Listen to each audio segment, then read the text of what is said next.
did that. Actually, there are three things. They need to get somebody who's be better on their power play from the point, and they did that with the Ghost. And they need some goal scoring, and that's DeBrincat. Now, I did say I wanted to see them come out with a player who's better than Larkin. I don't know if you could say DeBrincat's better than Larkin, but he certainly is good as Larkin. I think they'll play well off each other. Yeah, so do I. I mean, Larkin's never had a goal scorer like this on his wing. You want to talk about point totals shooting up? This is a push to do that. Mm-hmm. It's also a push to win more hockey games. Yeah. I mean, that's the deal here. This is the difference maker we've been dying for. Mm-hmm. He comes in here 2 40-goal seasons under his belt. Not one, not a fluke. Did it twice. Was pacing to do it again during the COVID year. Yeah. The guy's one of the best finishers in the National Hockey League. And for as defensive as this team wants to be, he needs to score some goals too. And he hits people. Yeah, 100 hits last 2 seasons. 2 years ago, he had 100 hits, 41 goals. You talk about guys 25 or younger, 40 or more than 40 goals, 100 or more hits. It's Ovechkin and Stamkos in the last 15 years. Yeah. Like, I mean, I'm not telling you, No. I'm not trying to tell you that he's those guys, and I'm also not pretending that he's a bruiser, but I bring it up because everybody thinks DeBrincat is this like pipsqueak 5'7" wallflower. Reality is 100 hits the last couple seasons. He's not afraid. He's incredibly durable. He's missed 4 games in 3 seasons. Plug that guy in the top of your scoring, your top line winger and your top power play goal scorer. That's a difference maker that we've been dying for. Yes, absolutely. It's a needed asset, okay? You needed somebody who could score minimum 30 goals, okay? Minimum. And the best thing about it is they did it in a great contract with a 4-year extension. So whatever he was making this year, and then you add 4 more years to that, and he's betting on himself because by the time his contract's up, he's 30 years old, and if he continues to play well, hey, he can become a free agent if he'd like again and get another big payday, or the Red Wings can see 3 years in or whatever, say, you know what, let's extend you now, and if, it's his hometown, he loves it, he'll stay. If they're winning and it makes sense and he wants to be here and everything works out, great. You're right. I thought the talk was this guy was going to make in the 8s, approaching 9s, and Yzerman got him for 7.8. Right. Per season, bottom dollared him, did not make an 8-year commitment, only a 4-year commitment, still gets super productive late 20s goal scoring years out of him. And what did they give up? Was it any of the top prospects? No. Was it their first? Only if it's less appealing than the Boston first. Right. Like Stoney, the deal they made was on his terms. Yeah. It was a slow cook, but Yzerman cooked. Yes. He did his thing. I mean, he didn't make it on draft night.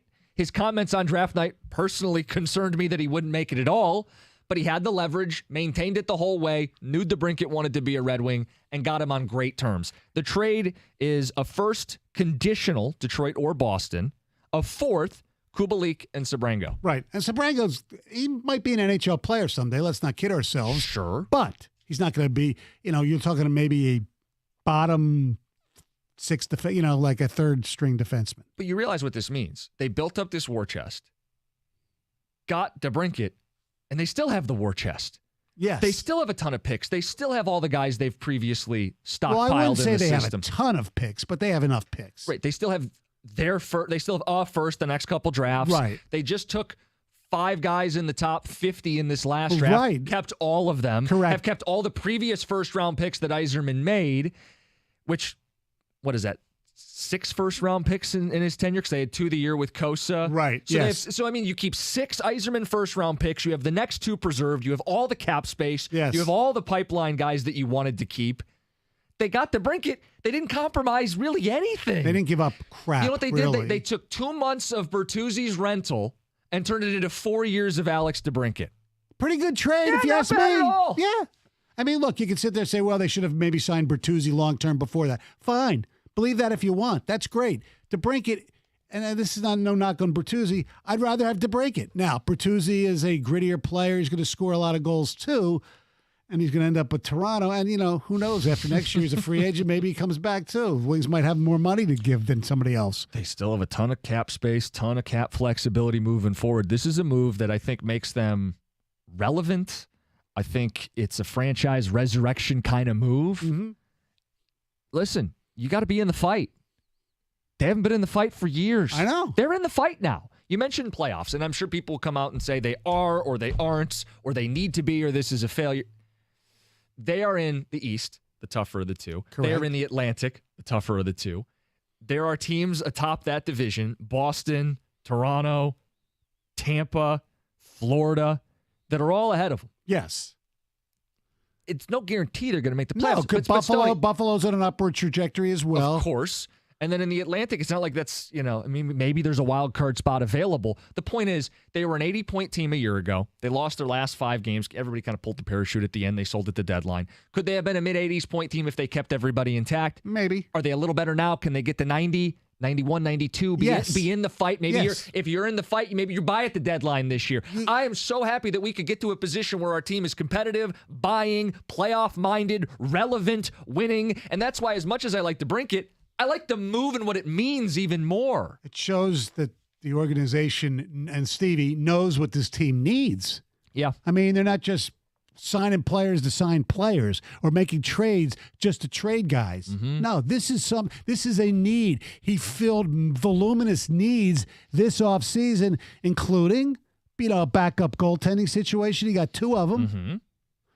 I mean, they're a lot better than they were last year. I mean, I was going into this a little bit more lukewarm on this than you, Jim. And Stoney, I think, saw some of the flaws in his games. Yeah, but look, it was a need. It was the highest priority need with probably one of the few guys that were available to fill that need. I don't think they gave up much, if at all. And what it's going to do for Dylan Larkin, too, to see him with the best goal scorer he's ever played with, what does that mean for Larkin statistically? I do think that we've got to put a threshold 90 points next year. Mm-hmm. And if it's not, it's a failure. Barring significant long-term injuries, they got to get to 90. I would argue they need to get the low to mid-90s, 93 to 96. At that point, we would be talking about buying at the deadline is my point. correct. And we were talking about, expecting a playoff berth next season. And not to, sit there and say, oh, my God, if this happens. But if they don't get to where we think they should get, then you have to look at coaching, too. Well, right. You expect Sider to get better. You expect Raymond to bounce back some. To me, was this a cup contending move? No. And I think that's where maybe the pump the brakes people are at. But I think we've been so hung up, and this is all sports in this city, about, well, if it doesn't put us over the top to win a championship, we shouldn't do it.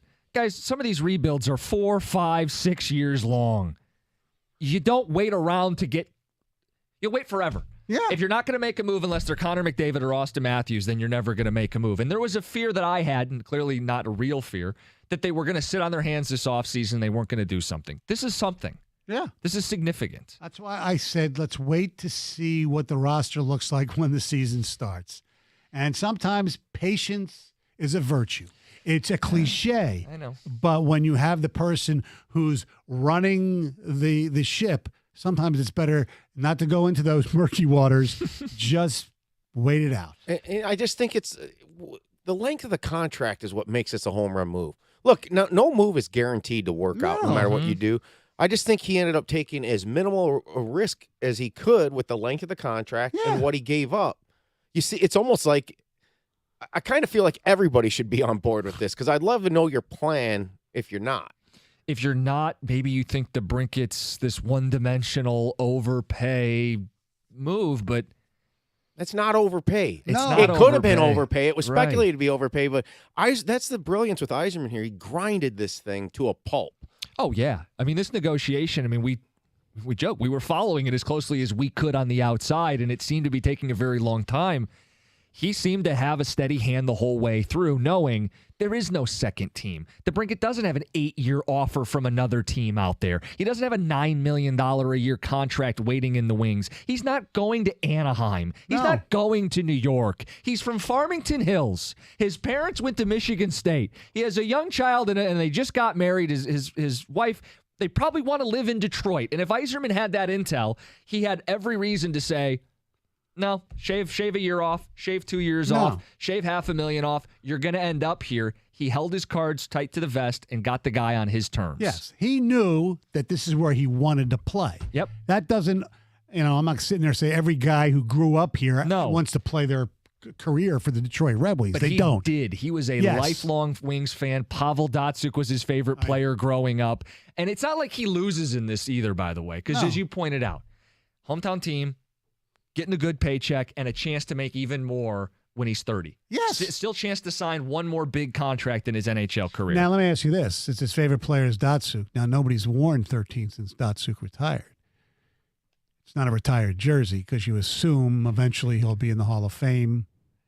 He's not going to wear 13. They're not going to give him 13. So what's he going to wear? Because 12 is Abel. That's Right. retired. Yeah. He could go to 11. Zadina vacated 11. Okay. Dan Cleary. It always comes back to Dan Cleary Always for me, goes- right, Stoney? Yes. No, seriously, that's Stoney. I've never really thought of it much. Zetterberg and Datsuk, should they be retired? Well, they should be like. They're kind of shadow retired Yes. like Fedorov. No one's worn 91. He's not technically retired. Either you're retired or you're not. I though. know. I guess well, we're right. well, Yeah, yeah. that's- well, Okay, it's well, like- I agree well, with it's you, and like I'd Ver- retire 91. But, like, okay, let's say Has that- DeBrincat has- wants to wear 91. How's that conversation go? Has anybody worn 16? And that's not retired, No. right? They should So, be. yeah. I know. 248-539-9797. We're checking in, a wellness check with Red Wing fans. This has been an off season of anticipation. They got the guy everybody wanted. Are the playoffs your expectation? What do you think of Steve Yzerman this morning? It's 97-1. By the way, Admiral Morgan delivered 10 cases to Kenny Cott. For years, you've heard me talk about Capital Mortgage Funding. They're happy without DeBrincat as well. Home purchase market has changed substantially. It's going to be crazy again this spring. Right now, well, we're in the summertime. It's crazy. You need an experienced lender now more than ever. Capital Mortgage Funding, not only are they experienced, they're consistent. When you see their ads on TV, you know, hey, it's Harry, Jules, Glanz, and Dan Burke. They've been with Capital Mortgage Funding. Hell, they are Capital Mortgage Funding. You watch somebody else on TV. So wait a second. He worked at some other company like 5-10 years ago. Oh, and then he worked somewhere else. Well, who does he work for?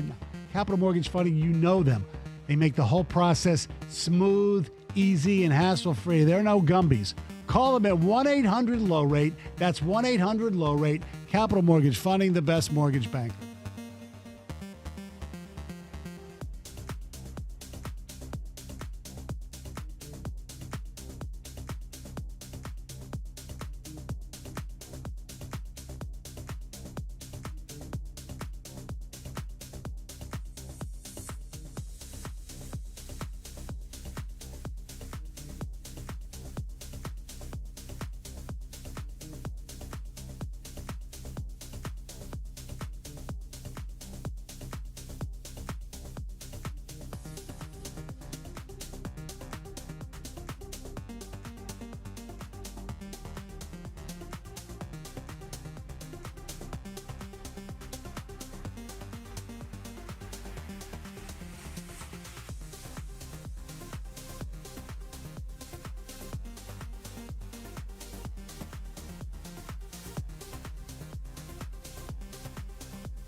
Admiral Nelson. Oh, I said Admiral Morgan. Yes. That's so good. Oh, yeah. You combine Captain Morgan. Nelson, Captain Nelson, Captain Morgan. Little Kenny blend of the Cott. two. Yeah. Gonna be celebrating with Captain Nelson tonight. Yeah. Captain Nelson was from I Dream of Jeannie, if I'm not mistaken. All right. Here's some ticket texts. Regarding the Wings and the Shadows, don't forget a healthy Rasmussen and Fabry. So we have a legitimate 3 good line, second score, and fourth that's going to prove themselves also. I'm not counting on Fabry ever being healthy for an entire season. Same. It's just a It shame. sucks, but Yes. yeah. Question, is DeBrincat just to replace Bertuzzi?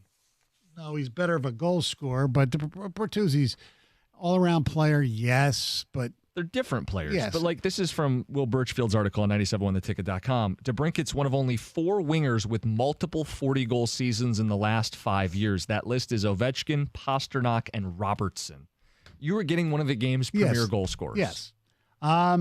Stoney, Cookies, if Matt Dumba is still available, go get him. He's a defenseman. They could definitely use a right-handed Right shooter. shot. Yeah, Yep. absolutely.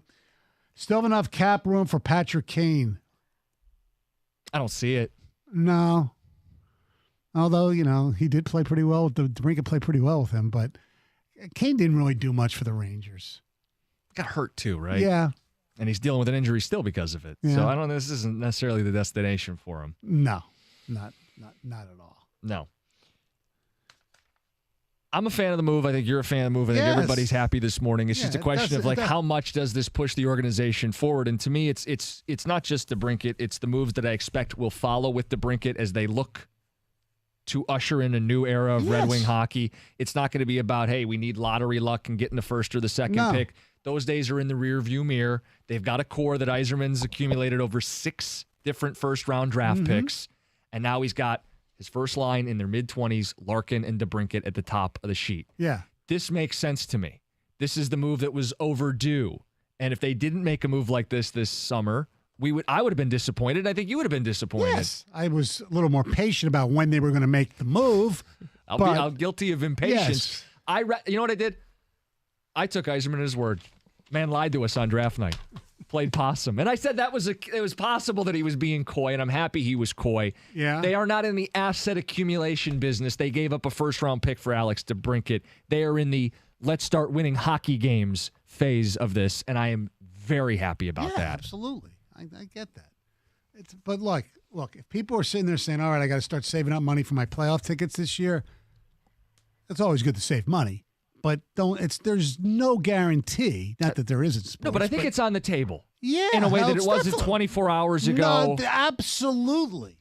I just don't see the precipitous drops from some of the other teams that would really have to happen. Like Florida is the one, okay, well, they barely made it.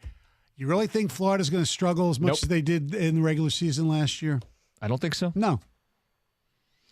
The question is, are you a 90-point hockey team, which is kind of the threshold we've been talking about, which is probably just shy of the playoffs. But Yes. if you're in that conversation late in the year, you're buyers at the deadline, you're in contention in the final week, and if someone does take a step back like the Capitals did a year ago, you're there. Right. You're there. And now we're playing goal horns and best-of-7 series, and the car flags are out, and the wing nut hats are on people's And heads. regular season games are dissected. Yes, and we're breaking down the power play, and then Yes. not in like a sad, pathetic way of trying to talk about our hockey team, but in a way that actually matters. Yes. Playoff hockey. April. Oh, man. April in the D. April in the D. Wow. It's unbelievable. We miss it, and this is an indication that it's on the horizon. Yes. I mean, come on. Can you imagine downtown the draft and the Wings playoff game the same night? I mean, I think that'd be in the second round, right? No, it could be the opening round, right? Late April? Probably game 7. Wings, Leafs. Now you're talking. 248-539-9797. The DeBrincat story has been a big story today, and it was a move that I think a lot of people wanted to see happen. We enter the winning phase of the Yzer plan, and I think this is noteworthy, Stoney. I think it's the biggest swing any of our rebuilders have taken. So far, yeah. And they're all at different stages, and they all have different type of general managers, and the games aren't the same, right? Football is more conducive to turning it around quicker than, say, baseball or hockey. But this is the biggest swing any of our teams have made in years. I'd ask you this. This is a trade, but I'll throw signings in there too. What's the bigger trade or signing that we've had since that? Like, how would you compare this? When's this is the biggest trade signing addition since the what? biggest trade since Stafford trade. Right, but that was great player going out. Okay. I'm saying name coming in. Well, great player coming in, Jared Goff. Javi. Javi. I hate to bring that up, and I Well- hope we're not calling him Javi in 2 years. No, I don't think that. I think there were more red flags with Baez than there are DeBrey. Oh, Yeah, that yes. amount of money that Right. Javi Baez was a big time free agent signing because of the money. Yeah, but no, you didn't hear people popping any champagne, whether they were Wimbledon or not. Ah, So when is the last champagne popping Detroit sports edition? Cade Cunningham, if you want to go by Sure, a that'd be a draft. draft pick. I mean, think on it. We can throw it out for the ticket texters. Aiden We still got- Hutchinson to some people if you're going to go draft. See, but that's okay. But we almost need to take draft out of it Okay. because we're perpetual rebuilders, and the Yes. draft is all potential. This is a proven commodity that we're popping champagne over for a Detroit sports team. We'll take some ticket texts if you want to call in this morning. Like, when is the last time we had a guy like that? Let's go to Heather with the news. So Tracy Chapman is making history, and it's all thanks to Luke Combs and his cover of Fast Car. So Chapman is now the first black woman with a sole songwriting credit on a #1 country hit after Combs' cover topped Billboard charts, which is pretty darn cool. More than 3 decades after Chapman's Fast Car dropped, the song has climbed to the top of Billboard's country airplay chart. Now it's also going to be kind of a big payday. She's raking in some surprise payday after the song's newfound success because she is the sole songwriter and owner of the publishing rights to that song. Very, very cool. Some sad news. A Monroe man died on Sunday afternoon while he was working on his John Deere loader backhoe, and it suddenly slipped into gear and ran him over. This is a massive piece of machinery. Police say the 65-year-old Elmer Jones was working on this tractor when it suddenly slipped into gear and accelerated. It forced him to the ground, and then he was run over by this 5,000-pound tractor. This tractor just kept going, too. It hit a tree, it crashed into a fence, it crashed into a barn, and then it finally came to a rest. Convicted child molester Larry Nasser was stabbed multiple times while in prison. He is serving a 175-year sentence. The attack happened on Sunday during a fight with another inmate. He was stabbed in the back and the chest. Sources say he is currently in stable condition. Some good news. Erin Andrews, she's a new mama. She and her husband, Jarrett Stoll, welcomed a baby boy via surrogate just a couple of weeks ago. He put the It's great biscuit in the news. basket. He's a hockey player. Yeah, yes, Stoney. uh-huh. I know. Yes. There are people who didn't know. Not everybody knows Jared Stoll. You're right. Yeah. They had sex. Well, Well, it's via not surrogacy, really. so no. Yeah, Yeah, you don't not know. really. Yeah, I mean, yeah, I'm sure they did because she's been on this long fertility journey for a while. She's been very open with it. She says she's gone through IVF for 9 years. Wow. Which is a long, long, long time. She said it's been the most challenging part of her life. So this is very good news to her and her husband. More good news. Neighbors helped raise nearly $40,000 for this Texas boy who had been bullied, and he knocked on their door looking for new friends. 12-year-old Shaden Walker was captured on a doorbell camera, and he's standing on his neighbor's front steps, kind of looks a little apprehensive, a little nervous, and he asks them if they know any kids his age that he could play with because he needs some new friends, and the video has since gone viral.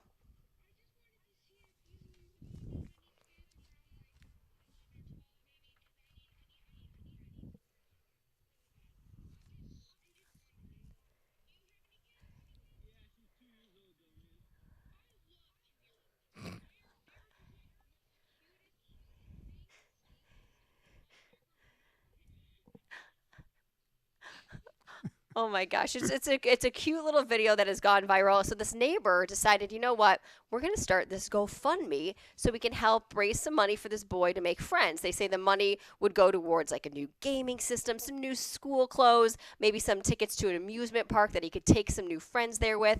And the community just surpassed all expectations, and they raised nearly $40,000. They have since stopped the GoFundMe, and they're coordinating things with this little boy's parents.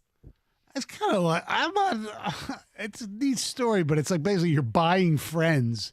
You're asking people to buy friends.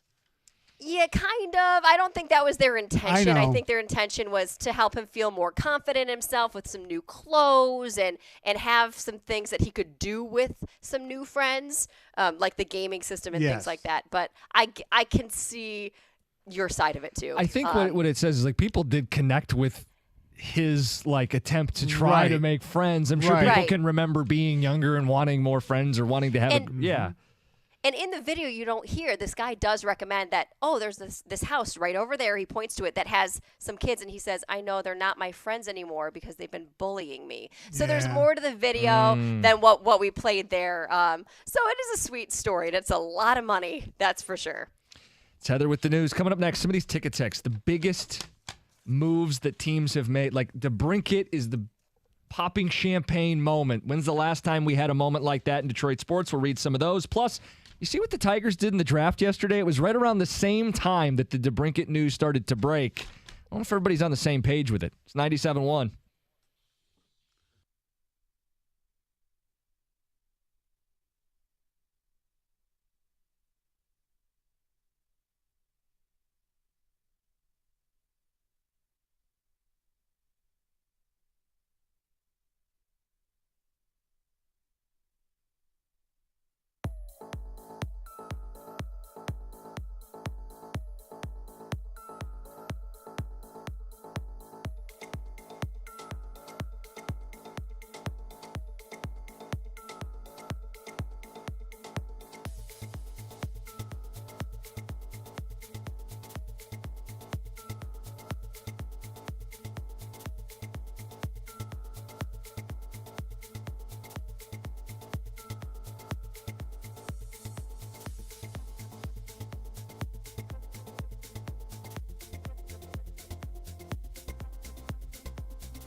We'll get to the Tigers draft here in a second. I don't know if everybody's on the same page with what they did at number 3, but Stoney, do we have some ticket text? The DeBrincat deal is the biggest addition a Detroit team has made since... Biggest celebration of acquisition got to be Prince Fielder after Victor Martinez tore his ACL. It's a good one. It was such a reactionary move. It got us to the World Series.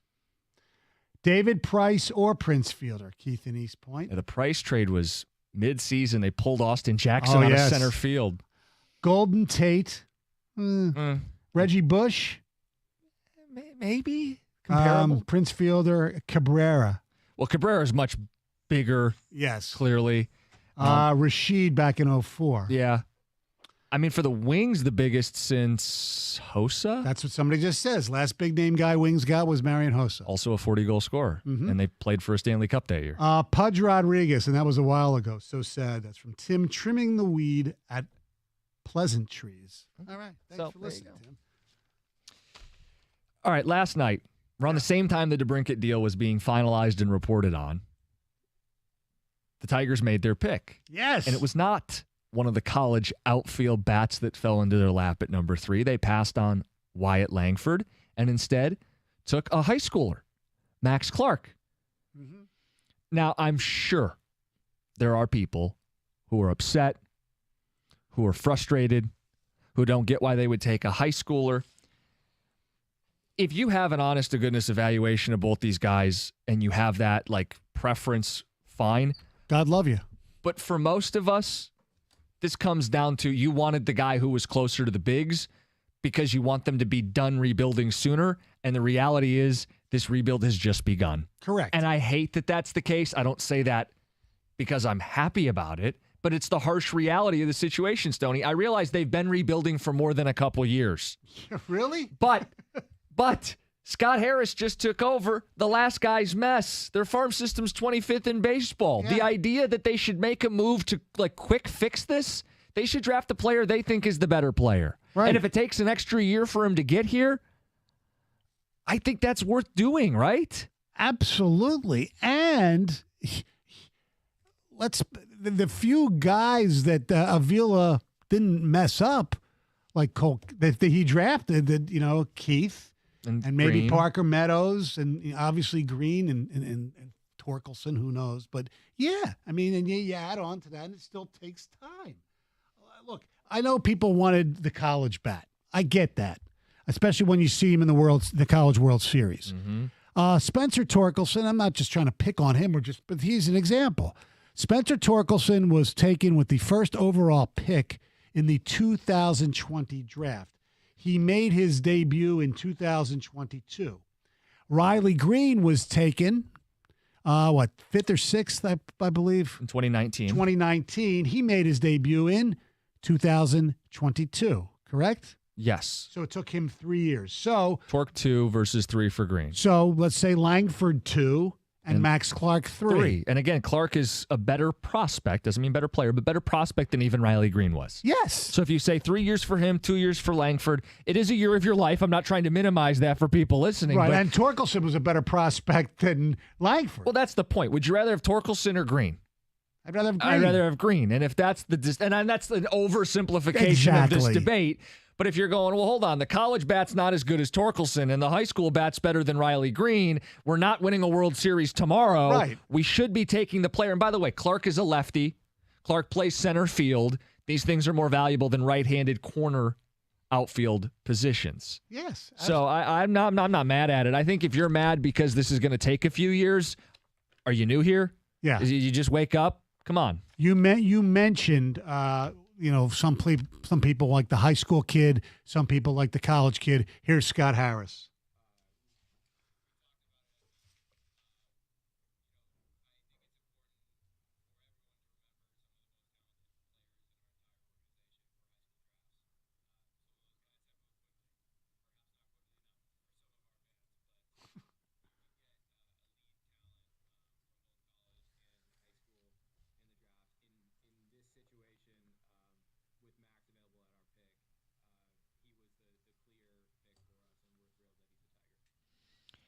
There was talk he'd be number 1 in other drafts. Yes. This just was a particularly top-heavy draft. So he says you can find great high school players, and he's right. I mean, Corbin Carroll is a player. People are hoping he's like blonde Corbin Carroll, Right. basically. That's where he's comped to more than his idol, Bryce Harper. Which is another high school phenom. Yes. But yeah, I mean, there's great examples of guys who are high schoolers. They take a few years, and then they hit the Yes. ground running. Right. I haven't checked. I probably should have. the whole Orioles stuff, are most of those high school kids or are they college kids? I'd have to double check. I believe they're more of the high school yeah, picks. I mean, look what they're doing. Yeah. I'm not mad that they listen. It's not a high school arm. No, This isn't a couple years back when Al Avila passed on the Marcello Meyer and took Jackson Jobe. right. Took a high school arm who, by the way, still on the mend, coming back and pitched this last weekend. But yeah, that's not a high school arm where No. you're banking on. Hey, there's going to be a Tommy John Right. issue. There's going to be an injury. There's going to be some problems. High school bats. I don't have an issue taking a high school bat if you have the grade on him that says this is our 1 or 2 on our board and we got him at 3. No issue with it. And people really, when you hear high school, you think of, all right, I'm going to watch my son's high school team, and this kid, the best player, is going to be drafted number 1.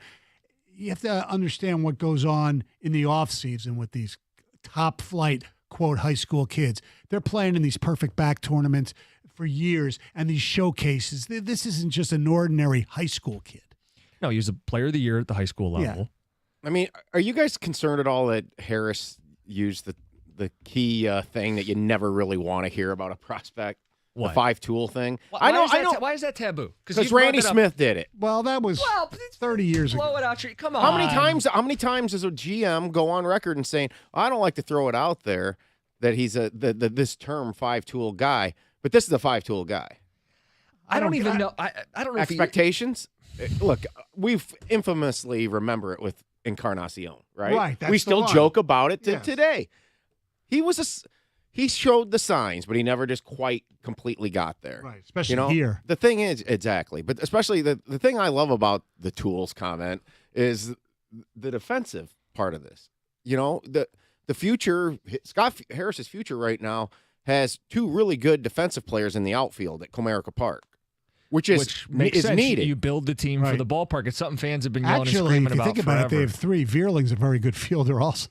Sure, yeah. But by the time, I know. Timelines. Clark, I mean, But- who knows if Green's here? I mean, technically, But speaking of tools, and I know people can roll their eyes at this, and I don't know that Clark has all 5 of the tools, but if you want to do the side-by-side with Riley Green, who we all are very excited about, both guys had the same hit tool.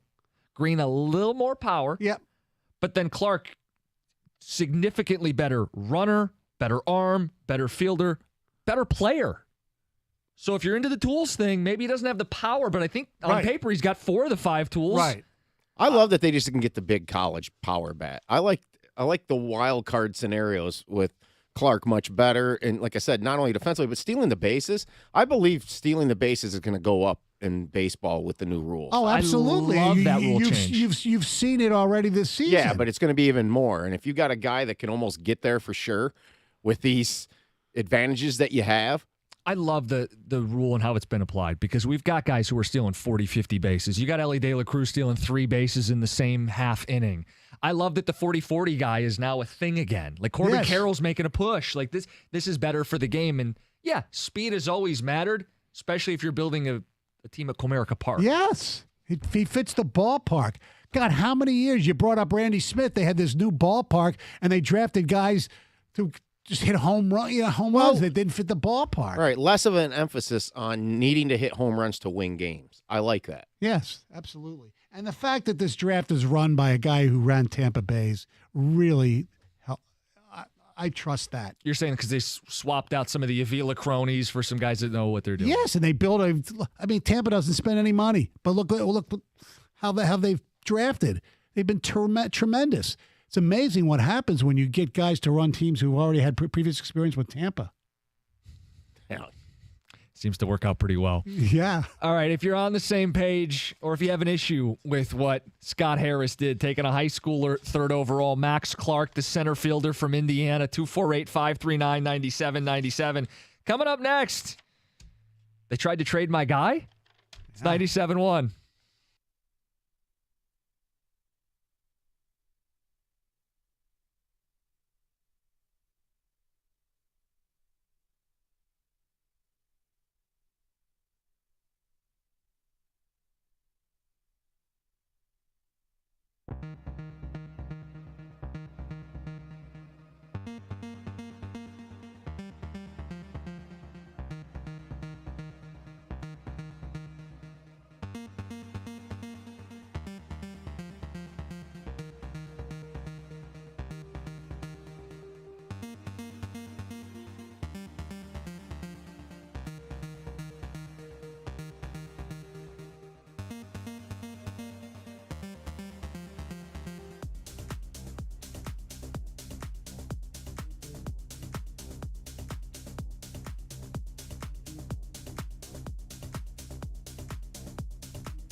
Scott Harris ran his first draft as the Tigers executive last night. Max Clark, a high schooler, third overall, not one of the college outfielders, passed on Wyatt Langford. I got no issue. Stoney's got no issue. No. Chris, sitting on the phones, good morning. What did you think? You're on 97, won the ticket. Good morning, guys. How are you guys? Good. I kind of want to get to the point. Let's be honest. let's give the guy the benefit of the doubt. The last regime was kind of a mess. It's his first draft. Let's just hope that it works out. And if it does, it looks like a home run. If it doesn't, then it's just another, Tiger year where we have a prospect that may or may not hit it all.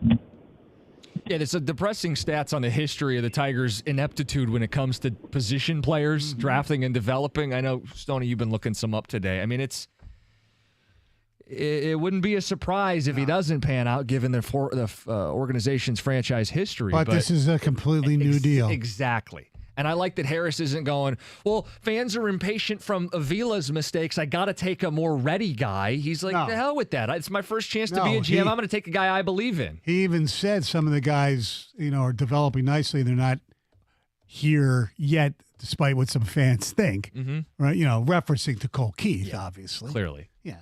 Look, it's his first draft. Now we're going to get to see what he does in 3 weeks for his first trading deadline. Mm-hmm. Good chance to sell and stock up the system a little bit. Yeah, I mean, you can look at how he's done so far. The trade-wise, whatever. He's been okay. Look, the Soto trade I think was okay. I mean, look, they got Maton who didn't work so far, but Vierling is a really good player. I think good baseball teams need guys like Matt Vierling on their team. Again, what did they give up? They gave Right. up Soto, who's And Cody Clemens, who's back in the minors. yeah. I mean, come on. Exactly. Stoney, put you on a spot here a little bit. So Yeah. he's a better prospect than Green. Doesn't mean he's going to be a better player. No. When's the last time they took a high school prospect this high? That was this highly rated. Derek Hill was a first-round pick Yeah. as an outfielder. But he Was he wasn't top right? 3, was he? No. He wasn't rated like this. No. Eric Munson, Yeah, he was because they went through that stretch where all they took was pitchers. right. Yeah, I mean, I'll get it for you here in a second. The last time they took somebody this high, top 3, that was a position player and out of high school. Well, they didn't have many top 3 picks even. Well, yeah, It was- Munson was USC catcher, so Right. that doesn't count. We're talking high Well, he school. played first. Yeah, right.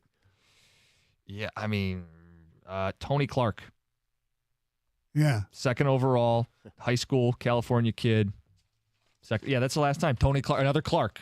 Yeah, Wow. Exactly. And where's Phil Clark? They took Phil Clark out of high school back in probably 86? 86. Yep. Yeah, my first year here. I do remember that. All right, speaking of trades, hard to believe, but Michael Lombardi's usually pretty accurate to a certain extent. He does throw some crap out there. NFL guru, former NFL general manager. He had this ridiculous, I thought, point of view on the Pat McAfee show the other day.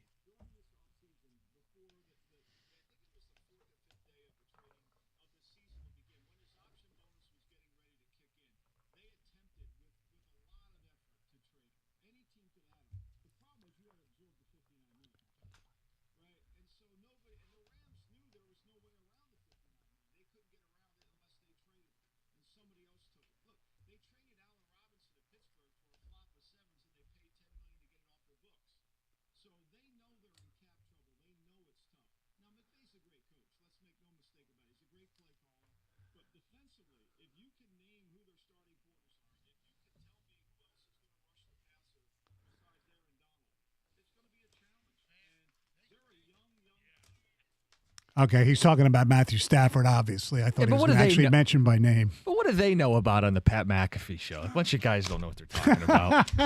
Maybe they should mind their own Jim business. Costa. Hey, maybe they should mind their own business, prying into Matthew Stafford's life. No, do you believe that he was on the block? No, but I'm not surprised that they might have made a call or so just for the cap reasons.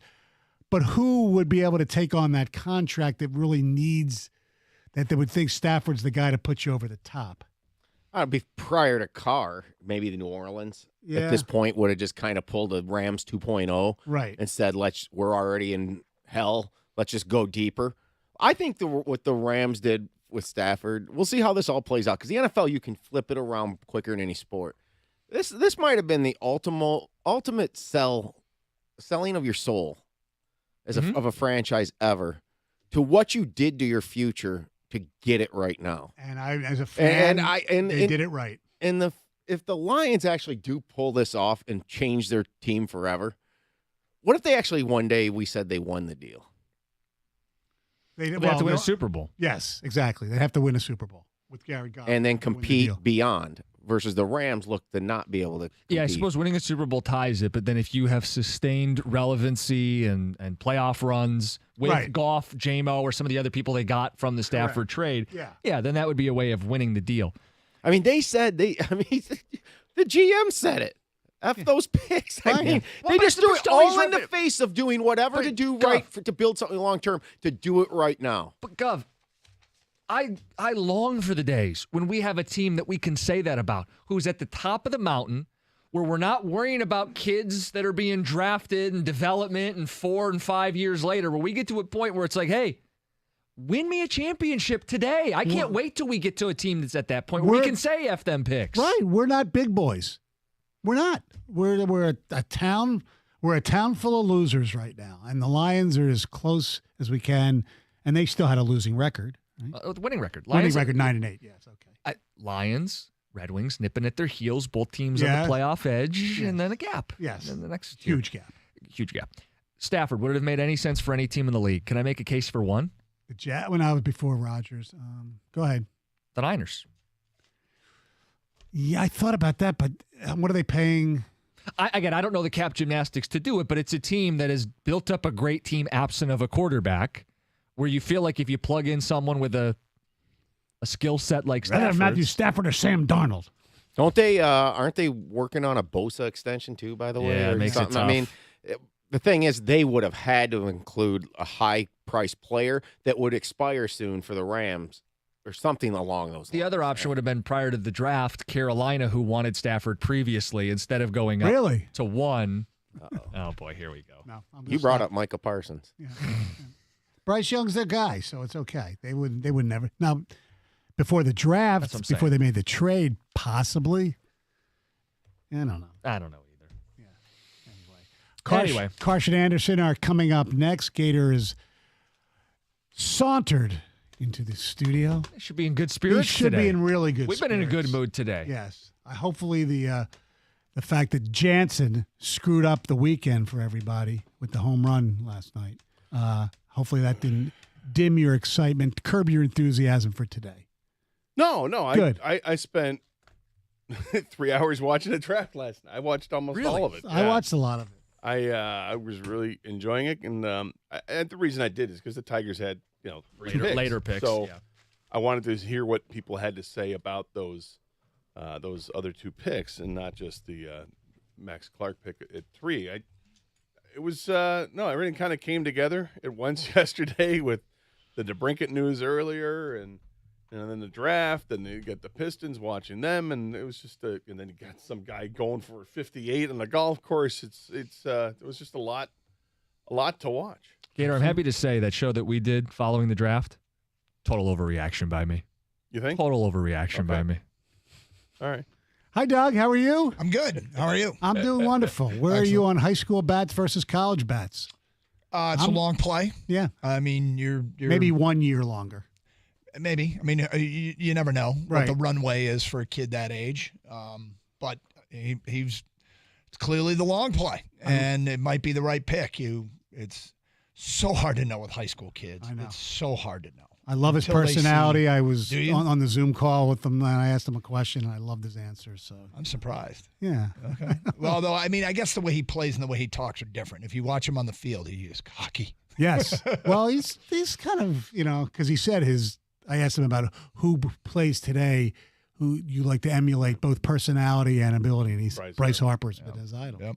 Although the comp is more Corbin Carroll, from what I hear. Yeah, well, as long as he, all he's got to do is live up to the 5-tool billing, and Yeah. totally worth it. Yeah, absolutely. What else you guys got going today?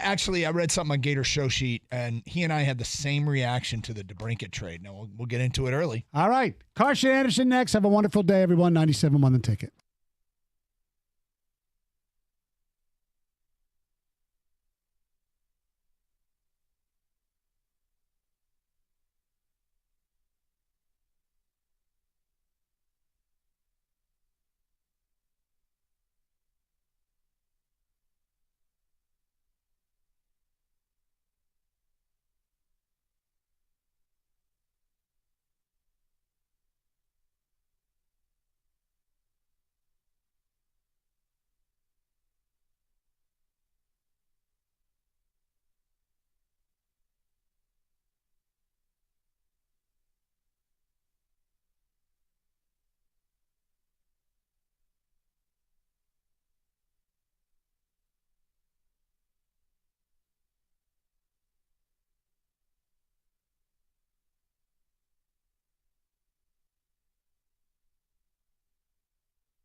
All right, Doug Karsh, Scott Anderson, 97 won the ticket.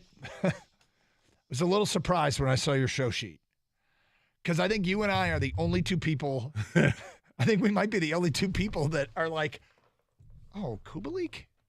Right. And I think both you and I are like, I like the trade. Oh, I like the trade. I think it's a good trade. I really like Dominic Kubalik, and it's not as if it means I wouldn't have made the deal. I'm surprised at how universally praised this trade is as being borderline lopsided, and everybody is saying that Detroit got the better end of this deal, and et cetera, et cetera. And I'm not mad about it, but I feel like it came with sort of a hidden cost. This was a $2 million player, $2.5 million player, gave you 20 goals, and I saw him as part of this new Red Wing depth that I'm fearful that they are paying $6 million-ish more for a player that is going to score more than Kubalik. And I just the big thing here is returning to the 40-goal plateau that he didn't reach last year in Ottawa. Talking about DeBrincat. So, look, I like the trade, but it's funny. You and I are like, I swear, you and I are the only ones that care about the cost, including Kubalik.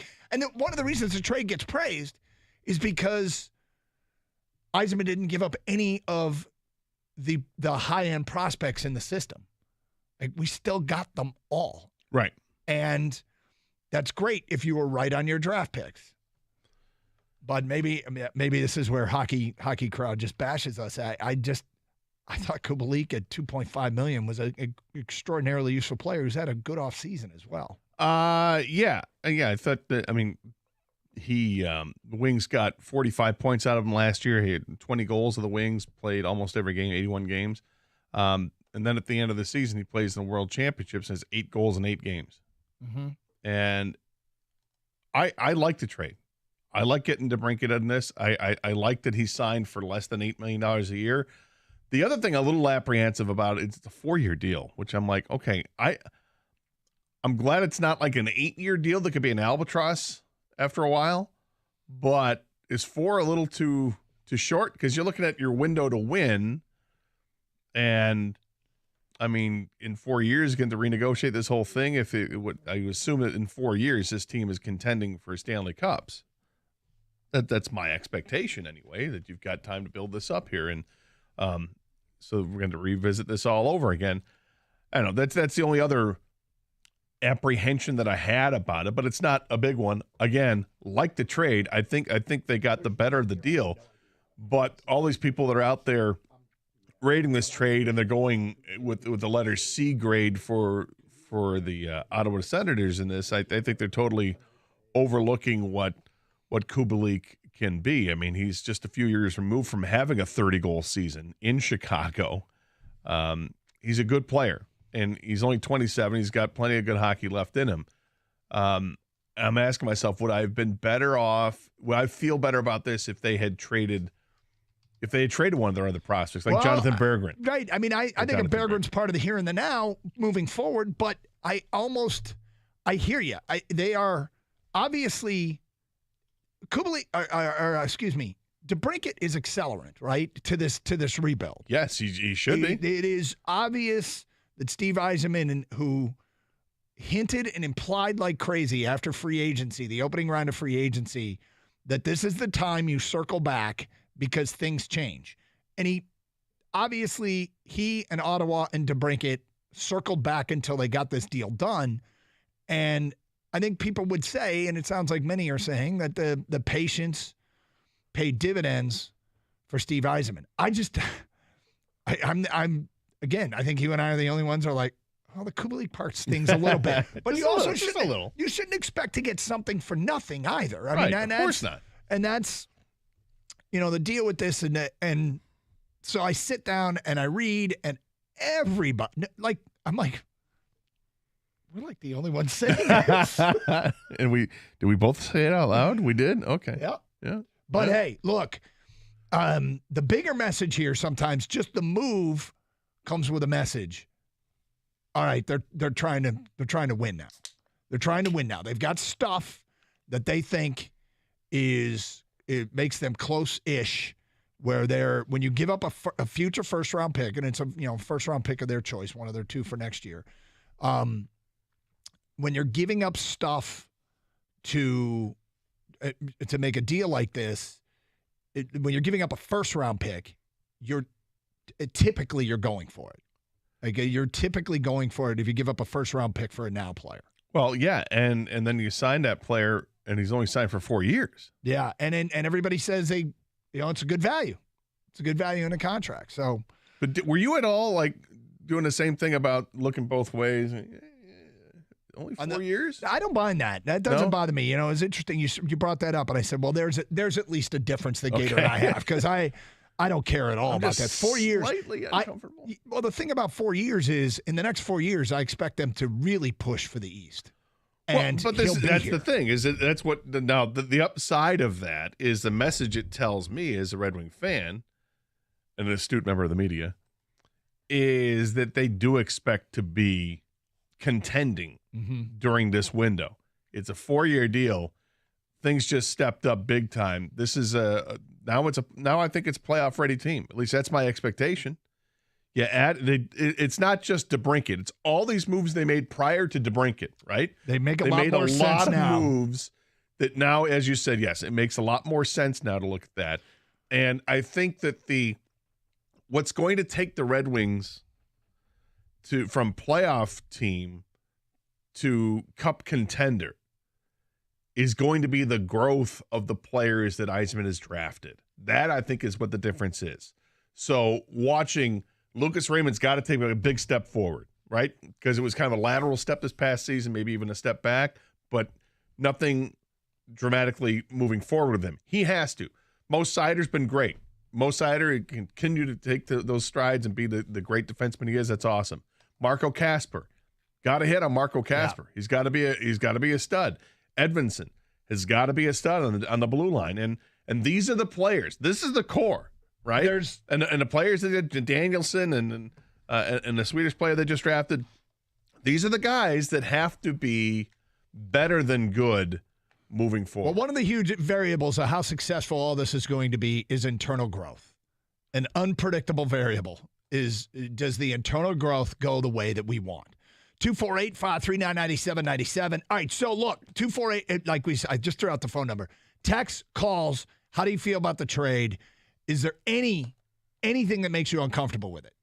Because Gator and I are both in the same place. We both are happy with the trade, like the trade, a little uncomfortable giving up Kubalik, who, wasn't like a great player, but for $2.5 million to be a 20-goal guy and then go to the World Championships, what was it, 7 goals in 7 games? 8 goals in 8 games. 8 goals in 8 games after the season was done. I mean, there's a lot here.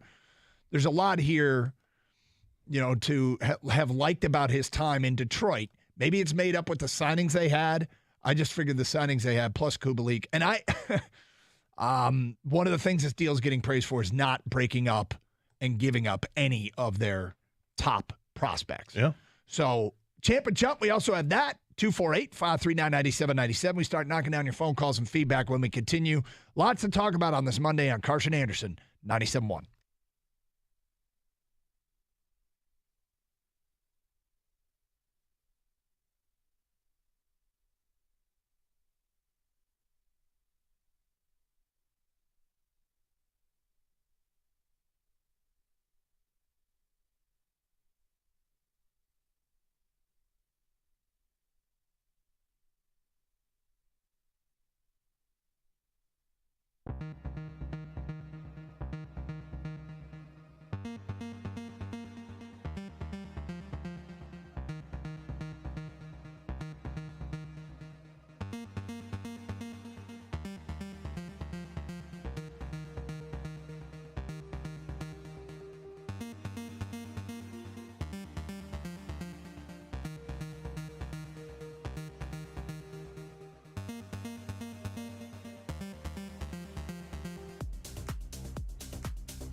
Champ and Chump will have our nominations today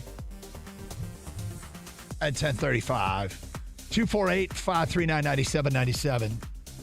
So, Alex DeBrincat's a Red Wing. This is the accelerant that we've been calling for. The team is actively trying to win now, and the deal is getting a lot of high marks because no top prospects were given up. And if you've drafted well, and that's what you're counting on if you're Steve Yzerman, he put a wall around his top prospects and didn't give up a Simon Edvinsson, a Marco Kasper, a Carter Mazer, a Jonathan Berggren. You said you might have been even more comfortable giving away a prospect that you don't know that's going to be able to produce than you were giving up Kubalik, who, look, I don't want us to be misrepresented. We both liked the trade. We both, although felt a little bit of sting for giving up a player that we both loved for the money that they paid for him. But with that said, if this was the deal, if it was this or nothing, I don't want to speak on your behalf, but I'd say, yeah, I'd do the deal.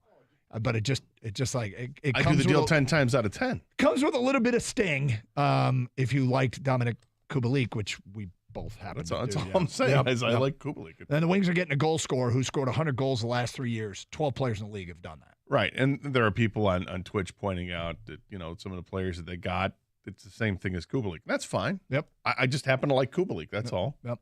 I would still make the trade 10 out of 10 times. It's a great trade for the Red Wings. 248-539-9797. Champ and Chump will have our nominations today at 10:35. Let's get to your phone calls. We got a Brandon on a cell. You're on 97.1. Hi, Brandon. What's up, guys? How's it going? Good. All right, Thank Brandon. you. Hey, so my champ is the Tigers pitching staff on Saturday for throwing that combined no-hitter. Fantastic. And then my trump is Lang for yesterday, blowing it in the ninth inning, because that would have been a huge series lead. Skubal did amazing, and I feel like we should have won that series. Yeah, Lang was pitching so well in that ninth inning until he wasn't. He got the 2 outs. He made people look foolish, swinging at that curve. Everybody kept swinging at the curveball. They couldn't hit it. And then he loses control, walks a guy, and then I think there were 2 strikes on Luke's anyway, and then he just threw a 97-mile-an-hour fastball right in the wheelhouse, and he crushed it. And I feel like we had some momentum. We got Green back, and Green was swinging the bat really good. And I feel like against a team like Toronto, who's actually with a winning record, that would have been a huge series win to get the momentum back. It would have been big. And you couple that with the 1-0 loss they had to Oakland. I mean, that's 2 series that they could have won, but they're 2 runs away from doing it. Instead, it's 2 series they lost, and it's brutal. That's the baseball season. You keep telling yourself with the Tigers that it's. They're not a good baseball team right now, but they're good enough to contend in this division. And, look what happened yesterday. They didn't even lose any ground.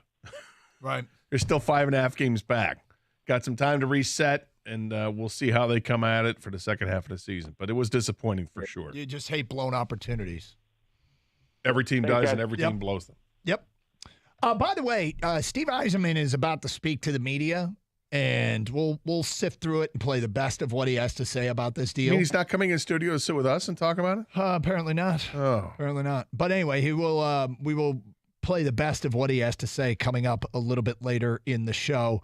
Alex DeBrincat is expected to talk as well. 248-539-9797. Brian's on 97.1 The Ticket. Hi, Brian. Whoa. Hold me a second. It's going to get to me so soon. I appreciate it, though. Mm-hmm. Hey, I got a chump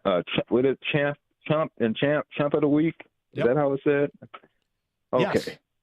The chump is myself. Had bought tickets for my 5-year-old son to go to the baseball game Saturday, and it would have been his first game. Watched the weather all day. And the previous day, and it rained. It was like it was going to rain all day. So I was sure that we woke up, it was raining, and I was sure that the game was going to be canceled and postponed. So I'm like, okay, he knew we were going to the game and everything. But I'm like, well, hey, instead we'll go to Chuck E. Cheese, and he, great by him, yeah, Chuck E. Cheese. Not knowing, of course, that they were going to make history. The Tigers made history. So you're talking about Saturday's game. Saturday's game. I'm sorry. Yeah, yep. Saturday's game. Yep. So we went roller skating at Skate World in Troy and Chuck E. Cheese. And, so we missed that bit of history, this very first game. Oh. But, we missed that history. And I'm the champ, of course, because he thinks I'm the greatest dad in the world because We went roller skating And went to Chuck E. Cheese. and Chuck E. Cheese. but oh my goodness! But you're also the chump. Yep. Well, first of all, it sounds like you did some good dadding, and that's awesome that you spent that time but missing out on the no-hitter's tough. Oh, terrible. I'm like, oh my goodness. I was just sure that they were going to cancel that game and be postponed until, to a no-hitter some other time. But oh well, hey, it was a win-win, lose-lose type of deal. Yep. Hey, about the Red Wing signing, could I comment on that? Sure. It kind of reminds me. I know, different circumstances and stuff like that, but it kind of reminds me when we waited way back when for Shanahan to come to Detroit. It was all in the news for I don't know, a couple or 3 days or whatever, and finally it happened. So hopefully we can have that kind of fortune with DeBrincat. And that's it. So talk to you later on. You have a good one. Thank you, Brian. Red Wings gave up a lot to get Shanahan. Yeah. A lot more to get Shanahan than what they gave up to get DeBrincat. As far as missing the no-hitter, that does sting. It hurts. It does. And you know what's weird? Listening to people talk, I listened a little bit on Saturday driving around. And then I was on social media while this was going on because I posted a couple times on Twitter about it. I was surprised. I was surprised at what seemed to be a prevailing opinion on social media that it wasn't a big deal, the combined no-hitter. And I'm like scratching my head going, I'm sorry, they just stopped the team like the Toronto Blue Jays, who are an incredible offensive team, held them to 0 hits, and you guys don't want to give them credit. Well, it took the pitcher out after, he didn't even make it through the 7th inning. So what? They combined for a no-hitter. That is something special. And then I heard, I hate to call him out because I like Jeff Rieger just fine, but Rieger said something that I couldn't believe. And that was, he said that, people don't go to the game. One of the reasons they don't they're not going to the game because they want to see a combined no-hitter. Because that's so far down the list of things they want to see when they go to the ballpark. And I'm thinking, are you sure about that? But then he doubled down with it with a comment that really I couldn't believe. And then I'm just going to chalk it off as hyperbole for Jeff, and he had a bad moment. But he said that people would rather go to the ballpark to see a triple than to see a combined no-hitter. Now, let me just try to put that comment in perspective. Okay? Do you know how many times a combined no-hitter has happened in Major League Baseball? I don't. In the history of the game? 20. Okay. 20 times in the history of the sport has a team combined for a no-hitter. 20 times. How many times did we see a triple last week? Right. So, like you said, maybe it's hyperbole. I'm not that concerned. I would say this. Process it however you want, man. Like, if you're not impressed, that's fine. Don't be mad at people who are. Like, I would personally rather see, if I've got my choice, go watch a combined no-hitter or go watch one guy throw a no-hitter. I go watch one guy throw a no-hitter. Sure. But I'm not unimpressed with a combined no-hitter. Like, how are you not impressed? This team held them to no hits, period. And by the way, every no-hitter is a team effort because if McKinstry isn't making those plays at third, if Javi Baez isn't running 130 feet, in a dead sprint to make a catch in shallow left field, if Kerry Carpenter doesn't make a play out there in right field on a sliding catch, then there's the no-hitter. Carpenter catches in foul territory, but it would extend the at-bat. It takes everybody to help out with a no-hitter, but it is, of course, it's more impressive when one pitcher gets it done, throws 125 pitches and gets a no-hitter. Of course, it's more impressive, but it's not unimpressive. You're allowed to be impressed that a team effort did it. Well, I guess the people that say big deal, I'm like, okay, whatever. I sometimes take sports and like our jobs and sports talk callers, et cetera, et cetera. I sometimes feel like it turns into this battle of who has higher standards. Right. Yeah, and if people are allowed to be impressed with whatever they want, man. 248-539-9797. We'll have our Champ and Chump nominations coming up today at 10:35. Patrick is next here on 97.1. Hi, Patrick. Oh, I got to punch him up. Yeah, that has to. I'm new here. Patrick, you're on 97.1 The Ticket. Yep. So I think the DeBrincat trade is a really good trade because they're getting a proven 40-goal scorer. And a lot of people forget that, Steve Yzerman went to Tampa Bay back in 2010, 2011. He had Marty St. Louis, Stamkos, LeCavier, and Victor Hedman. So he hasn't gotten a lot of, top 5 picks. So this is a good move for them to get a really good, goal scorer, which we desperately need, especially in this rebuild. Well, Yzerman himself said it early last week. There was so much foreshadowing of this when Yzerman you knew they were still talking when Yzerman, and we had to read between the lines, and all week long we talked about it. Yzerman implied still need goal scoring, and the foundations get laid at the draft, and then the draft happens, and then the free agency comes, and then people reevaluate. He used the term reevaluate what they need, and you talk again and you circle back, and there was so much foreshadowing, Patrick. And like you said, the addition of the goal scoring is what makes this a good move for the Wings. And it's don't be fooled here. DeBrincat, in spite of both Gator and I liking Dominic Kubalik, and maybe the only ones that did, DeBrincat's a better goal scorer. Period. And, Without question. And there's some negatives to his game, but those negatives can be offset by who he's playing with. And if you look at sort of the moves they made in free agency, if you know at the time that they're getting Alex DeBrincat, all of it makes more sense. All of it makes more sense knowing you're adding a guy who is capable of a 40-goal season. Yeah, a week ago, I still thought they were going to land DeBrincat. Yep.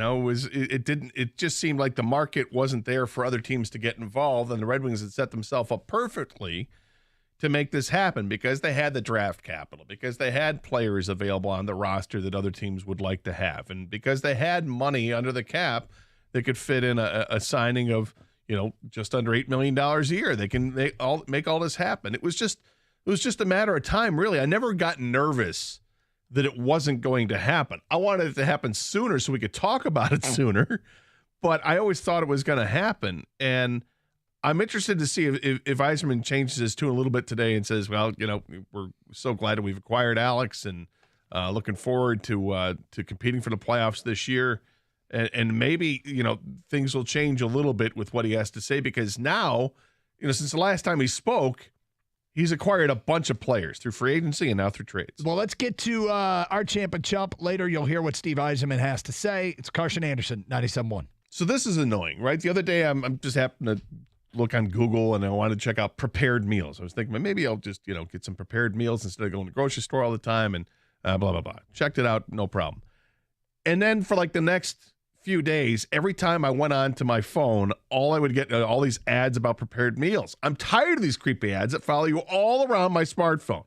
Now, if you use DuckDuckGo as a browser, you're going to be able to conduct private searches with the help of tracker blockers that'll help to prevent the spies on your searches. DuckDuckGo private search is available on Android, iOS, Windows, and Mac. Keep your searches and your browsing activity more private and download it today for free in the App Store, or you can visit DuckDuckGo.com.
Doug Carr, Scott Anderson, 97.1 The Ticket. Open lines, 248-539-9797. Let's get back to your open line calls. Ben's on a cell, and he's on 97.1. What's up, Ben? Hey, guys. So, was thinking about Stevie Y and the DeBrincat trade, and it's only 4 years. You guys were talking about him as an accelerant for the rebuild. I don't really think he's on our roster that's contending for the Stanley Cup. I think 4 years is too short of a time. We've known Stevie's been playing the long game for a while, and so I think he gets us remember, hold on, competitive. let me just stop you because it's a 4-year extension. So it's actually he's going to be here if he runs a full course of the contract. He's going to be here 5 years. Maybe that doesn't make a difference. It's through the 26-27 season. 4 or 5 years, I'm not entirely convinced we can get to the Cup in 4 or 5 years, but I think that he helps us get to a place where we're competitive in the playoff. And then I think if Stevie really trusts his draft picks and really likes who he's got in the system, I think we rely on those guys for the Cup. I think DeBrincat goes elsewhere, maybe as a piece in a trade, or maybe we just let him go and he runs out the full contract to clear up cap space. But I don't know if he's on our Stanley Cup roster. Well, they're not finished. Yeah, it's not a finished roster for sure. But that's why I said I think that the thing that the biggest plus for the team moving forward in getting to the Stanley Cup is that the draft pick Steve Yzerman has made. Those guys have to be the core of the team. They have to be. And that's where you're expecting the growth for Lucas Raymond, for Marco Casper, and for Danielson when he comes up to this team.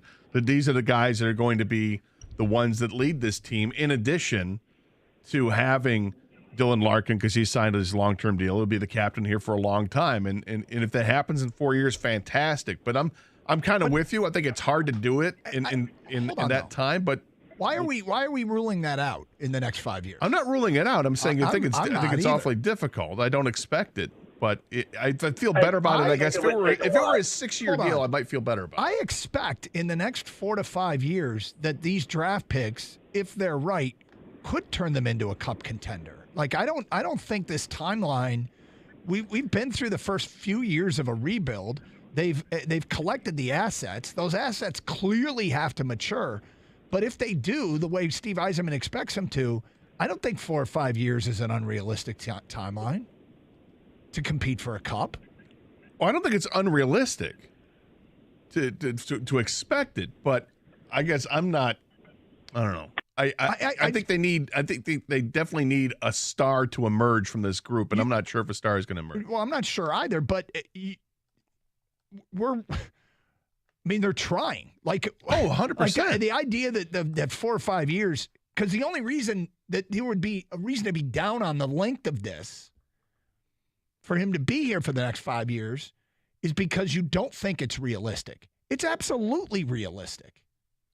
The reason I would be down on it I'd feel better about it if it were a 6-year deal is because I think you might just be scratching the surface of being that contending team where you've got to crawl before you walk and you got to walk before you can run. And I'm not sure what stage they're at right now. Well, they're at the stage where they're trying to make the playoffs. And if you're trying to make the playoffs and you're successful, once you are in, then you're looking to take that next step. I'm very cautiously optimistic about getting it done in 4 years. I think the timeline's just fine. I'm a little shocked that his takeaway is because the only reason he even bring it up is if you think it's unrealistic, and he brought it up. It's realistic. Now, do you have to? Do your draft picks have to mature? Of course they do. Of course, Casper and Berggren and Edvinson and Kosa. Maybe Kosa's the most important one. Could be. But to me, I mean, I think it's kind of a moot point. They're at a point where they're cusping on the playoffs, and then you take the next step from there. But 248-539-9797. All right, let's get to our champ and chump. Gator, I'm going to start my champ of the weekend it's just Matt Manning, okay? And I realize he was part of the combined no-hitter, but I'm going to go with the guy that put him in position and got the start because it's more important to me than the no-hitter, which is a nice side note, and it's fun, and it's history, and that's cool. Matt Manning, in his 3 starts back, has gone 17 1/3, given up 8 hits. Now, he's walked 7, but his ERA is 3.12, and he's 2-0. Matt Manning has returned and looks very good in his return. So I'm just going to simply go with Matt Manning as my champ of the weekend. Well, I took the easy way out, and I'm not implying that. Well, no, I did. I'm not going to deny it. I'll own it. I took the easy way out, and I took the 3 pitchers along with Haas and Hinch. I want them all to be noticed here because they all combined for the no-hitter. Haas caught his second no-hitter, first Tigers catcher to catch 2 no-hitters. And A.J. Hinch orchestrated the arms coming out of the bullpen, and he did it brilliantly. I think we need to enjoy it. It's hard to believe it's only happened 20 times in Major League Baseball history. I have to think it's going to become a much more normal thing moving forward because of how managers are handling pitching staffs. And you don't see pitchers going for, complete games anymore like it used to be the norm 30, 40 years ago where guys would rack up 20 complete games in a season. It's changed dramatically over the years. And I know the baseball purists, the old timers, don't like it, but it is what it is. I was really encouraged by what Manning did in the first inning. He did not have control. Maybe it was because it was so wet out because it was raining at the time, and he hit a batter, he walked a batter, he got runners in first and third, and he's able to get out of the jam and then pitch brilliantly after that point. But it was a really great day on Saturday. All right, my chump of the weekend is Bob Huggins. He was having the absolute worst off season that perhaps any coach has ever had with the insensitive comments during a radio interview in Cincinnati, which alone could have got him fired. But no, it wasn't that. It was the super drunk DUI that he got. And I could have chumped him then, but I'm chumping him now because he is suing for reinstatement at West Virginia. And it's clearly a business ploy to try and have a better severance package. But at the end of the day, I think that it is the type of thing that it doesn't ring. I don't know that I could even do that, what he's doing. So I'm chumping Bob Huggins. If I were West Virginia and I saw this lawsuit, I would laugh at it, and then I would start yelling right at Bob Huggins and his representation and say, you're not getting a dime. You embarrassed this university. Yeah. You were fired with cause. Get out. My chump is maybe, the program that could say, hold my beer to Bob Huggins. That's what Northwestern football is going through right now. I'm not going to condemn Pat Fitzgerald yet because he has yet to present his side of the story. Mm-hmm. But that story that broke over the weekend about the hazing that was going on with the Northwestern football team, the allegations of the hazing from former players, it's difficult to read. And if you do read it, at least I was scratching my head going, how would anybody but put up with this? How is it possible you would put up with this? The side we've heard paints a picture of sexual and mental abuse behind the scenes.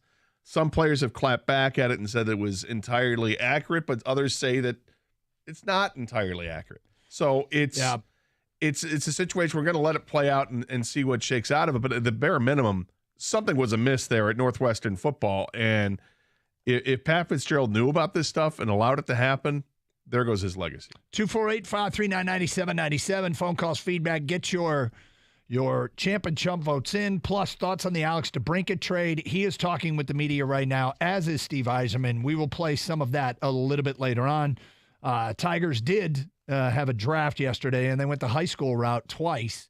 We will discuss that and more, all coming up. Pistons Summer League champ and chump votes. Going to be a busy Monday here on Carson Anderson 97.1. Well, I got a little treat last week. I got a little sneak preview of 5-Iron Golf that's going to open up in Detroit in just about a week's time. It's downtown's newest spot. It's got 13 TrackMan simulators, certified instructors, a full bar and restaurant.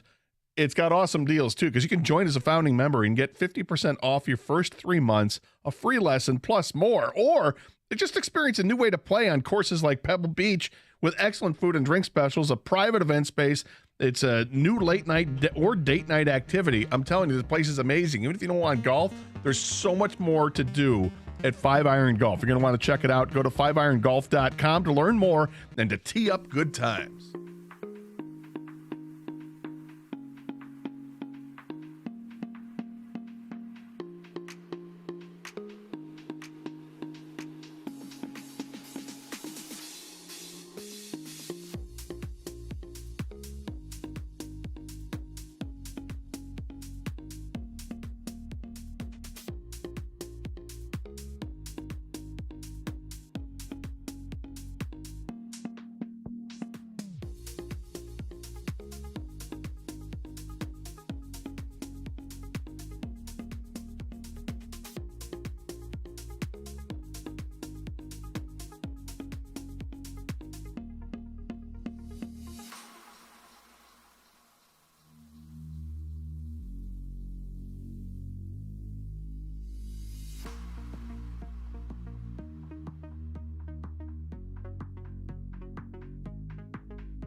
Doug Karsh, Scott Anderson, 97 won the ticket. Mobile lines, 248-539-9797. Ticket text to the same number. Reaction to the Alex DeBrincat trade. All right, so, you know what's funny, Gator? I was thinking about how you and I are oftentimes critical of listeners that call up and propose these ridiculous trades. How about we give up a 4th-round pick for Alex DeBrincat, where they give up nothing? Right. I think part of the reason why you and I, we both like Kubalik, and that's a player they gave up, which means in our typical estimation of trades, you don't get a good player for nothing. Now, so the funny thing is, I think most of the world has reacted as if they gave up nothing. And I'm like, I don't think they gave up nothing. I think they gave up something. I really liked Kubalik as a player. You really like Kubalik as a player. Do we overvalue him? I mean, it's up to every individual to decide, but I didn't think so. I thought he was a really nice addition. And where he was really, it was a 20-goal scorer for $2.5 million. Now, he's going into a contract year, which makes him tough to resign. Speaking of contract, okay? Our staff, our crack staff, the website that we go to for contract details is called Spotrac. And they have not had this contract posted yet. But we called down to the Birchie kid who was down there at this press conference for clarification. This is a 4-year extension. He will be a Red Wing for the next 4 years. I still think that's a reasonable amount of time to compete for the Cup. Yeah, it's because Ottawa was trying to go to arbitration for this upcoming season. And once they traded him and the Wings signed him to the contract extension, it eliminates the whole arbitration year. Arbitration. Yeah. Gotcha. In the meantime, so what else are we talking about here? If you want to, if there's concern, right? The concern about DeBrincat is, yes, he scored 40 goals playing with Patrick Kane, right? So can he score 40 goals when it's just up to him to be the lead dog? Does he need the facilitator? Or does DeBrincat come to Detroit and he becomes the guy that turns Dylan Larkin and Lucas Raymond? Does he join that line and they become all 30-plus goal scorer, right? Because his presence makes everybody else better. Well, I think he can certainly score more than 30 goals playing alongside Dylan Larkin if that's where he ends up. I think it'd be kind of cool to have a natural goal scorer that's there. You know, Tyler Bertuzzi was a player I really liked and showed a lot of grit in all these different situations, but couldn't stay healthy. And he was that kind of guy that had goal-scoring ability, but DeBrincat far exceeds the goal-scoring ability of Tyler Bertuzzi. Sure. So if he actually plays on the wing with Dylan Larkin, this would be the best goal scorer he's had. So I don't see why you couldn't expect to see 30-goal seasons again. Can he get to 40 again? 40 might be lofty. I'll take it, but I'll set the bar a little bit lower than that. But overall, it's can this team score more goals overall as a team? And DeBrincat's going to be a big part of that. But so is Comfer. So is Sprong. Some of these other players they added to this team. We'll see if Klim Kostin can light the lamp. They've got a lot of new faces to this team. It's going to breed a lot of competition when they go to Traverse City in a couple of months, and it's going to be fun to watch that competition to see who wins those jobs, because you're not just handed the roster spot now. You've got to compete for it, and there's going to be plenty of competition there. The other thing is he's called a 2-time 40-goal scorer. He's really a 3-time 40-goal scorer, because during the COVID year, when he played 52 games, he scored 32 goals. So he was well on his way to doing it again. Yeah, he was. And so he's got a proven track record. That year, do you know what his pace was that year? If you extrapolate that over 82 games? I do not. 50 goals. So was he hurt that season? I know it was COVID as well, but COVID season was what, a 60-game season? He played in 52 games that year. I wonder if he was hurt a little bit. The 2 times he scored 82, the 2 times he scored 40, he played all 82 games. And then that year, if he played 82 games that year, he was on a pace to score 50, which is incredible. So, look, he puts a puck in the net. It's what they needed. Now, if you want to look at it and say he was minus 31 last year. Minus 31.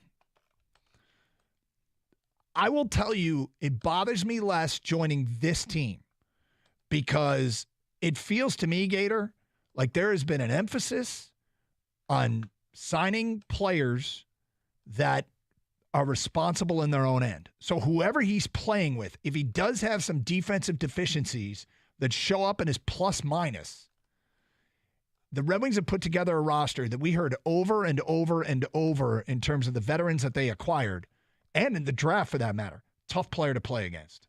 Very good, very responsible in his own end. Yeah, abrasive. Yep. And so if you're pairing him with the right line mates, then you are really putting him in a situation where that number probably corrects itself. Because minus 31 is a shocking total. But at the end of the day, on this team with this roster and what they emphasize, again, when you piece together what they already did with Klim Shady and JT Compher, you're talking about you could put him on a line where that wouldn't hurt as much. So, well, if you look at the Red Wings plus minus numbers last year, there was only one player that was worse than minus 17. That was defenseman Ben Sherratt, right? So Lucas Raymond was minus 17. Kubalik was minus 15 for that matter. So maybe those are comps that you look at. That was the worst on the forwards for the Red Wings, and it was half the number. So the Red Wings are a more responsible team defensively perhaps than Ottawa was, but Ottawa had more goal scoring. Here's another name I want to throw out as a possibility. And I was thinking about this a few weeks ago. And that is, in free agency, and people have talked about the better years for when we started talking about DeBrincat a few weeks ago. Well, he had these great years in Chicago playing with Patrick Kane and Jonathan Taves and all those guys, right?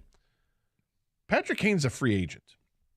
Now, he just underwent a hip surgery, hip resurfacing surgery that he happened in the first week of June. The procedure will cause Kane to miss 4 to 6 months of action. Now, his agent told Elliot Friedman that Kane wants to play for a long time, and doctors confirmed that his hip procedure should allow the star forward to be able to do so. It's unclear how Kane's surgery will impact teams being potentially interested in signing him in the offseason. So if you fast forward 6 months from the first week of June, you're getting into November, the first week of November. Is this something that you want to put Patrick Kane here? I do, because I don't think he's going to cost you much if it's just even if it's just a 1 year deal, kind of a prove that you're healthy kind of deal, see how it is. It's not going to cost much at all. I can't imagine it would. I mean, look, it would come with a risk because the guy is 35, 34, 35 years old. What's the risk coming for a 1 year deal? Significant. Well, the risk is you could use the money on something else better. And that it would be a waste of money, waste of the resource. But they still have cap space. Yzerman's talking about what he may still do. Well, again, we'll play it for you coming up a little bit later on. 248-539-9797. Rich in St. Clair Shores. Hi, Rich. Hey, good morning, fellas. Hope you had a good weekend. We did. I did. Gator, did you have it was good. Good. Thank you. Good. So before I get to my champ and chump, I don't know if you guys have. I don't think I've heard it so far on your show. I heard it a little bit on the morning show. It was a part of Rieger's show on Saturday, so Gator, you might have heard it. But did you hear about that group of 50 that were at Comerica as part of that no hitter? The group of 50? Yes, that included a teenage girl who is suffering from leukemia. I did not. Dude, some guy called in, mentioned it. That there was a girl there because he was kind of giving Rieger crap because Rieger wasn't really impressed about the combined no hitter. Like, dude, it was incredible. And then some guy calls in and adds on that there was a girl there who was a teenager who, hope to God everything can somehow turn out, but it doesn't sound great. And she was there, and he was just talking about how it was kind of a miracle, the fact that the game was probably not going to happen, and then it was still raining, and it happened, and then somehow we ended up with a combined no hitter out of it. And it's just, sometimes things happen for a bigger reason. So, and it just happened. The group of 50 is the group of people that went with this girl to go watch the game. Yeah, and they were able to see the game, and she actually got to see the no-hitter. Yeah, wow. exactly. That's pretty cool. Yeah. That's awesome. And as much as I would love to champ her and everything that happened on Saturday, talk about something we've never seen before. Ellie De La Cruz, man. This guy is something else. Not only does your team come back being down 5 to something early in the game, you get an RBI knock with the 0-2 count on 2 outs to drive in the game. What was the winning run?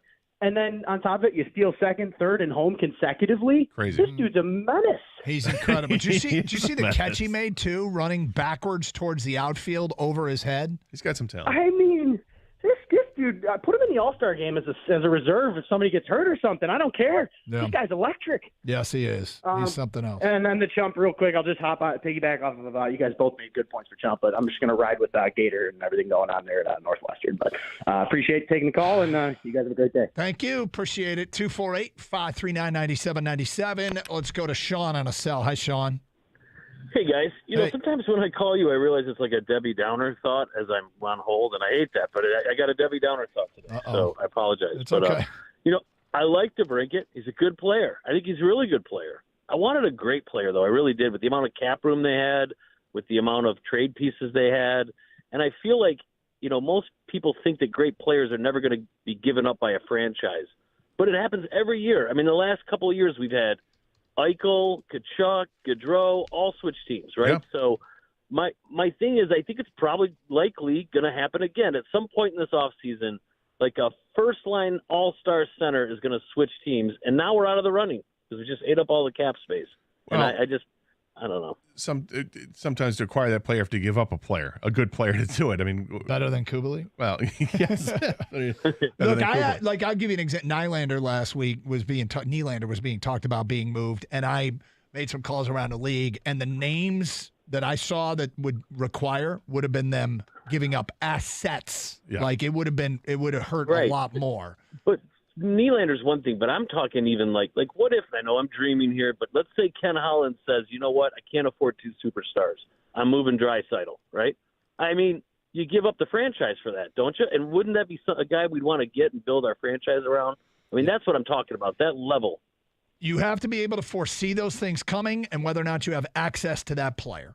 Yep. Or And if you play the free agent game. Yeah, I mean, who would you rather have? Well, I'd rather have Draisaitl. But do you have access to him? And is it actually going to happen? I mean, I'm not going to get mad about something that isn't even on the table right now, right? No. But I mean, if you want to think about that in the future, what you could do, obviously you have draft capital you give up. You potentially some prospects if you need to give up. And you also have money that comes off the books each year because Steve Yzerman hasn't been handing out these 5-year contracts all the time. Now, he gave out a couple of them, a 4-year contract to DeBrincat and a 5-year contract to Comfort.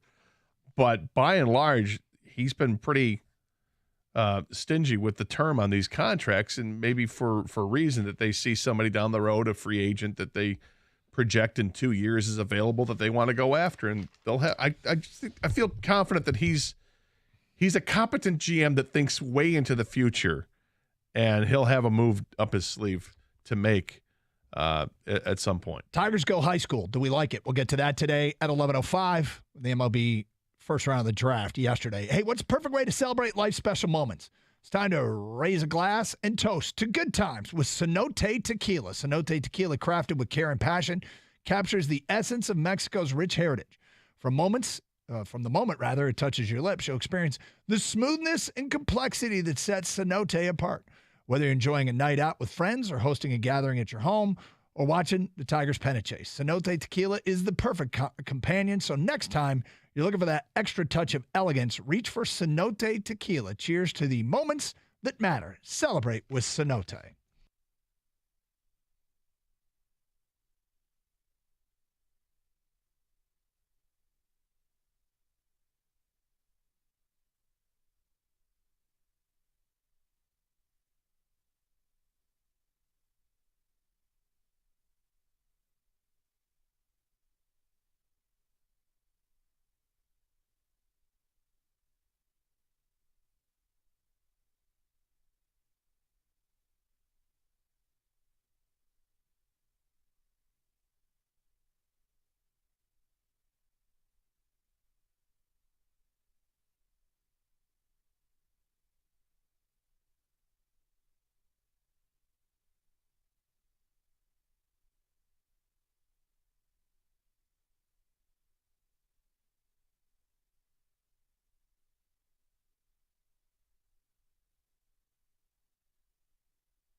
Brought to you by Capital Mortgage Funding. Call 1-800-LOW-RATE, the best mortgage banker. If you missed it last night, the Red Wings finally pulled off the acquisition of Alex DeBrincat from the Senators after weeks of speculation. GM Steve Yzerman gave his thoughts this morning. Might still be speaking now after about a half an hour. And he got it done and described the type of star that they just got.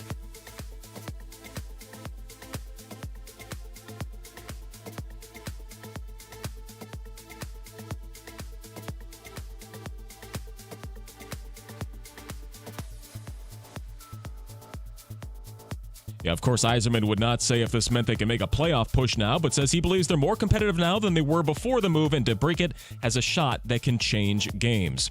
After adding 3 high-potential bats on day 1, the Tigers will look to keep stocking their farm system when the MLB draft continues this afternoon for day 2 of 3. They'll select at 76, 107, and 145. Michigan State had a player taken yesterday. The Wolverines still waiting for their first talent to go. As for the Tigers, they get a few days to rest. No games until Friday as All-Stars convene in Seattle for the Home Run Derby tonight, and the actual game itself tomorrow night. Pitcher Michael Lorenzen is the Detroit rep, and Wimbledon finishing up its 4th round as the major continues. Number 1 seeded Carlos Alcaraz is set to play this afternoon. Novak Djokovic needing to finish up his match, which he led 2-0 before it was suspended yesterday. At the Ticket Update desk, I'm Chris Villar. For more, go to 97.1 The Ticket and Odyssey.com.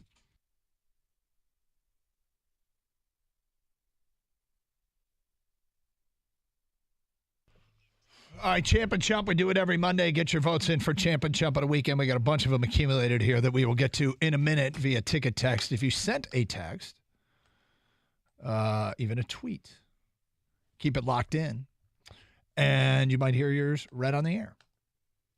Plus, you could comment. Another way to comment is the streaming chat on the Twitch feed. That's a way to watch the show. Go to twitch.tv and check it out. And you can see myself and Gator and the streaming chat there. Kang, you see Kang as well. But we appreciate all of you that are there each and every day and commenting. It's on YouTube as well. Yep, YouTube TV is another way to stream the show. But great thing to get the Odyssey app. Download for your mobile device today, AUDACY. And then when you're out of the area, anywhere in the United States, you can listen to 97.1 The Ticket. Okay, so Tigers... I was driving back from up north yesterday and was listening to the MLB draft.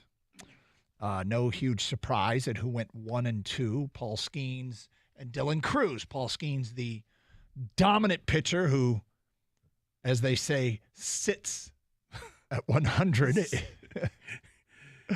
I mean, that guy is incredible. He's incredible. He's touched absolutely 102. incredible. He actually sits 99, they say, but his fastball is electric. And Dylan Crews, the Golden Spikes winner, the best player in college baseball. He had 18 home runs and 20 home runs. And, I mean, then this year won the Golden Spikes. I mean, he's a great hitter. Gets on base a ton. Yep. A lot to like about it. So the Tigers were on the board at 3, and the consensus had been going in and was going to be Wyatt Langford would be in the top 3. The outfielder from Florida. Yes. Big power hitter. Yep. But they went high school with Max Clark. Mm-hmm.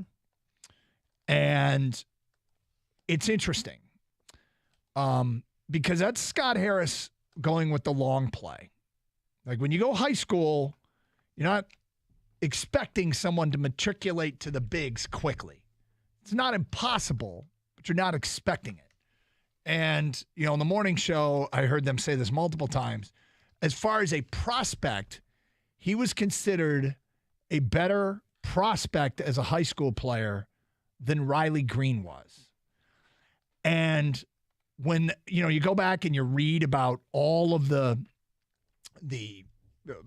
analysis of what this player is and what this pick is, Baseball America or MLB.com, The Athletic, all these websites with the super geeky baseball people, they all say the same thing. In another draft, this guy could have gone 1-1. Yeah.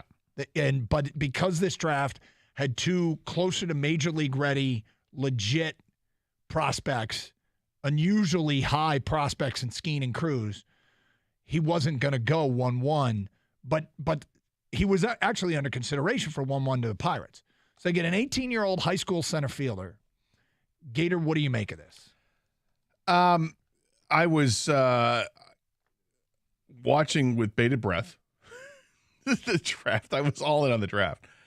And when they were on the clock, I just had a feeling that they were not going to go with a college player in Langford. I thought they were going to go high school kid, and I didn't know which one it was going to be. Walter Jenkins is the other high school outfielder, kid from North Carolina, that was a consensus, top 5. And the top 5 players in the draft were based on the top 5 players for everybody in the draft. And the draft really started after that. So Max Clark being selected by the Tigers, I think he fits exactly what Scott Harris is looking for. He's a guy that has incredible plate discipline. It's really hard to project much of anything because of high school versus college. I mean, college, you're facing college competition. You've got a track record of a few years. High school, he's 18. He's played high school competition. Sure, you'll have some tournaments that you get to go and some showcases that are different, and you can, show what you can do. But it's not the same opportunity you would as a college player. So it's more of a crapshoot. But his scouting grades are through the roof. I mean, just looking at it from MLB.com, and the way that this kid can run is near elite. His arm is near elite, and everything else projects very well for his hit and his fielding. And overall, he's a very highly graded player when it comes to scouting tools. And then you hear the 5-tool player stuff, and Scott Harris said, I think it's thrown around too much, but he truly is, And I'm watching all this stuff last night, and everybody said the same thing. Max Clark is the most toolsiest player out there, and the sky is the limit for his potential. So what it tells me is that they think clearly that his potential is greater than Wyatt Langford's. Not that Langford's a bad player, but that this guy has something that Langford doesn't have. And that's, I think maybe it just comes down to pure speed. And when you're looking at baseball today is different than baseball was a year ago. Speed matters now. It matters a heck of a lot more than it did a year ago. Stolen bases are a problem for the Tigers in the organization. They're not stealing bases, and it's easier to steal bases now. So projecting this kid 3 years from now being on the roster, and let's say that he's able to hit, he gets on base, he's going to steal second. And getting in scoring position is massive. So I think this is a tool that people are going to look more at down the road for the overall speed. The thought that when he does make it to the major leagues with the Tigers, that he'd be a center fielder and Riley Green moves over to a corner outfield spot. Now they have like 2 elite fielders out there. It's exciting. But does it come with the potential to hit 40 or 50 home runs? No, probably not. But I really liked what I saw with the highlights, and even more so, it's just listening to him talk and who he models his game after and why he models his game after Bryce Harper. I'm not a Bryce Harper guy, but the intensity Bryce Harper brings, Max Clark kind of emulates that, and he wants his teammates around him to be better, and he wants to inspire his teammates, and he said all the right things, and by all accounts, he's a great talent. So, the high school numbers are Mickey Mouse, and I tend to dismiss high school because you have no idea the quality of pitching. It probably honestly sucks. So who really, I'm relatively speaking. Right. So a lot of great players and to good players put up Mickey Mouse high school numbers. But, in the perfect game tournaments when he was playing for the Indiana Bulls, which is these are the ones where all these best players go to.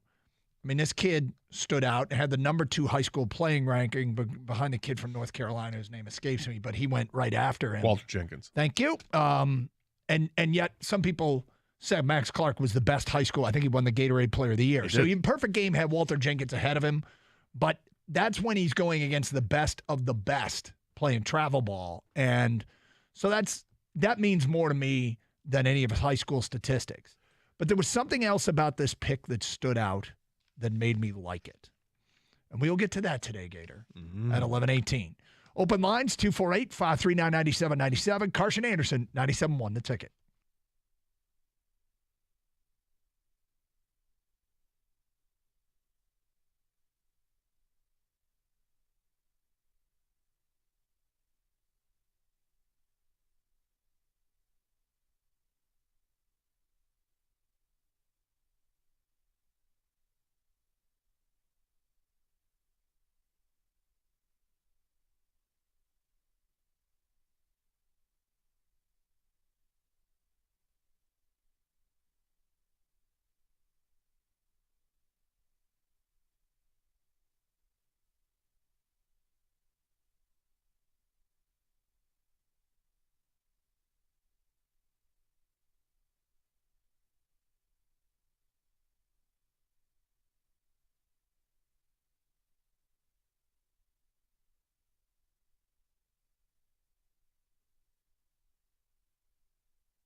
So, Gator, we were talking about the first round pick of Max Clark by the Detroit Tigers, who was, one of the best high school players, good enough to maybe go 1-1 in another draft. And we heard that over and over and over again. So we also have to get used to Scott Harris, right? This is his first draft. And they brought over Rob Metzler, the new director of scouting. He came from the Tampa organization, right? So, yeah, right? Tampa? Yeah. Oh, you came from Tampa? Yes. Okay. Tampa's right here, sir. One of the absolute best organizations in pro sports, really, the way that they operate. No budget, draft. They do a great job with talent identification and development. I went back to look at their first picks because I think Metzler was there for 15 years. The last 9 first-round picks they've had, do you know how many were high school players? I don't know. 7. So if we're going to be mimicking and operating in the way that Tampa did, which, by the way, also with more money to spend, this could be good if it works, but we have to get used to maybe a new way of doing things. Not that the Tigers didn't draft high school bats before, but we shouldn't be surprised, I guess, is the point. Riley Green, after all, was a high school player, so they did it before.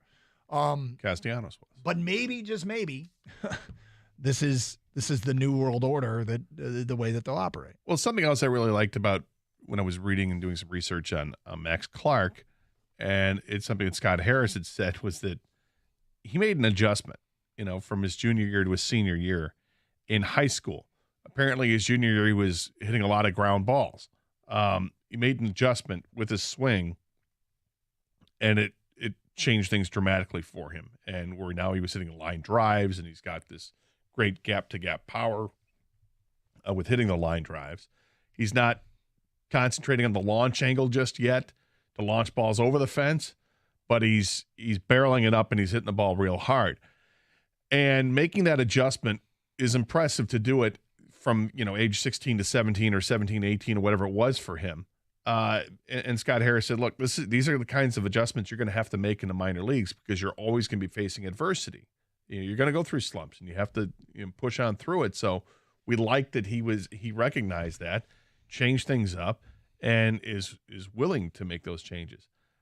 I like the pick a lot. I mean, the more I hear about it, the more I like it. And you mentioned the Tampa influence with getting scouts from Tampa. Maybe that makes sense with who they took with the next pick, which was Kevin McGonigal, a shortstop second baseman from Pennsylvania. And this guy just looks like a bulldog out there if you watched his highlights. And the thing that both he and Clark have, and again, it's a high school level. I agree with you. It's so hard to look at. But you have to be impressed with guys that draw walks and don't strike out a lot. And Max Clark did not strike out much at all and drew a ton of walks. And McGonigal was kind of the same way. So I guess so many of these guys get walked intentionally so much that numbers can be Mickey Mouse, and the intentional walk too, that anything they did in their high school season, show me what they did in the perfect game. Show me what they did when they played internationally. I'll pay attention. The high school stuff, it's fun to look at just for sheer numbers. I mean, in 3 years in high school ball, Max Clark had an on-base percentage of over 71%. It was like 717 or something. That's insane. And, of course, you're right. If you're really good in high school and teams know it, we're not going to pitch to you. Just take your base. Get out of here. But we'll see what happens. I'm excited that he had already accepted that he was getting at the slot for the number 4 money.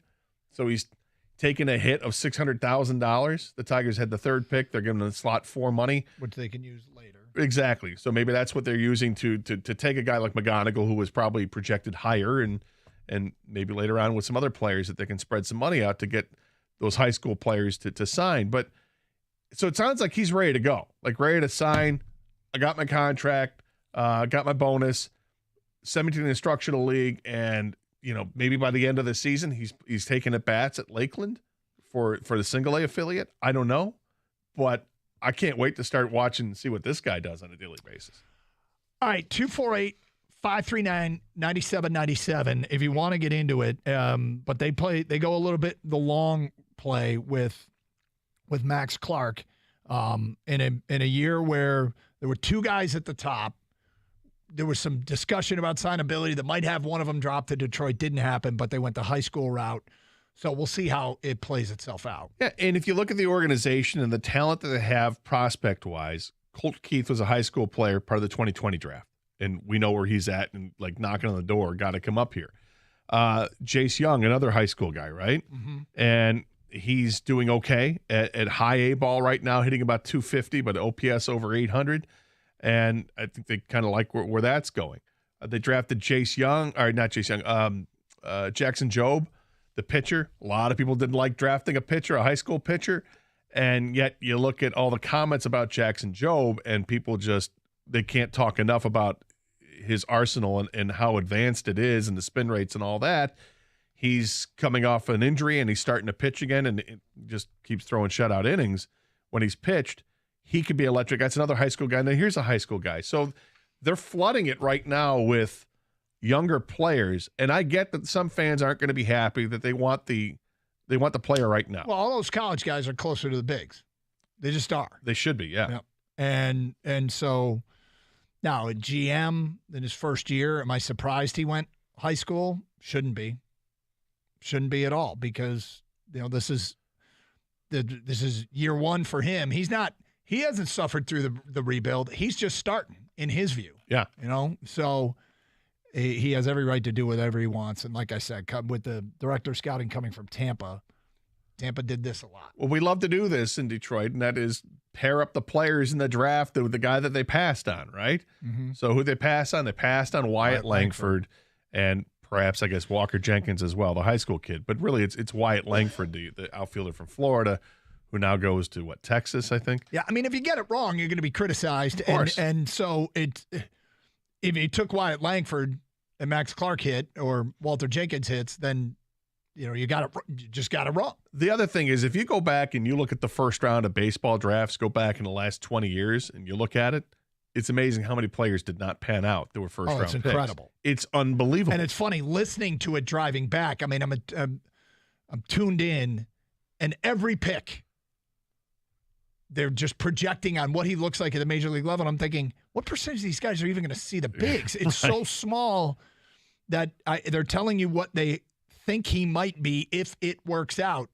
And I'm realizing that they're using very definitive language, very definitive language. I'm like, well, they're pretty comfortable with it, so go for it. They really are talking about this draft being the best draft that we've seen in years, with stock full of talent here. All right.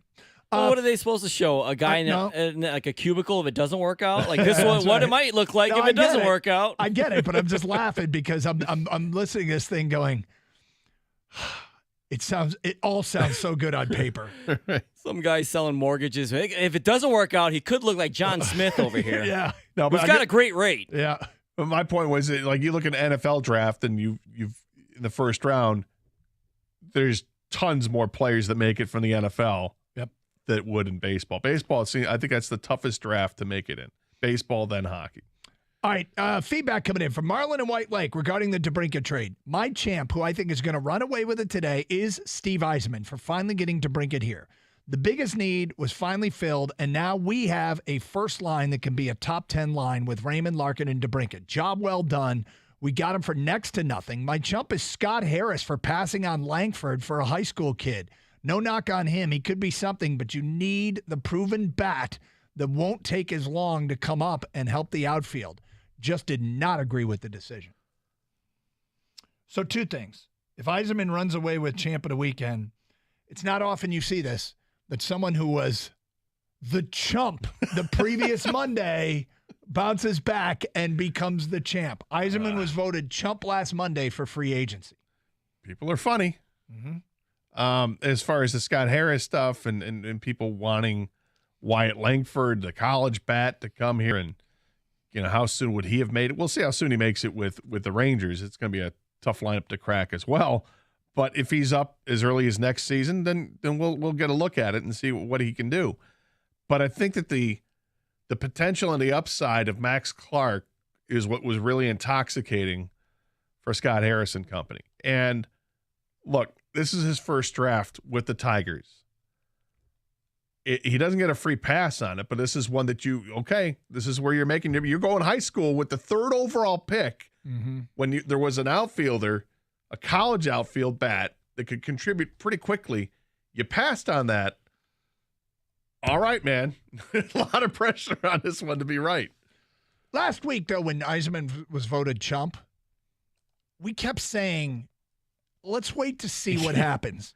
There's a reason we were saying it.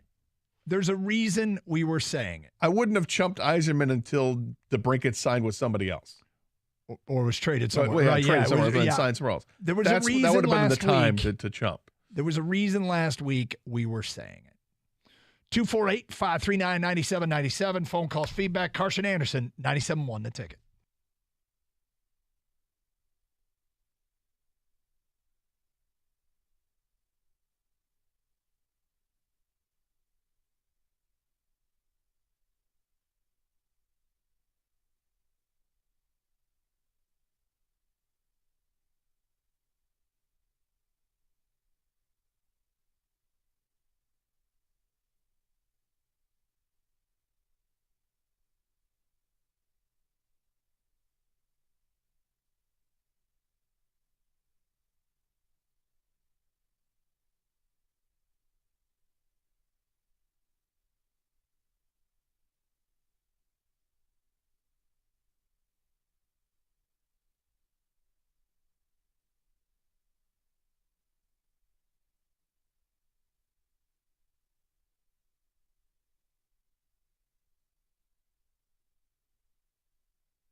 Doug Karsh, Scott Anderson, 97.1 The Ticket. Happy Monday, everybody. Tigers get Max Clark with the 3rd pick in the MLB draft. I can't tell you how many times I heard listening to the draft last night that somebody was toolsy, but he's got 5 tools, and Harris has as much said this term gets thrown around too much, but he legitimately can hit for power, average. He can run. He can play the field. He can throw. He's got the 5 tools. Well, it's projected that he'll hit for power eventually. Right now, he's got some power, to be sure, but he's not using the launch angle to really get that power. But they project that'll be fine in the future. The other stuff, it's there. His speed is, through the roof. How fast he is, and also he's got a great arm, and can play the position of center field very well as an 18-year-old. They love his first step, and all that's good. Something else I heard last night, I think it was Jim Bowden that said it, I think. That's And who I was listening to. and they were talking about after the Tigers selected McMonagle and said that McMonagle might be the second best high school hitter. So the Tigers may have gotten the 2 best high school hitters in the draft, which I thought was strange because Jenkins was this other top 5 pick, but nonetheless, intriguing to think if that's the case. That you could at least argue that that's the case. More feedback coming into the Carson Anderson inbox from an unnamed texter. My champ Tigers for pitching the no-hitter. My chump Scott Harris. I mean, I'm going to assume you didn't like the high school player. Jason says he's here for 5 years. It's a 4-year extension. Actually, it's not. It's a 4-year deal. Starts this year. We thought so too, Jason, but it's not. Nick in Belleville says, guys, they signed Daniel Sprong in the offseason, who's literally the exact same player as Kubalik. Y'all need to relax. Well, I don't think we're freaking out. No, I'm not freaking out at all. There's nothing wrong with us. I happen to like Kubalik as a player. I know, it's weird. It. You and I are the only two that like Kubalik as a player and feel a little bit of sting from seeing him go. Yeah, and we both said we'd still make the trade. Yeah, make the trade. And you're right. Sprong provided, 20 goals last year? And does he step in and fill the 20-goal void left by Kubalik? Okay, that's fine. It doesn't mean I didn't like Kubalik as a player. The season Kubalik had, right? He got off to a hot start, cooled off a little bit, and I was like, eh. And then he goes to the World Championships and has 8 goals in 8 games. Yeah. And you're like, all right, good. He maybe a little confirmation bias for a player I really liked. But. Yeah, but it's both of us would still make the trade 10 out of 10 times. Yep. Kubalik is going to be an unrestricted free agent after this year, and we probably couldn't re-sign him. I don't doubt that. Well, that's easier. And when you those, I've told myself that. I still like the player. That's all. That's it. Kubalik is nothing, writes Mike. All right. He's an expendable piece. Stevie fleeced Ottawa. What are you guys talking about? I won't deny that he may have been an expendable piece. After they went ahead and signed some of these free agents, yeah, maybe that becomes expendable. Yeah, that's fine. Still make the trade. Eric at work says, Champ, the U.S. men's national soccer team victory, scoring an OT goal to force PKs and win to advance to the Gold Cup tournament. I'm suspecting you didn't watch that. No. It was U.S. and Canada in the Gold Cup quarterfinals. There were no goals scored. And then in the 88th minute, we score a goal. Team USA scores a goal. In the 93rd minute, we give one up. So nothing happens for 88 minutes, and then bang, bang, 2 goals, one in, with 2 minutes left and the other in extra time. And so now we go to overtime, which isn't sudden death. And then Canada scores an amazing goal, although it kind of deflected off a defender. And they take a lead in overtime, and then we score late in overtime to force PK. It was a wild finish. But anyway... Chump Pat Fitzgerald and the Northwestern staff. Hazing is so 1970s, it should never happen. That's from Eric at work. Look, I held off on chumping them because I feel like I want to hear their side of the story and make sure there's one person said that the player that's at the point man of these accusations literally was telling people, I'm going to do something to get Pat Fitzgerald fired, like he might have a vendetta. And so I just held off on that. Because we don't like to try and convict people on the air. But you're right. If this stuff is true, it's unbelievable. It's one thing. If the stuff is true, the allegations is one thing. The other part is, did Pat Fitzgerald know? Yeah. Right? Because there's some, if you read the stories about it, some of the players thought that Pat Fitzgerald was signaling to them, hey, yes, this player, I want you to make sure when the time comes right that you guys take care of this player. With hazing rituals that are ridiculous. Because this was done to players that would screw up in practice or in a game, and the underclassmen and the stuff that was done to them allegedly is just it's sexual assault, and it's I can't even wrap my head around why anybody would want to participate in that in the first place. I don't get it. Like it doesn't sound like fun in any way. No, I mean, I'm just trying to think of me as a person. The potential upside is bizarre. Bizarre. If I were in the locker room and I had even heard of that stuff happening, or let alone see it, how somebody didn't go to the coach right away, or stop the players from doing what they were doing, I don't get it. I don't get it. I don't either. But we'll wait and see what happens. And again, it doesn't look good. Will writes in, I think that Max Clark has a chance to absorb knowledge from a guy like Riley Green, who was just in similar shoes a few years ago. I mean, sure.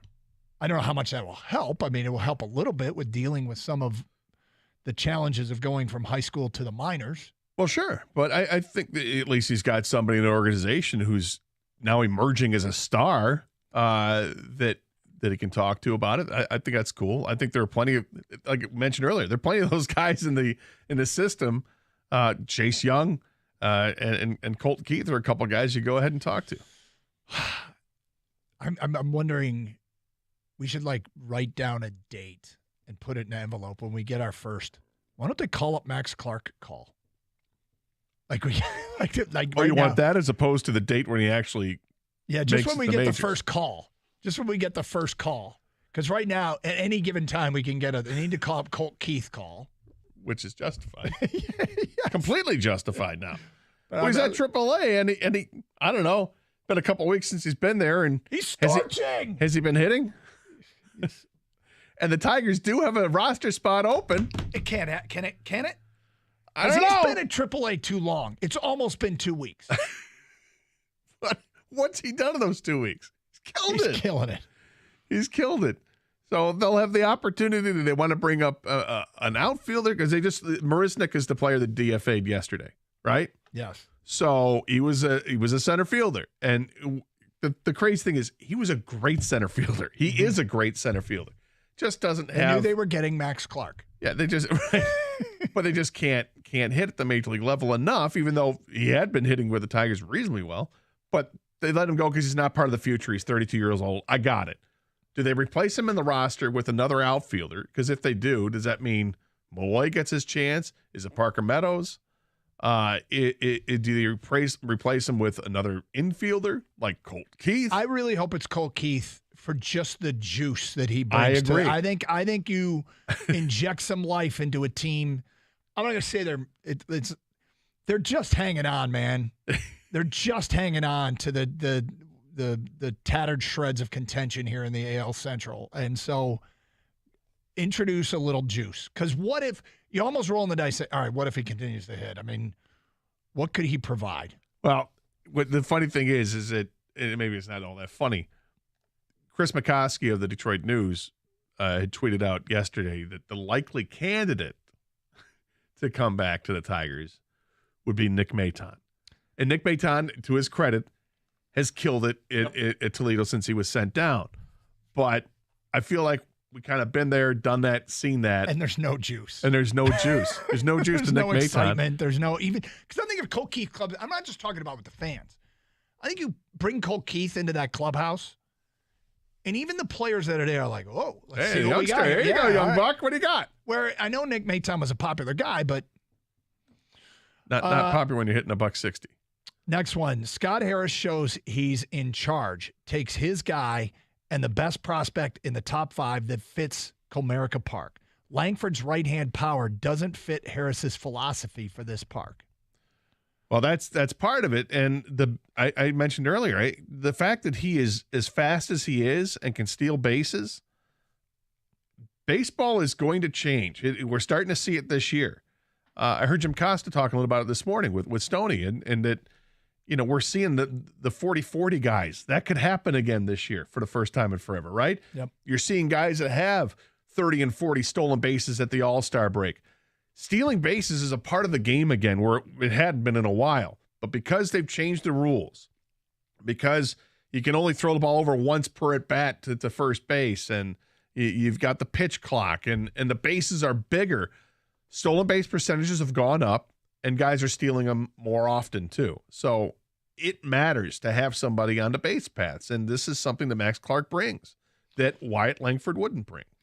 Champ, the Tigers pitching on Saturday for throwing the combined no-hitter. Chump, Pat Fitzgerald. This is interesting how he puts it. Mm-hmm. For either knowing what's going on, for either not knowing what's going on or allow it to happen.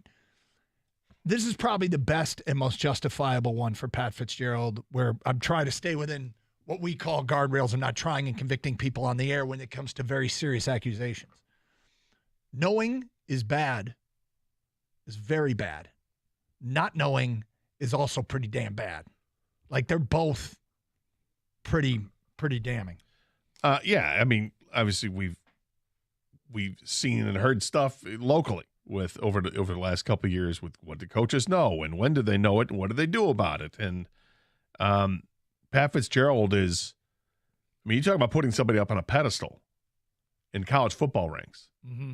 Everybody puts Pat Fitzgerald up on that pedestal, and this would knock him down quickly if he knew about it. And if he didn't know about it, how did he not? Like, how? And I guess this is why this needs to play out more. How often did this happen? If it actually happened, did players let coaches know that this stuff is going on? Did they blow the whistle on it earlier, and it just fell on deaf ears? I mean, these are things you got to figure out about. And it was the dean or the president of the university initially was a 2-week suspension without pay. Mm-hmm. And now he said, I may have to revisit that because details come out. Yeah. Okay. Gator, I have in the noon hour, by the way, we're going to hear from Steve Eisenman. Looking His forward thoughts. to that. Yeah. A bunch of what he had to say at his news conference. Most interesting stuff. Years ago, the Red Wings acquired a player from Ottawa in Marian Hossa. Right. And it just so happened to be a day that my cousin Maureen and her husband Googe were driving to Detroit to visit, listening to the show, and Googe called up and said on the air, "He sucks, Doug, he sucks," to tell us we got nothing because Hossa can't perform in the postseason. Right. Because he frustrated Ottawa fans. I just got some feedback here from a listener that wants to know what Googe thinks of this trade. Googe is our Ottawa correspondent, so I sent Googe a text. Okay, I feel like it's a little unfair because DeBrincat only spent one season in Ottawa, No. and they did not play in the postseason. So No, but I'm going to see what Googe thinks of this deal. I've sent him a text. Yeah. We'll find out what our Ottawa correspondent, my cousin Maureen's husband, Googe, makes of this deal. 248-539-9797. Steve Eisenman, thoughts from his news conference about the Alex DeBrincat trade. You'll hear him in the noon hour. Straight ahead, this is the weirdest thing I think that's ever happened in sports, and I'm not kidding. that's quite a statement. We'll get to that at 11:49. 97.1.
Doug Harsh and Scott Anderson. 97-1 the ticket. Okay, we'll get back to the Alex DeBrincat trade, which is the big story of the day.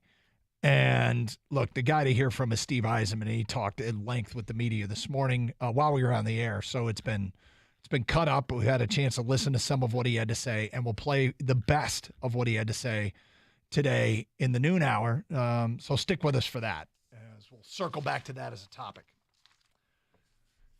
Over the weekend, the NBA introduced something that I will only describe as a unnecessary grasp at artificial competition.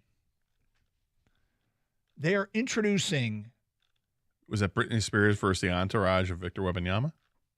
No, we can discuss that at some point.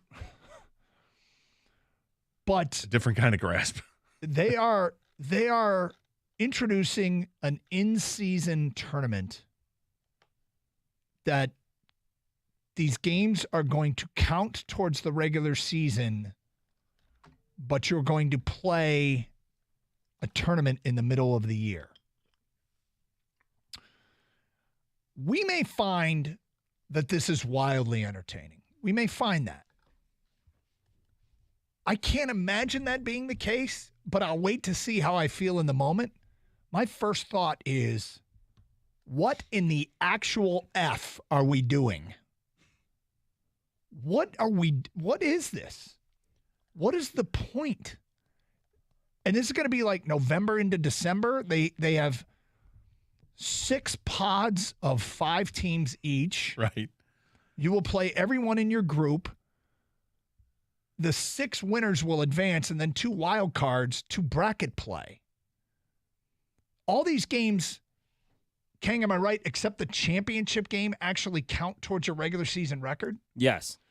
So you're going to play these games that are going to be regular season, I put in quote, regularly scheduled games, to manufacture drama over something that I can't even begin to wrap my head around why we would care. Didn't the NBA just come off like their best year they've had TV ratings-wise and attendance-wise? I mean, they've had some very good, I don't know if that's actually a fact, but I'll go with it, sure. I'm not sure why they feel the need to reinvent themselves again. An in-season, what's the point? So, hey, mid-season champs? Well, you know the point, Gator. The point is money. Yeah.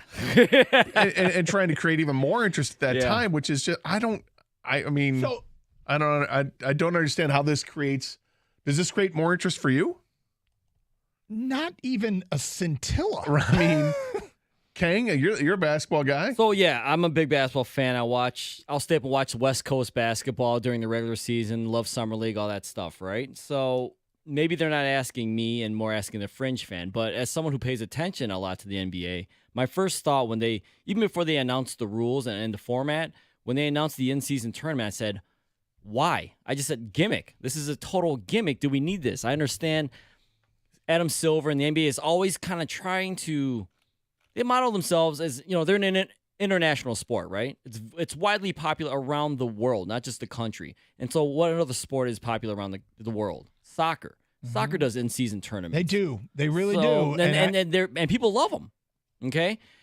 I don't know if people are going to love this, but my first thought was gimmick. And my second thought is I might like it. Who knows? I guess we'll find out. Because when they first introduced in football, I brought this up to you this morning, Doug, that they're going to move the extra point back. I thought that was stupid. Yep. Now that we've had it, I think it was brilliant. And I love the fact that they moved the extra point back. So will this tournament be like that for me, where at first I think this is dumb, but then I'll grow to love it, or not even grow to love it. I'll just be like, well, this was brilliant. I should have embraced it from the beginning. I said at the beginning of this that maybe I'll find in the moment that I'll care. I really cannot see that possibility, but so here's there's so much contrived about this, okay? So you're in these pods, and you're going to play 4 games, and they're going to count towards trying to qualify for bracket play, and they're also going to count towards your regular season record. But then for the 22 teams that don't advance, they're going to play some more games. They're going to play 2 other games while we go quarterfinals, semifinals. And then there's literally going to be an exhibition game for midseason champs. Does this thing even have a name? I don't remember if they have a name for it yet, but I'm sure it'll get sponsored and then the name will come with that. Yeah. But the thing is, yeah, at first I thought, why do this gimmick? Will the players even care? I mean, what's the prize? An automatic playoff berth? But then a 1 or 2 seed would win it anyways, right? Because they're the best teams, and why would they wouldn't have any reason to play the rest of the regular season, I guess. I don't know. But then when they announced the format and why, it's basically they're playing for money. They're playing for money. And the games do count towards your regular season record, which matters when making the playoffs. So I get that.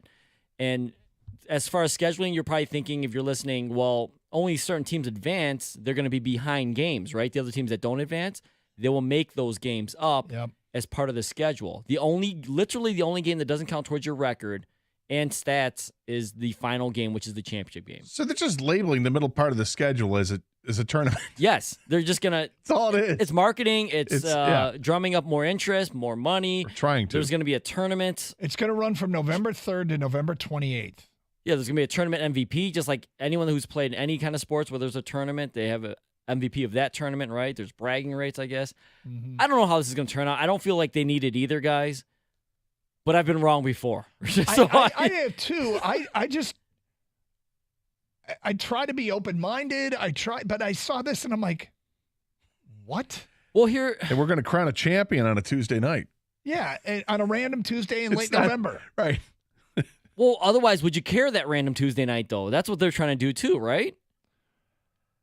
Right, by creating, yes, like I said, fabricating an artificial drama. But they count toward, other than that championship game, I guess, those games count towards your record. So if the Pistons lose a game in the tournament, they lost a regular season game. Yes, they lost a regular season game. I imagine like Detroit playing Atlanta, because Atlanta's in their group. Mm-hmm. It's Philly, Cleveland, Atlanta, Indiana, Detroit. It was randomly drawn, by the way. Yeah, they were put into pots, and for each of the 5 teams. Pot 1 were teams with the 3 best prior season records in a conference. So the top 3 teams in the East were going to be separated into 3 different groups. Yeah, and the Pistons fell as far as you could possibly fall. Yeah, they probably did, right? What are they calling it? They're calling it, as best I could tell, the NBA in-season tournament. And as Kang pointed out, it's going to be the Motorola Cup or something like that. There's going to be a sponsor that comes along. Jeep presents. Will it be big enough to generate an Ed Sheeran satin jacket? Valid with the logo with the of NBA mid-season logo? tournament champion. If it isn't, then I don't know what the point is. We have to tell people what you're referencing. 2 years ago, on NFL opening night, a movie poster was put out because it was Tampa versus Dallas. And in the background were Tom Brady and Dak Prescott. And in the foreground was Ed Sheeran. Because he was going to have a concert at halftime or pregame. And then we realized that the NFL was putting out merch with the NFL logo and the name Ed Sheeran on it, on a hat, on a T-shirt. And they had a $280 satin jacket with the NFL logo and the name Ed Sheeran on it. And it was all done on a movie poster, which led to Gator doing his movie trailer voice. In a world without Ed Sheeran, we bring Ed Sheeran back. In a sports world that's been void of Ed Sheeran for almost 2 calendar years. Now that's the NFL getting it done, right? Yep. The NBA with this is a little. I feel like maybe they Ed Sheeran's aiming too high. Mm-hmm. Maybe it's like Ralph Macchio in the midseason tournament. Like Cobra Kai. I think they're going to go with something more recent. You think so? Well, Cobra Kai is a good team. I know they brought it back. Yeah. Maybe like Post Malone or somebody. I have no idea, but it's The Weeknd. It's gonna be sponsored. Maybe they give him an E at the end of his name. Bring it back. I actually think he's changed his name to his real name now. Is the artist? He's on a show. Yeah, I know. The Idol or something like that. Idol. I saw one episode of it. Not critically acclaimed. Well, suffice it to say, I find this to be bizarre. And I'm stunned that this is happening. And I'm going to say, I will keep an open mind that it's possible that I will give a crap when it happens. I just can't see that in my future. I'm going to be honest. I don't think it'll bring any more interest to me than the game already. I just look at it as it's part of the schedule. Yeah. And, you mean that if the Pistons aren't going to make it to the championship game, I'm not going to be surprised. Right. Like, this is a Wait, team the won Pistons 17 didn't games. advance? From 17 wins to midseason tournament champs or midseason tournament runner-ups. Get hats and shirts printed up. I mean, if you're going for an NBA championship, you probably don't care about the midseason. If you're not going for an NBA championship, if you're a team like we have here in Detroit, you're not going to win the thing anyway. So I don't think anyone's going to care. You know what? It's weird. This tournament, it might be the only tournament where the championship game doesn't mean anything compared to the other games. Do you know what I mean? Like, the other games are regular season games. This counts. And now, that game doesn't count. Right, because it's the odd number game. Yeah, and that's but why that's the which game. is so dumb. That's the game that doesn't matter. The championship game. I mean, can you imagine, like, we got the Lakers and 76ers, and the Lakers are resting players Exactly, in the championship game for the because A, championship. it doesn't matter, Yeah. and B, what better time to take care of load management than a game that doesn't matter? They You're should. right. They're going to play a title game, and it's going to be G Leaguers. So that's how you should field it, right? Well, why would you put all your effort into it I don't know. if it doesn't count? And so fast forward almost a year from now when we're in the heart of the playoffs, and how many times is it going to be brought up? Denver was the mid-season tournament champion. Yeah.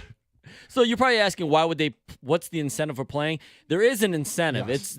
The winning team gets, I believe it's $500,000 per player. The losing team gets $200K per player. Which will matter to some guys on Yeah, the roster. exactly. The ones that Yes. aren't playing. So they are playing for something, but they're just not playing for anything as far as it doesn't mean anything for regular season. 248-539-9797. Phone calls, feedback, champ and chump. Steve Eisenman, hear what he had to say about the Alex DeBrincat trade in the noon hour, 97.1.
Sorry, man. Took a bad bite there. Sorry, what do you got today? Turkey sandwich with Swiss and some mustard. Is that a store-bought one? It is. It is. Did you get it from a gas station? Yeah, did you? No, I did not get it from a gas station. I got it from a deli. Was it Shell? Was it Mobile? That's right. BP. No, I didn't. Sheets? Is the Sheets open?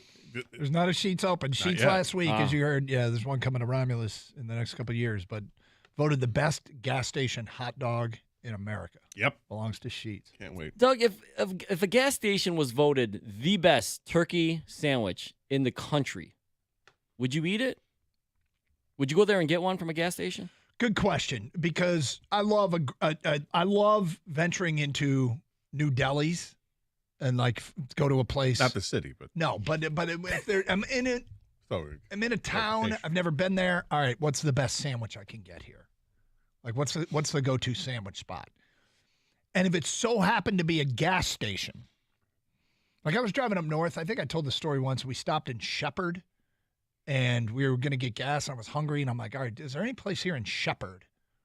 So my brother-in-law, Dave, picked him up in just north of Lansing. We're driving north, headed up to Petoskey area. Stop in Shepherd for gas, and there's this little corner store. I don't even know what it's called. I know how to get there. And the sandwich was so damn good. So good. Mm-hmm. But it was a corner store. It was like an actual deli. But what if that were in a gas station?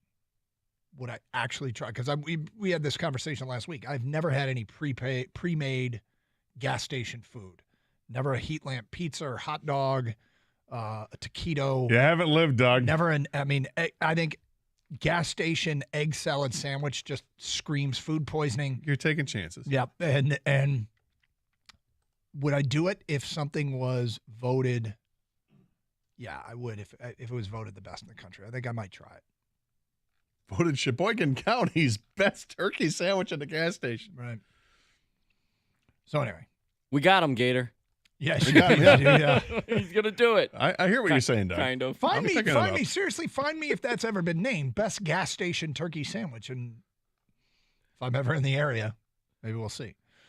248-539-9797. How would you rate the turkey sandwich? It's probably about a 7. Oh, that's not scale 1 to 10. Better than I thought you would have it rated. Yep. I mean, it's not ideal, but for what I was getting, it was pre-made. Yes. Okay. Yep. So but it was pre-made from a deli, and it could be the exact same ingredients. But if you put it in the corner of a BP, I'm not interested. Could be the same thing. If it actually has the term deli on the marquee, I'm all for it. But if that's that same sandwich you put in the gas station. If you're selling petrol, I don't want your sandwich. It's typically my rule, yes. Get this gas station crap out of here. Did you get a little mustard packet? or Damn right I did. Come with packets. Those little packets, by the way, for an actual large sandwich, you need 6 of them. Oh, do you?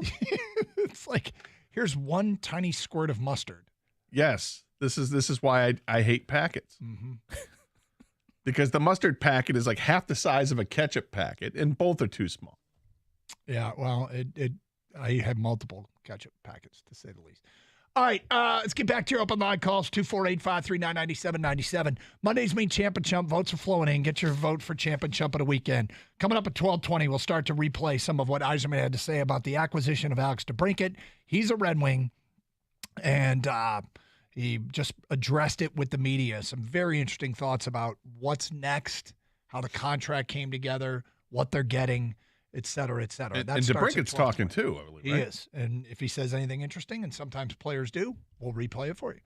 Let's go to Matt in St. Clair Shores. You're on 97.1 The Ticket. Hi, Matt.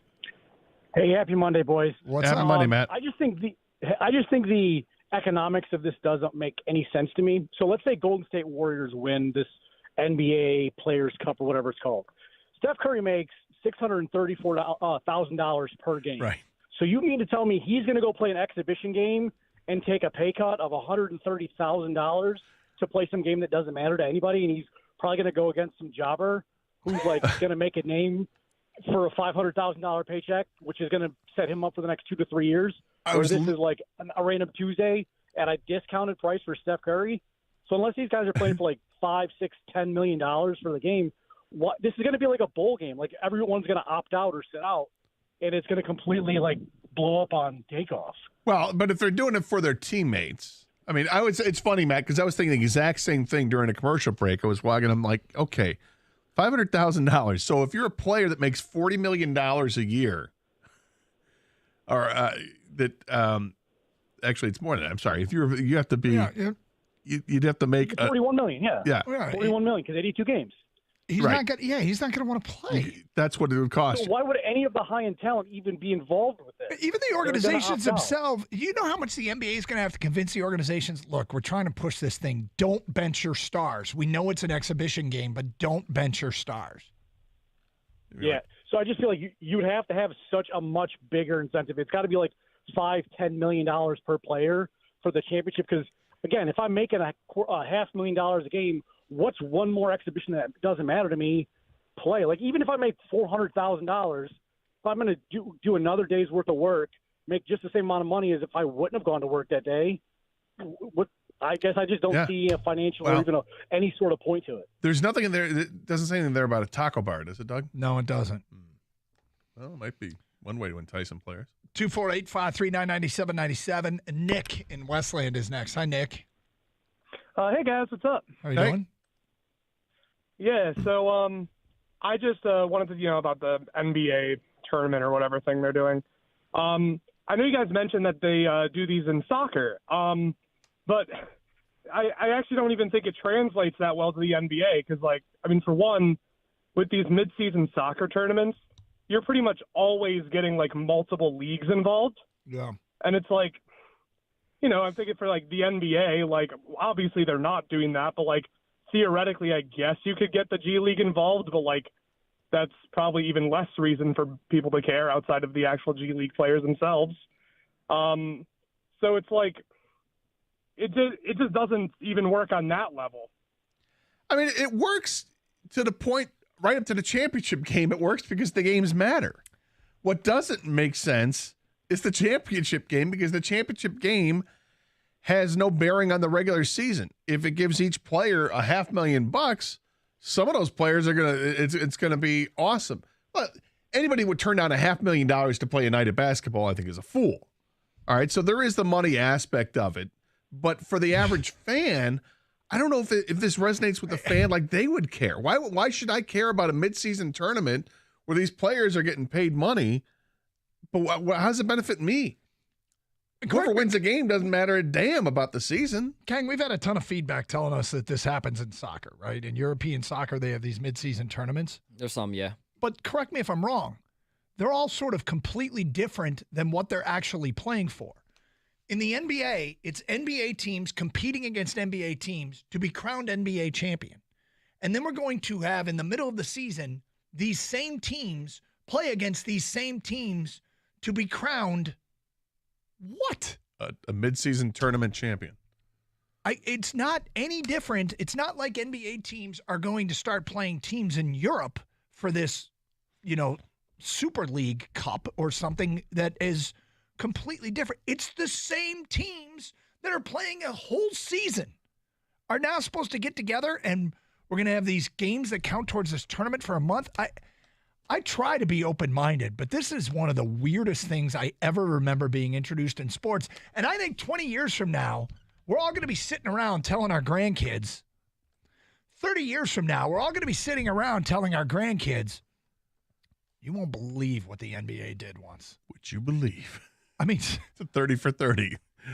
It doesn't make sense. I know it's gimmick, it screams gimmick, but the final game doesn't matter. Why are they playing it? You get a cup. I mean, I'm thinking the NBA is hoping just pride takes over for a lot of these and just the competition, of, I don't know. It doesn't make, I don't think they need it either. That's another thing. No. That's the crazy thing is they don't need it. Yeah. They absolutely 100% don't need it. You're already concerned about load management during the course of the season. And now you're going to have some mid-season tournament that really doesn't matter because it's just a regular season, except for the championship game, which doesn't count for anything other than pride and a paycheck for each player. There's no that's is the money the incentive to win the championship?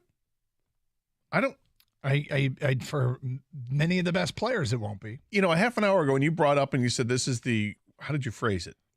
One of the strangest things. You've ever seen in sports. I thought, now that's hyperbole. Yep. That's not hyperbole. This is one of the strangest things offered up in sports.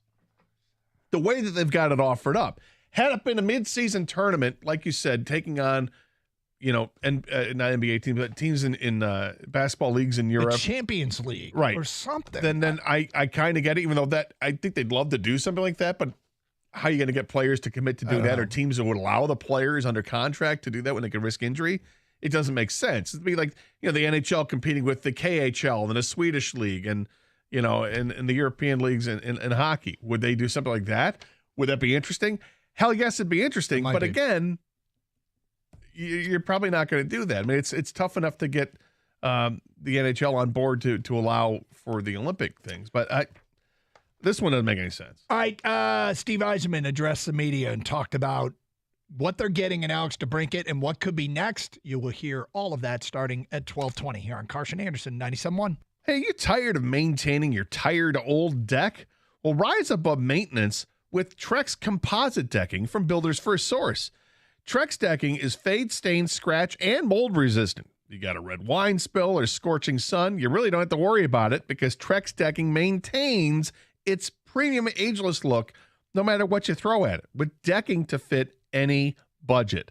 Find Trex composite decking at Builders First Source in Clinton and Shelby Townships and online at bldrmichigan.com. Builders First Source, Macomb County's largest and first source for decking.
Doug Karsch, Scott Anderson, 97.1 The Ticket.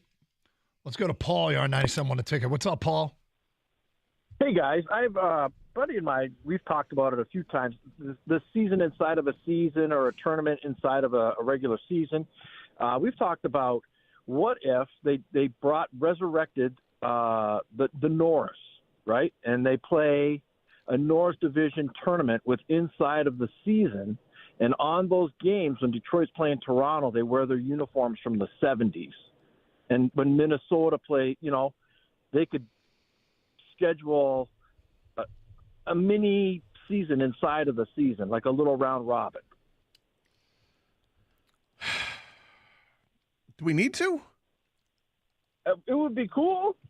You get to pull up the old uniforms. He did You touch get on to pull up the something Norris. when he mentioned the old Norris division. Like there's at least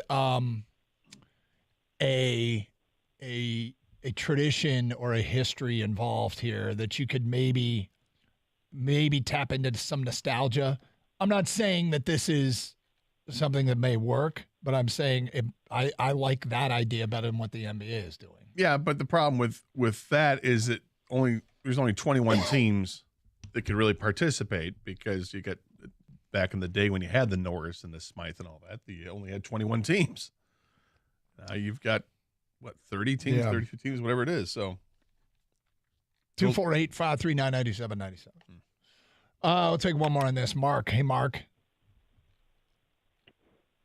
Hello, how are you? All right, Mark.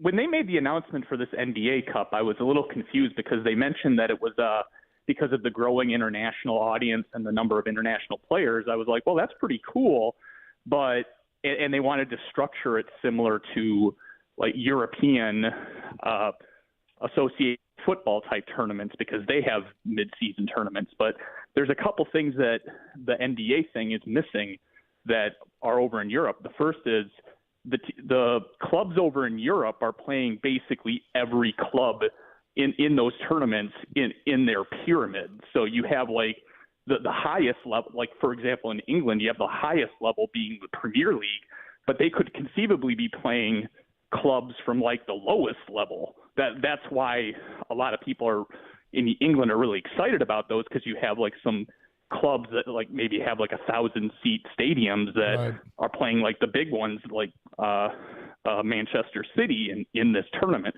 And the second thing is, for example, the Premier League, they don't have an end of season tournament. It's the season, and whoever has the most points at the end of the season is the winner of that league. And then the mid-season tournament is the tournament for that country. Like the NBA already has an end of season tournament. There's quite a bit that doesn't feel like it works. Like it makes it not translatable to what we do over here. But okay, thank you for your phone calls and feedback, and we still got a bunch of feedback to read. But let's get to Steve Yzerman. He addressed the media today about the addition of Alex DeBrincat. And we decided to take a select few number of cuts here so that people can hear the most interesting stuff he had to say. And with the addition of DeBrincat, they got something that he desperately wanted, which was adding more scoring.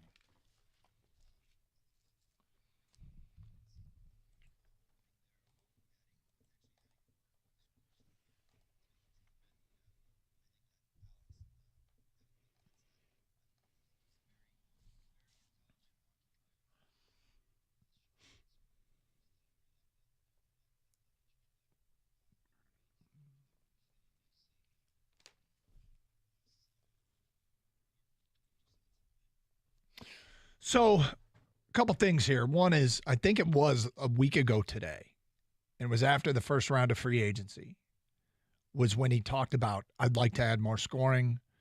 We'll see what happens. We're still far away. We've at the draft, we talked to some people, laid the foundation. Now, then free agency, kind of the first round has passed, and so we're going to circle back and people reevaluate. I mean, basically said, here's what I'm doing this week. I'm talking to Ottawa, and we'll have an Alex DeBrincat press conference coming up soon.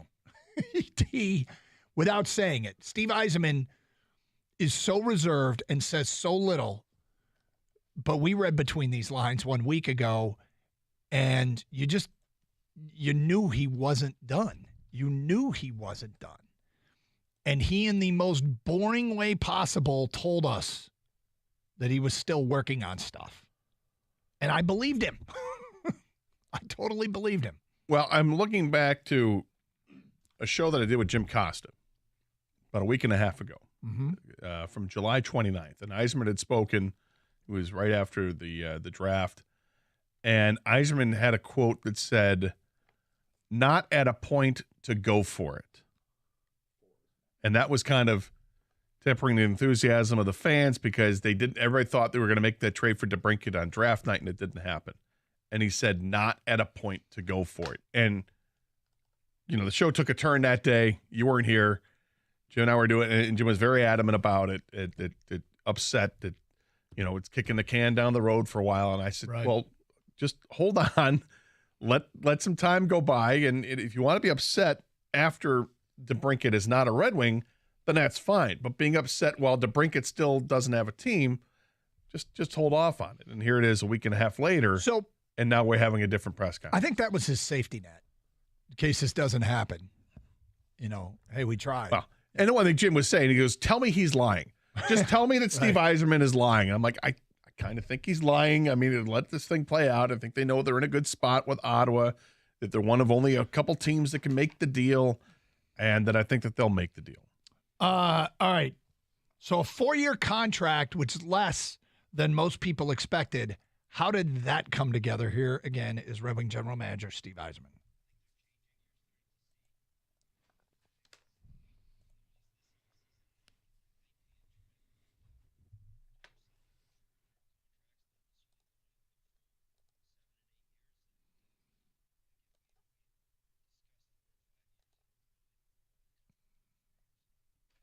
So there you go. He talks more about that a little bit later on.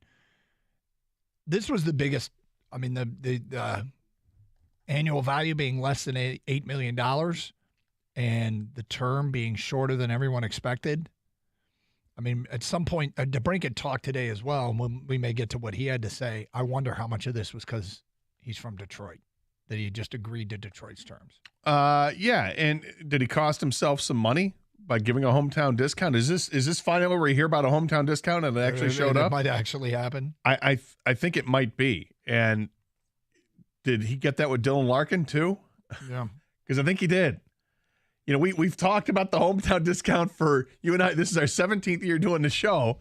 And I think we've always talked about at some point during the course of the show, during these years, what about the hometown discount? Can I get a hometown discount to get a free agent to re-sign with the team or whatever? And it hasn't happened. I think we've talked about it in the neighborhood of 200 times. I think it's happened 3 times. And it's happened twice with Yzerman already. Yeah. Because I think Dylan Larkin could have gotten more money if he hit the free agent market, and I think DeBrincat definitely could have as well. But they've got them both for reasonable prices. All right, he talks still to come about adding more because there's still money left under the cap. Hear what the general manager of the Red Wings had to say. Coming up before 12:40 here on Carson Anderson on 97.1.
Doug Harsh, Scott Anderson, 97 The Ticket.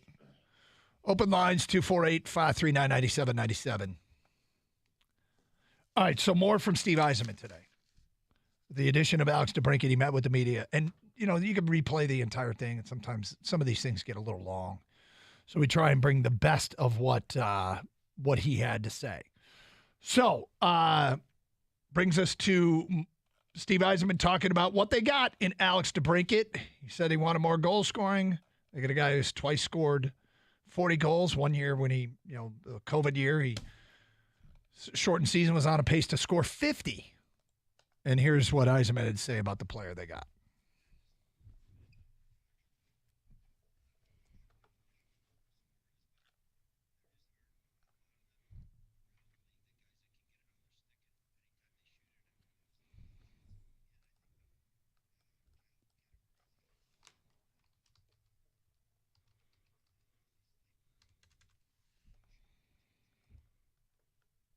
This is true. Yeah, and here's the thing. He's 25 years old. Yeah. And he already has 2 40-goal seasons under his belt and another one where he's trending towards 50.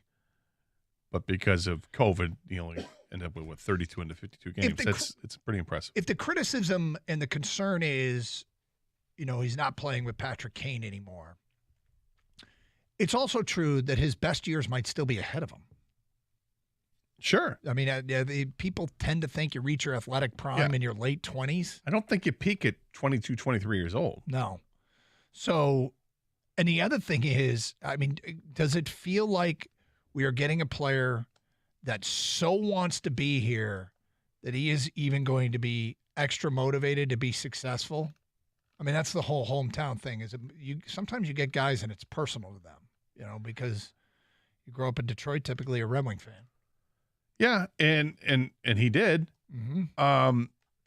I would imagine it helps that the captain of the team is in that same situation. Dylan Larkin, same thing, hometown guy. And Larkin had just came off this really good season, his career best season. So if these guys are playing together, and I thought it was interesting, the first bite we had with Yzerman, it finished up with him saying whoever the coach decides to play him with. Yeah, I did think that was interesting too. Like Yzerman's like, nope. My hands are clean. I got the player. It's up, and which is what you should be doing, right? You're setting the team up for the coach and let the coach do what he's going to do. Which I'm curious to see how they put these lines together. And there's going to be a work in progress and a feeling out process to see who plays best with whom. Okay, here we go. Will you still have room to add more because this doesn't take them over the cap and they're going to have some money to get freed up? Here's what Yzerman had to say.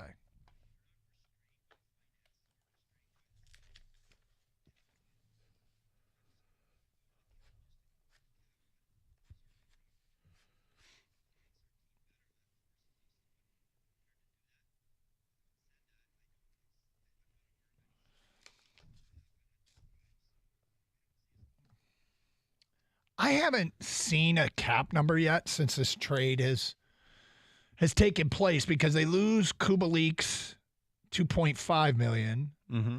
And what did 7.75? Is that Something what? like that, yeah. Yeah. So overall, it's a net addition of. I mean, he's still got $5-6 million under the cap because they freed up the Zadina money last week too. That's right. There's still money to add a good player. Yep. I mean, a good player.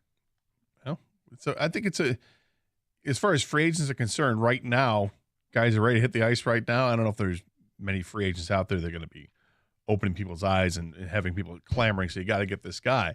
But I mentioned before, Patrick Kane is somebody who just underwent surgery on his hip to try to extend his career, and it's hip resurfacing surgery that they say takes 4 to 6 months of recovery time. Well, that would put him, if you look at this full 6 months, somewhere in a November return.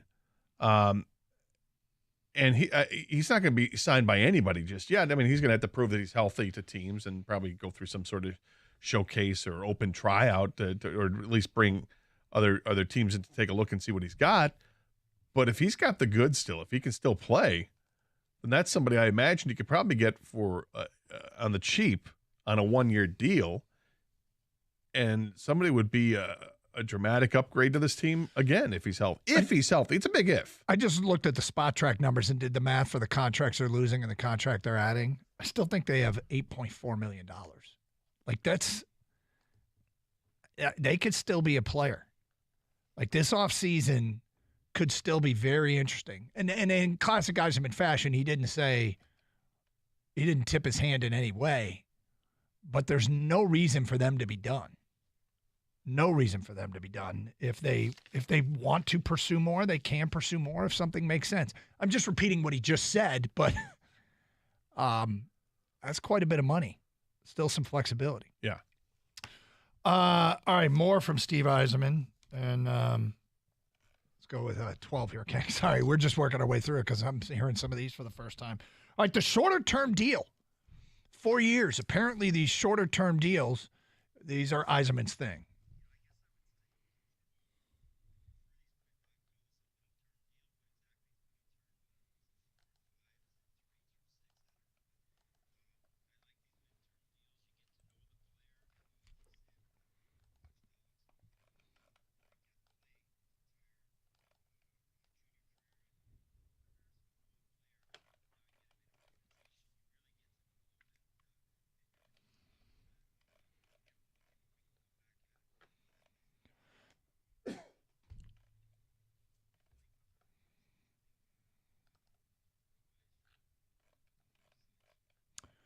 Okay, so that's Steve Yzerman's thoughts today. And there's more, and we may get to more before the show is done. I want to bring up what we brought up at the beginning of the show.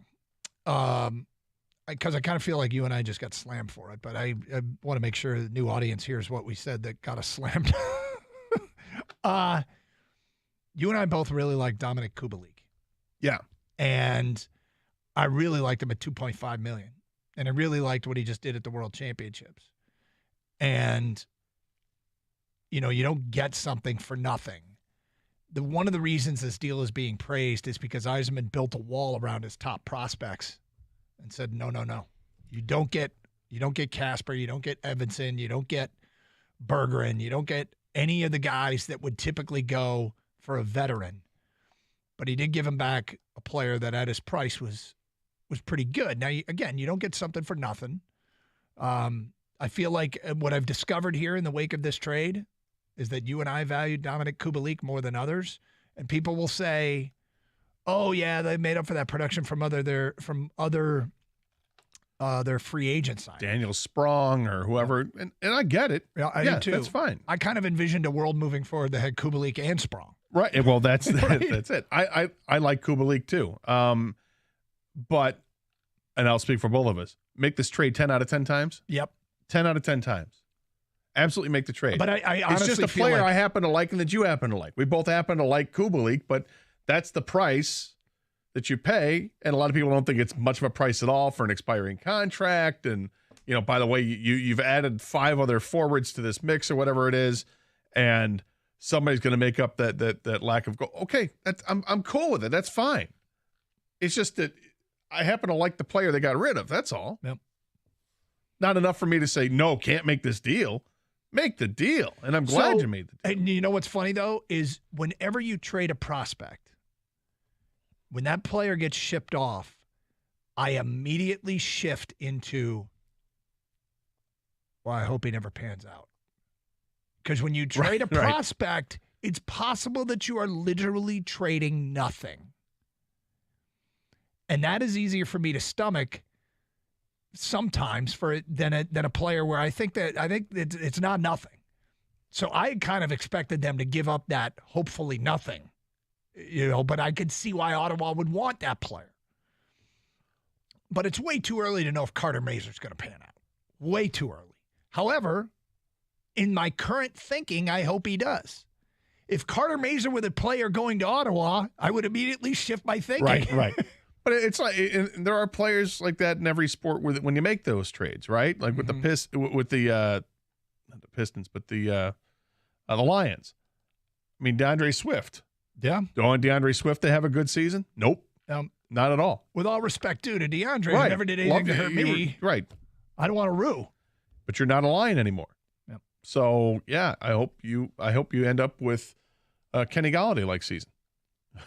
All I heard from you guys was, why did they trade Kubalik for DeBrincat?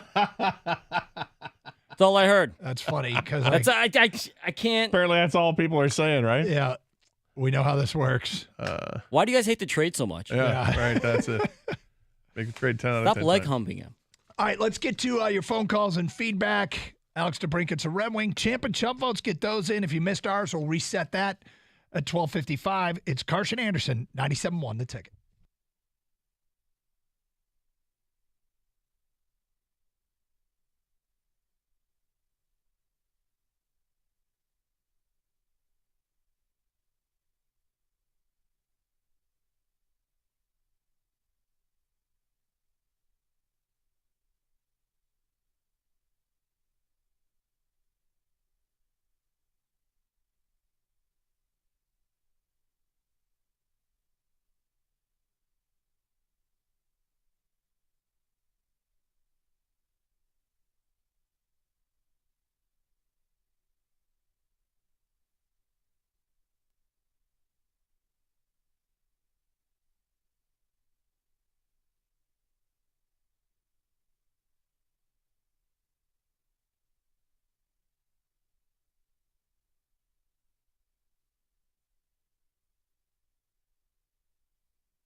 Doug Hart, Scott Anderson, 97 The Ticket.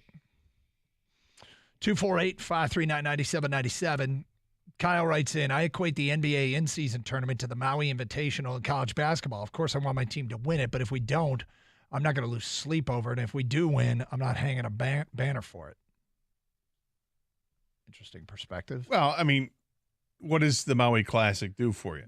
They're actually games that count on your record. So do these, except for the championship game. And they're games that if you win, that they end up being what do they call them? Quad one wins, or whatever. Yeah, many you can get a quad one win. Yeah, I mean, it actually matters when it comes to making the NCAA tournament or not, and how highly seeded you are. It has bearing.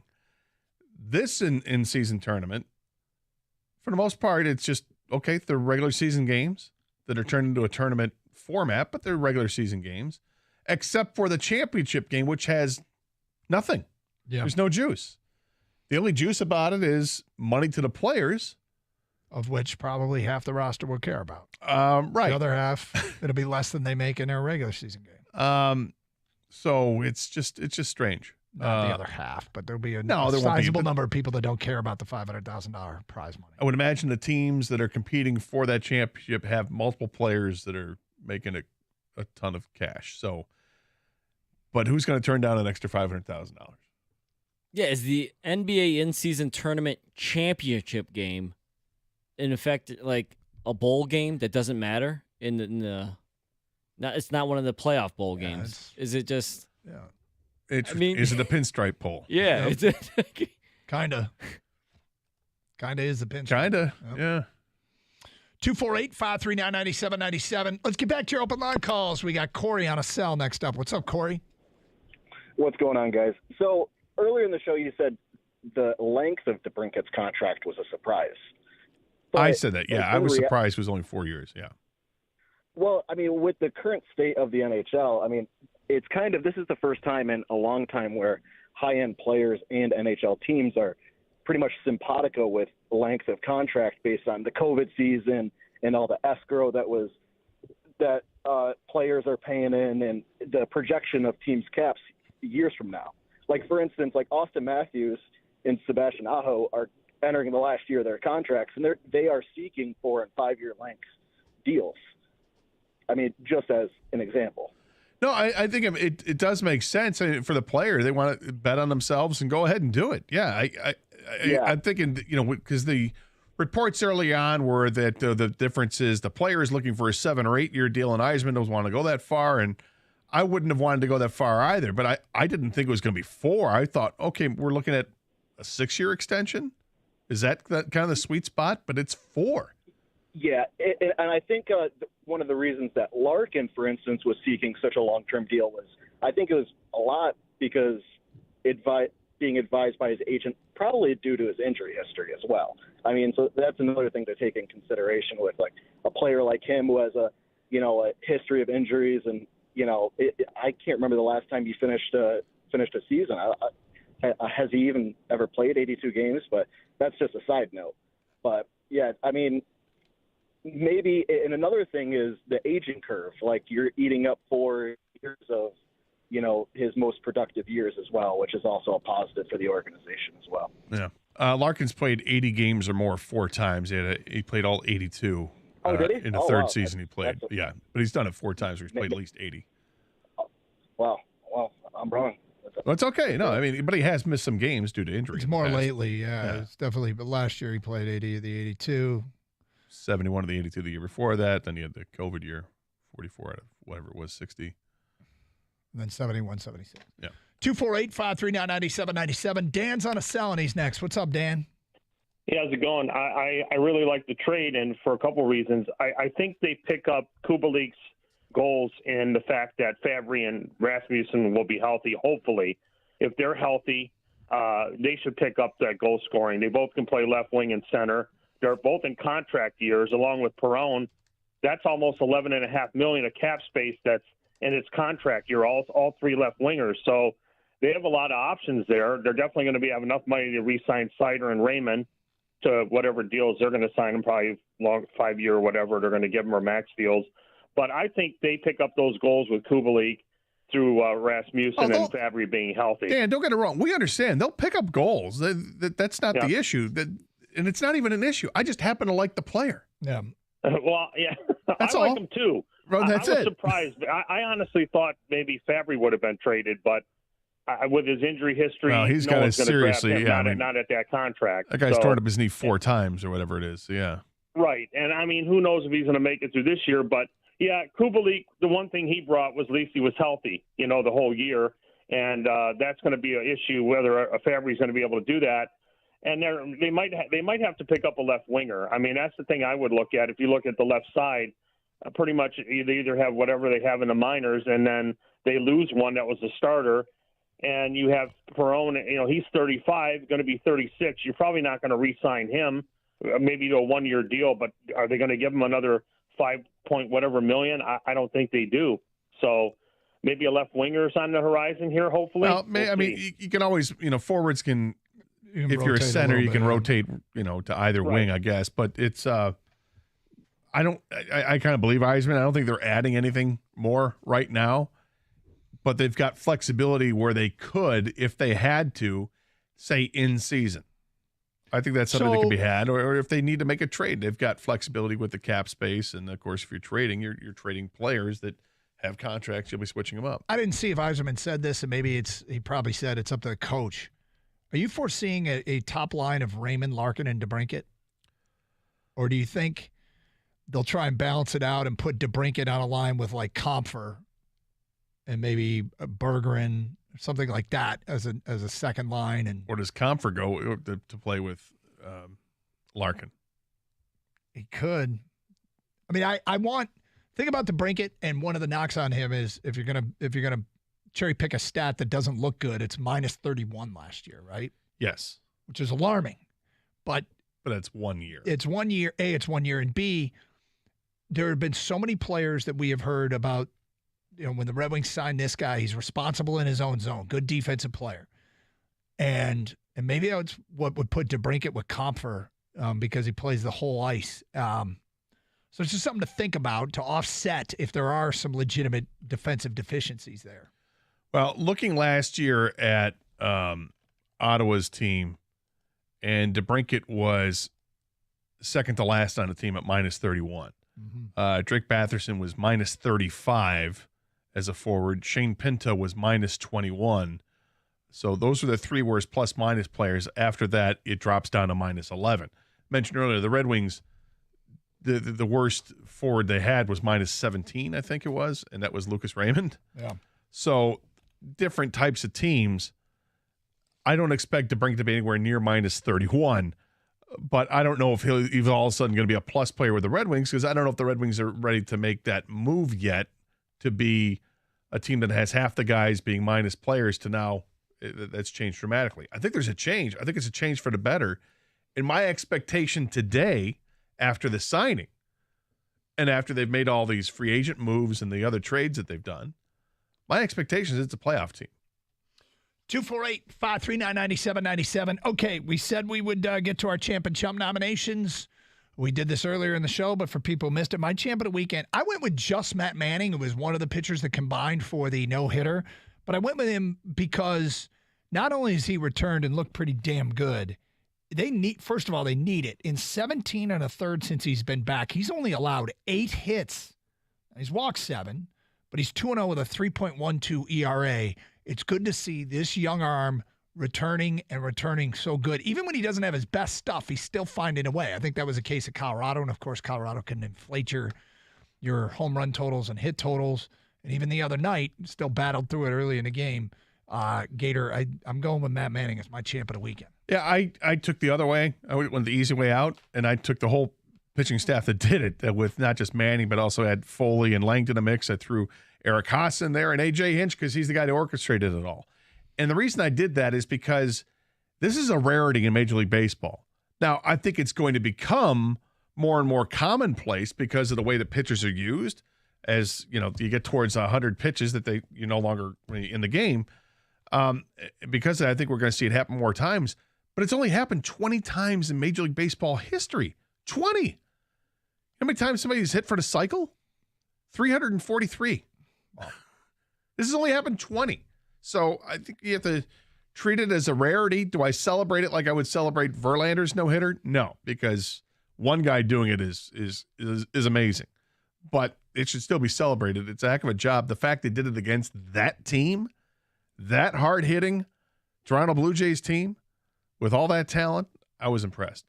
My jump of the weekend is Bob Huggins. He's had one of the worst off seasons I can remember a coach having ever had, with the insensitive comments he made on a radio interview live. That was enough to get some people fired, but he survived that. But then he got the super drunk DUI. But over the weekend, it was announced he's suing to be reinstated. Now, my guess this is just part of trying to get a better severance package, but there's an audacity to this that I just can't support. My jump of the weekend, Bob Huggins. Yeah, my jump of the week is going to be Northwestern football. I don't know who to blame it on, but the allegations of the sexual abuse and the mental abuse that was going on, the hazing that was going on, was enough that they decided to suspend Pat Fitzgerald for 2 weeks without pay. Now they're reconsidering that because it looks like it, or at least some people are saying he knew about it. And if he did, and if more allegations have come out with detail about what happened, that they may be inclined to say you're fired. And it's disgusting what the allegations are. I have no idea why any player would put up with what was alleged to have done. I don't know. I have no idea why any player would have encouraged it or wanted to participate in that kind of hazing. Is just stupid and beyond dumb. But we'll let it play out. Pat Fitzgerald hasn't had his say yet, and I'm curious how this is going to move forward. Phone calls, feedback, your champ and chump votes, Carson Anderson, 97.1.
Doug Harsh, Scott Anderson, 97 won the ticket.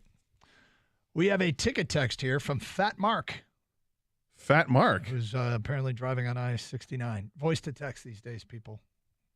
We got to. I talked to Kang about this last week, Gator. We might have to change our rules with Bluetooth. Oh, I understand.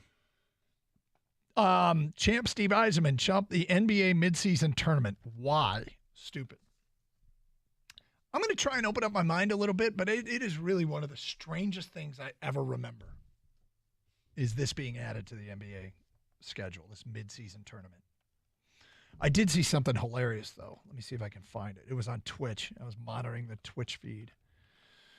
And who was it? Somebody said, I want to give credit where credit is due, but somebody said if LeBron wins the midseason tournament, it's just something else he has over Michael. Right. I can't find it anymore. Sorry, whoever you were. I thought it was funny. What else do we got here via ticket text?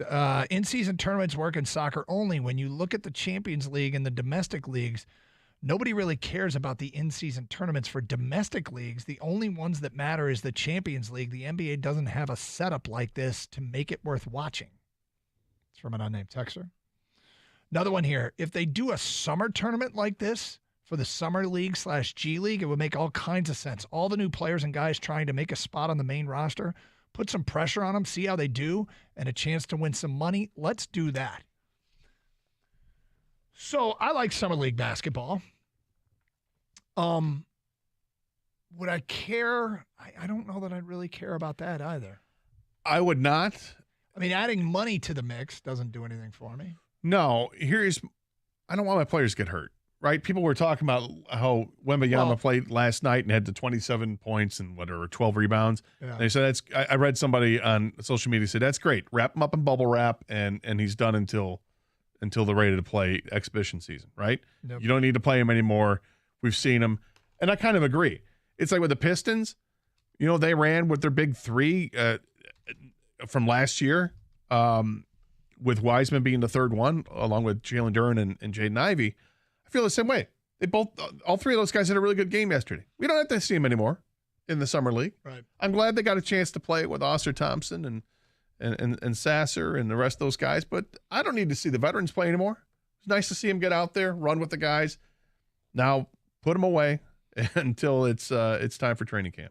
Scott writes in, I don't care if a gas station hot dog was voted best in the universe. I've lost enough gambles on roller grill roulette that I'm not trying it.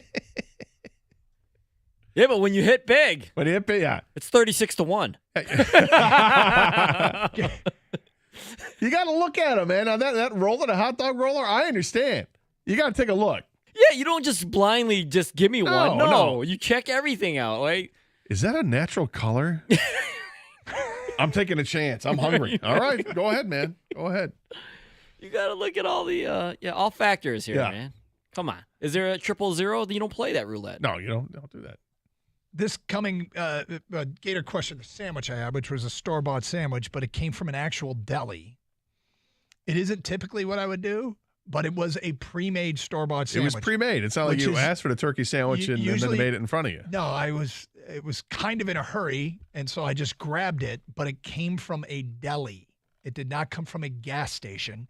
The topic came up last week because on Are You Going to Eat That? Sheetz, the gas station / convenience store that are mid-Atlantic, like Virginia and Maryland and that area, although I guess it's spreading into the Midwest like it's a virus. Sheetz has been voted the best gas station hot dog. And I said this is completely irrelevant information to me. I'm not buying any gas station pre-made food. But you, as you put it, sometimes you take some chances. You got to kiss some frogs. Next one. This isn't even a mid-season tournament. It's the beginning of the season. Most fans and teams don't care about November NBA. They're trying to change that. One major injury that ruins a team's season will kill it all. Well, that's the thing. In November, we're all in football. So, yeah, but here's the other part, though. These actually do count as regular season games. So if a player gets injured, playing a tournament game, but it's also doubling as a regular season game, that's not going to kill the tournament. It's if a player gets injured in the championship game. The only game that will not count is the championship game. Which, yeah, you just said that out loud. Think about that. The only game that doesn't count is the Is championship game. Is the one that counts the most, in theory, right? Well, we get a banner. Is this a do the Pistons retire that banner up in the rafters? I mean, Will there be a parade? Will there be merch? Well, this will be the first banner that can go up, a legitimate LCA banner, then, right? If they win the midseason It tournament, is. do we want a banner put up? Would you buy a shirt if the Pistons won it? Yes. Midseason tournament champs? Why not? There's going to be merch for sure. It's just dumb enough that I would. Yeah. So you'd ironic buy it. Like, look what I've Yeah. got. Look at this. Look at Oh, us. in-season tournament champ 2023. Meaningless. Oh, the Pistons. Yeah. Remember that run they had? That was great. Yeah. Who'd they beat? I'd watch a midseason tournament if the best teams in other countries can play too, and college teams. College teams playing NBA teams? That wouldn't happen, but maybe the international thing would. Is that where this is headed? I think an international thing would have a far more intrigue than this. It would, but the league is such big business. Do you want to risk injury to your marquee players on an exhibition? Not really. No. How about this one from Scott? What about an original six hockey tournament? What do the other teams do? Twiddle their thumbs? Yeah, you don't have these count as you do it in the preseason. Instead of preseason games, have the original six play tournament. Well, I might actually care about that. I don't think I'd care about because it's exhibition. It's before the season. None of it matters. But does it have any more intrigue because it's original six? They play Toronto every year in the exhibition. Do you get fired up for that? No, but it's different than an original six tournament. I actually might care about that. Well, But why more would- so than this. But why? You still don't want your players getting hurt, I don't right? want the players getting hurt, but if they're going to play in the preseason anyway, although they don't play all the They preseason play like games, half of the roster. if the word gas is on a sandwich label, it's a no. What about pump?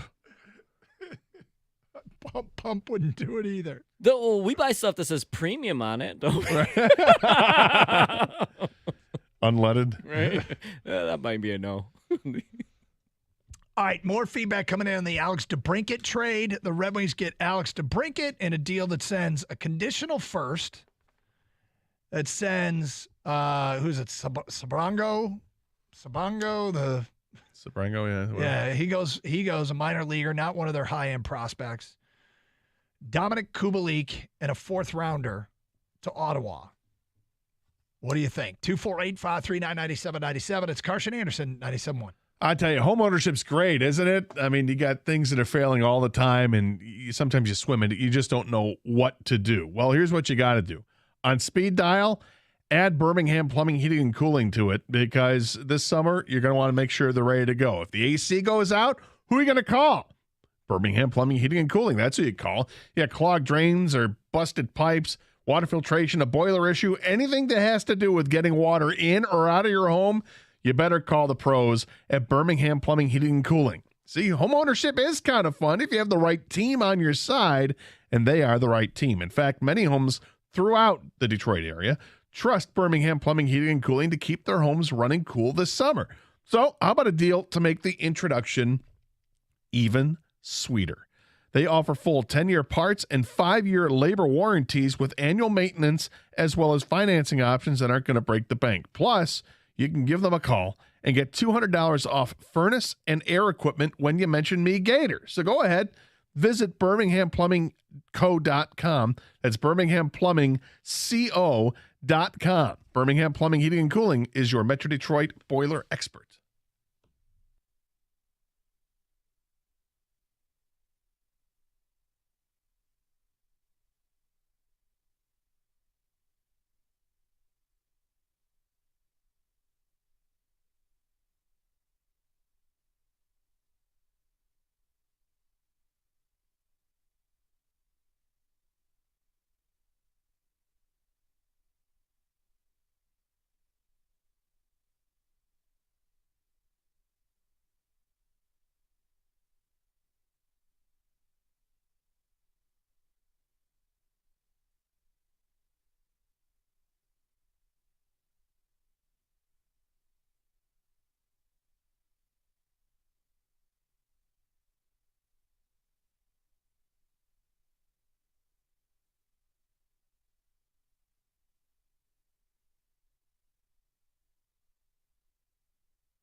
Doug Carr, Scott Anderson, 97.1 The Ticket. Open lines, 248-539-9797. We'll get into the Tigers draft a little bit later on this hour, but tons of feedback coming in the Alex DeBrincat trade. All right, unnamed texter says, my fear is DeBrincat is just a 20-goal scorer, and the reason he put up 40 was he played with Patty Kane, and the Wings don't have that type of playmaker. Okay, could that be a legitimate concern? It could be. It could be. He scored, 27 last year in Ottawa? So they took him off Chicago, put him in Ottawa. It wasn't quite as productive. He's still only 25, though. His best years could be ahead of him. But does he become the guy that everybody he plays with benefits from? Maybe. I mean, if he's on a line with Larkin and Lucas Raymond, suddenly Larkin look way better with a talent and a finisher like DeBrincat? Does Larkin, surpass 100 points? Does Lucas Raymond chip on 30 goals on the other side because they're all playing with DeBrincat? Well, these are one of the. I can't wait to see how they put those lines together and who's going to play with whom. But I would have my expectations that he's a 30 goal scorer again, at the very least. You're talking about Larkin. No, not Larkin. But DeBrincat. I expect DeBrincat to be a 30 goal scorer at the very least with the Red Wings. And yet he's still in a place where he could get better. He really is. And look, that doesn't mean if he only scores 20, that's not good. Like that will be a disappointment.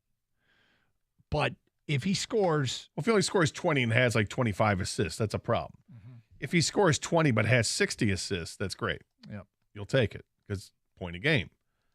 But there are variables that play into this.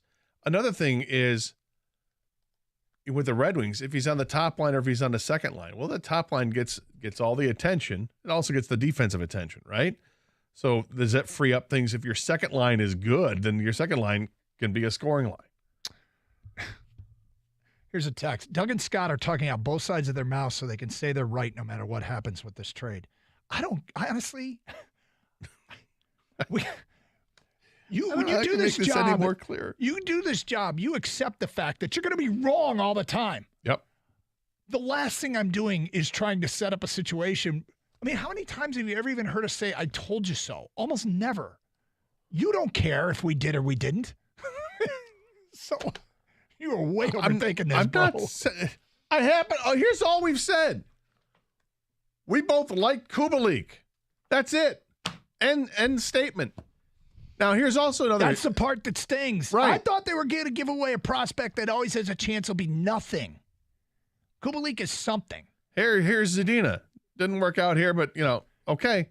I didn't think they'd get away with that, and they clearly weren't going to get away with that. I thought it was going to be here's a Carter Mazur, and then you just basically say, well, there's always a chance a Carter Mazur never pans out. Now, does it make sense when you look at first of all, it does make sense. 10 out of 10 times we make the trade. 100 out of 100 times I make the trade. All I'm saying is I liked Kubalik perhaps more than maybe the next guy did, except the next guy happens to be Doug, and Doug liked him too. Yeah. I was surprised when I saw it in your show sheet because I was like, well, I'm going to have a little bit of a different take. I'm going to miss Dominic Kubalik. I liked him. And then you had the exact same take, and I'm like, oh, well. I happen to like the player, but did they get better? Absolutely, they got better. We both said we make the trade. Have they signed other players that make up for the before you even traded for DeBrincat? Would they have players that make up for his loss? Yeah. Well, and they might have a bit of a log jam, and they got contract situations, and he's a free agent after this year. I see why they did it. Of course I see why they did it. It's a clear path why they did it. It's just about the player. I like the player. Mm-hmm. It's like I liked, when the Red Wings, somebody brought up the Shanahan trade. You know who I liked a lot? Paul Coffey. Yeah. But they gave up Paul Coffey and Keith Primo to acquire Brendan Shanahan. Did it make sense? Yep. Because Shanny gave them what they didn't have.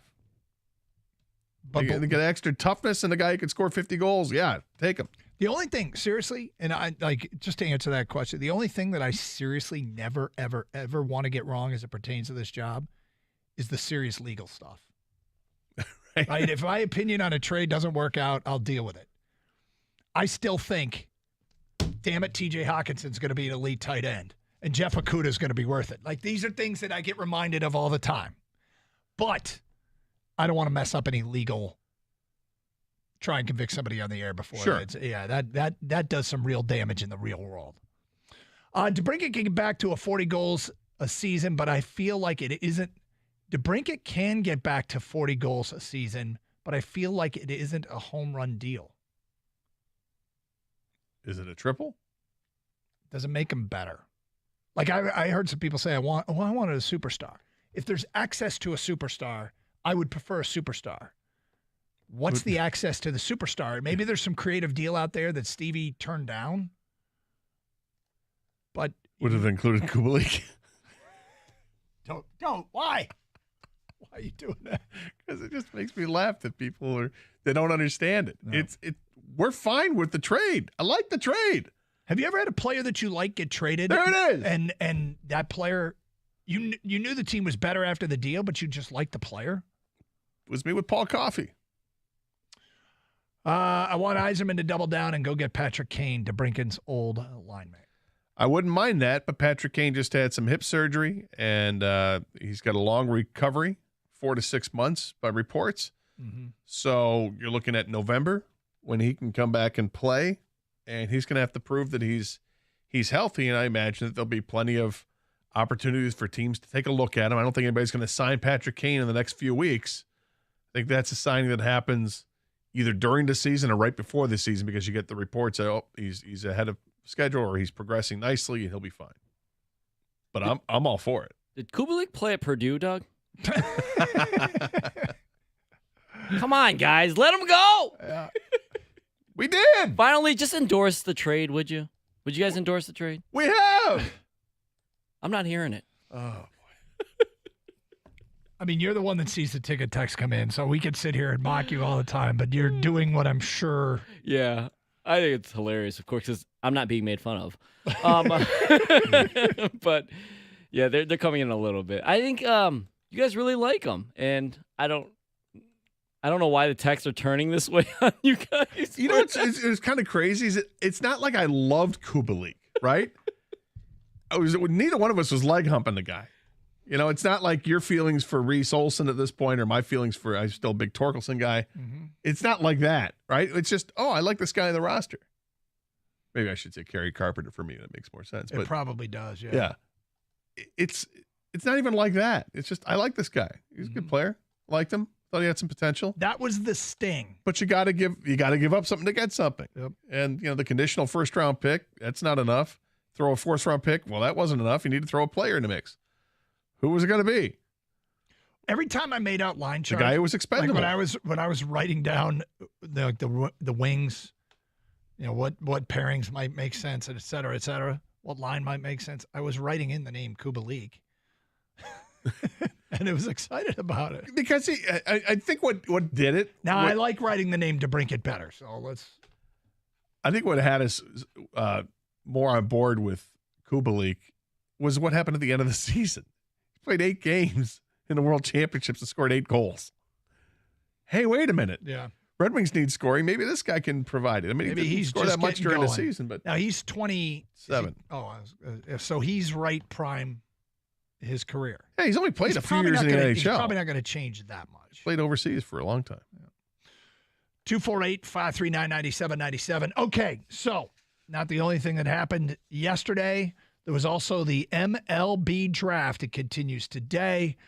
Tigers go out and they go the high school route with Max Clark. This leads to much debate because you're talking about a player this is the long play. This is an investment pick. This is not a immediate return, most likely. And there was an immediate return guy available in Wyatt Langford from Florida. So, how much does that matter? About when the asset will arrive. Most prospect rankings now include an ETA, an estimated time of arrival at the major league level. I'm going to guess that Wyatt Langford's ETA is probably 2024. I think he'll be expected to make a major league roster next season. I'm going to guess Max Clark's ETA is going to be like 2025, 2026. but was it worth it? 248-539-9797. We will discuss that coming up today at 1:30 here on Carson Anderson on 97.1 The Ticket.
I will give Major League Baseball credit for this. In listening to the draft driving back from up north last night and watching the draft once I got home, I found myself saying, what the heck is this? Repeatedly. Like when the Mariners were granted their prospect promotion incentive pick and got to select at 29. I thought, excuse me? You and me both. That was sandwiched after the first round, but before the competitive balance round A took place. Yes, and before the compensatory picks. Well, it's all crazy. I don't. This is so they get rewarded for promoting a prospect and that prospect staying with the roster. Which I'm not sure why you should be rewarded for making for promoting a prospect. The Mariners got the pick at 29 for their prospect promotion incentive pick. Here's the definition according to MLB.com. If a player who is rated as a preseason top 100 prospect by MLB Pipeline, Baseball America, and or ESPN, at least two of the three, and was on the team's opening day roster, goes on to win Rookie of the Year, the club is awarded a prospect promotion incentive pick after the first round. Why? Why? Exactly 100% why. I don't understand it. I guess it's to encourage teams to call up rookies and leave them up and not let them languish in the minors so they don't start their major league clock. Well, why would you give them a pick before the second round? No. Before the competitive balance A round. Sorry. Why would you give them a pick immediately after the first round? Why? I don't know. But so last night, as soon as Houston wrapped up round one, to a chorus of boos, by the way. There's a lot of Houston hatred out there. Yes, there cracks me up a little bit. The prospect promotion incentive pick, Seattle earned one of those. Then was the competitive balance round A. Then there was the second round. Then there was the competitive balance round B. Then there was the compensation picks. That took us through the 70 picks last night. There is so much going on that I was like, what? And I get it. I mean, if you follow Major League Baseball and you're hardcore into it, you probably find this embarrassing. But I'd never heard of the prospect promotion incentive pick. And the competitive balance round A, all teams that have either one of the 10 smallest markets or 10 smallest revenue pools receive an additional pick at the end of the first or second round. The group of teams alternate between two rounds each year. So we got one of those. And that's how we got the high school shortstop, right? McGonigal, yeah. But anyway, I guess the rest of the draft is just now a draft up until between the fourth and fifth round. There's compensation picks. For free agents you lost? If you lost a free agent and they were signed by somebody else? If a team loses a qualifying free agent, if a team that loses a qualifying free agent does not receive revenue sharing and did exceed the luxury tax threshold the previous season, it's awarded a compensatory pick after the fourth round. So Boston has two of those, the Mets have two, and the Dodgers have two. Yes, because go ahead and let the rich get richer. Because you spent so much money, you should get extra picks. Anyway, I got quite, I'm just like, what the hell's going on? I felt like Seattle was pulling a fast one too. Well, right. And the fact that the draft was in Seattle. And here's another pick to the home team. Well, and we were talking about this before the show with Kang. The whole draft is messed up anyway, because you can draft players, high school players, that could say no to you.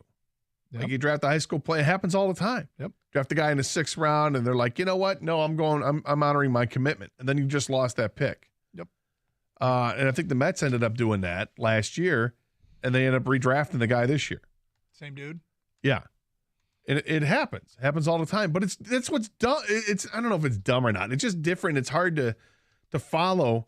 Always in the back of your mind. You don't have the hard and fast rules. Like either are we drafting 18-year-olds, or are we only going to draft, starting at your junior year, you have to play at least 3 years of college ball or something. And yet that has nothing to do with the international signings. There should be an international draft that they still haven't figured out how to get that going, but there should be an international draft instead of being able to sign some kid when he's 16 years old out of the Dominican Republic because, you had a scout out there. Yep. And you're able to offer him up some money. I don't understand this. One of those deals that if I ever become a beat writer, I'll understand it. But in the meantime, covering everything, I just look at this and go, okay. Congratulations. Hey, you have another pick. Oh, we do? Yeah, that Rookie of the Year pick. Oh, okay. Sweet. All right, so Max Clark.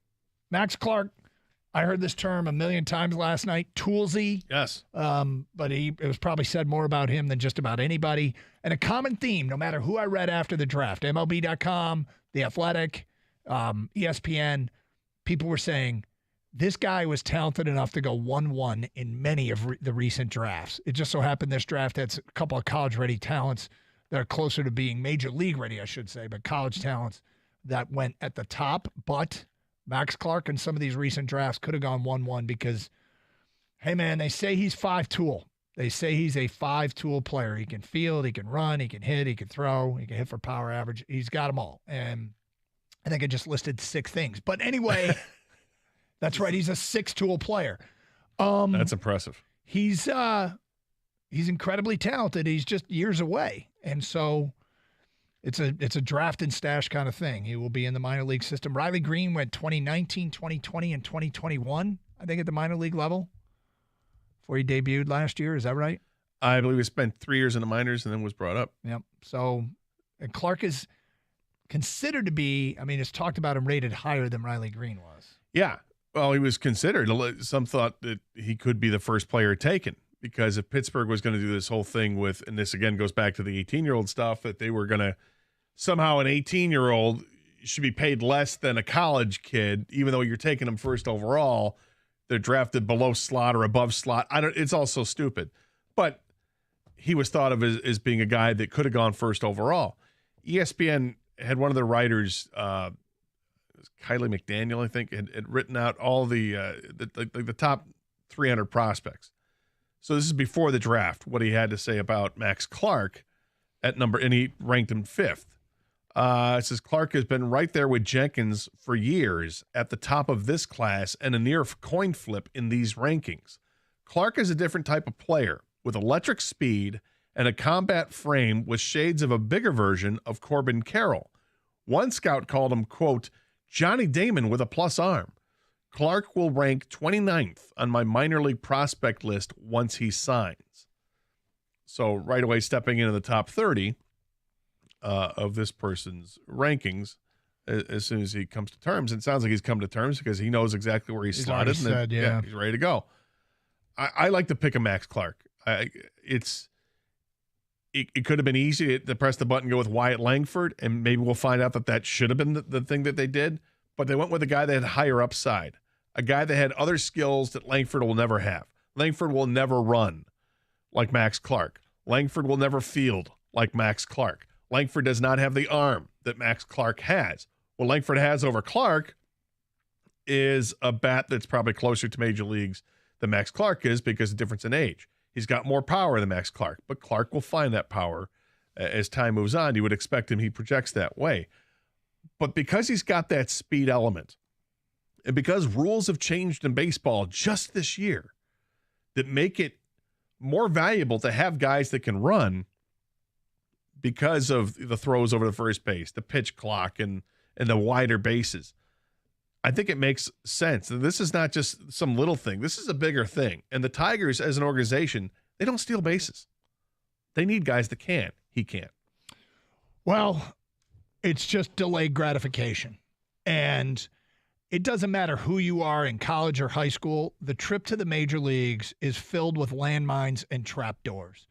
And when a weakness gets discovered and exposed, it can end your career. It can end your chances. You can't hit the curveball. You can't, the lay off that outside pitch. Whatever it might be, it can completely sabotage your chances of getting to the bigs. And the college players have answered more questions than the high school players have. Winning the Gatorade High School Player of the Year means almost nothing to me because, unfortunately, the level of pitching that you're facing playing high school ball. Now, when you get into the perfect game tournaments where it's most of the elite players, many of the elite players, and you can stand out there. Perfect Game ranked him the number 2 player on the number 2 player in their Perfect Game rankings behind the dude from Jenkins from North Carolina, who went a couple picks later. That carries a little bit more weight for me, but he's still a high school player. He's still a long way away. So hoping that he can navigate the minors without experiencing any of those trapdoors or landmines. Well, one of the things Scott Harris liked about him was that he was able to handle adversity. As a junior in high school, he was hitting a lot of ground balls. Well, he figured things out, made an adjustment in his swing, and started hitting more line drives. and things really clicked for him. And Harris liked that part, that he was able to make the adjustment, that he was willing to make the adjustment and not just, rest on his laurels. He wanted to change and is always looking to become better. And if you hear the kid talk, you got to like what he has to say. He's saying all the right things, and maybe it's all just lip service, but I think he's got a really good head on his shoulders, and he already seems like he's a great teammate and wants to inspire others to be better. And let's just go out there, have some fun, and play some good baseball. Carson Anderson, open lines. Let's go to Tim in Livonia. You're next. What's up, Tim? Hey, guys. Hey. About that 29th pick that Seattle got. Yes. That was involved in the collective bargaining agreement negotiations the last time around, and meant to address the outrage over service time manipulation. Right. Yep. And Bryant on Chris the Cubs. Bryant, yeah.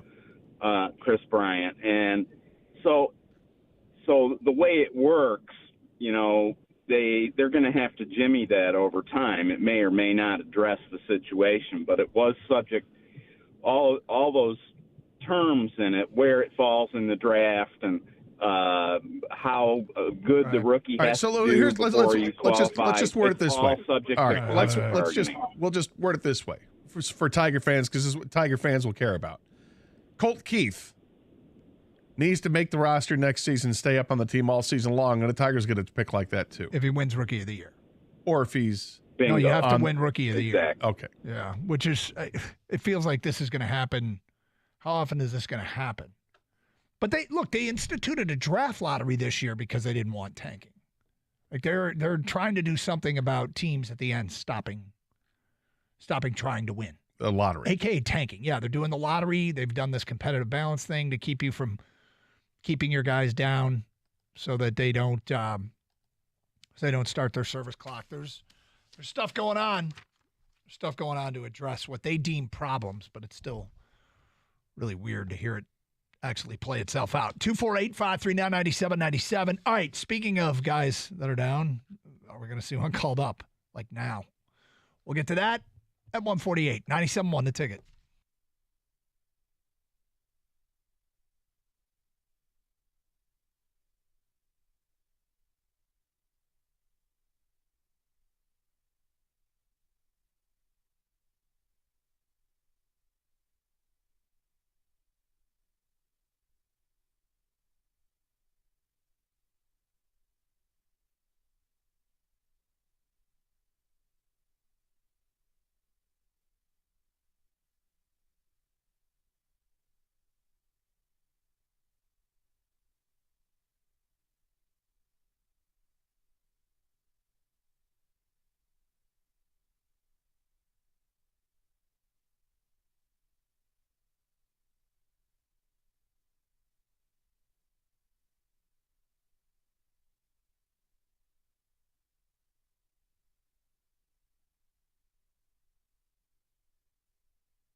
One other comment on DeBrincat and the Red Wings. Yeah. Expectations to make the playoffs now, right? Yeah, Mayans. Absolutely. They were 82 points.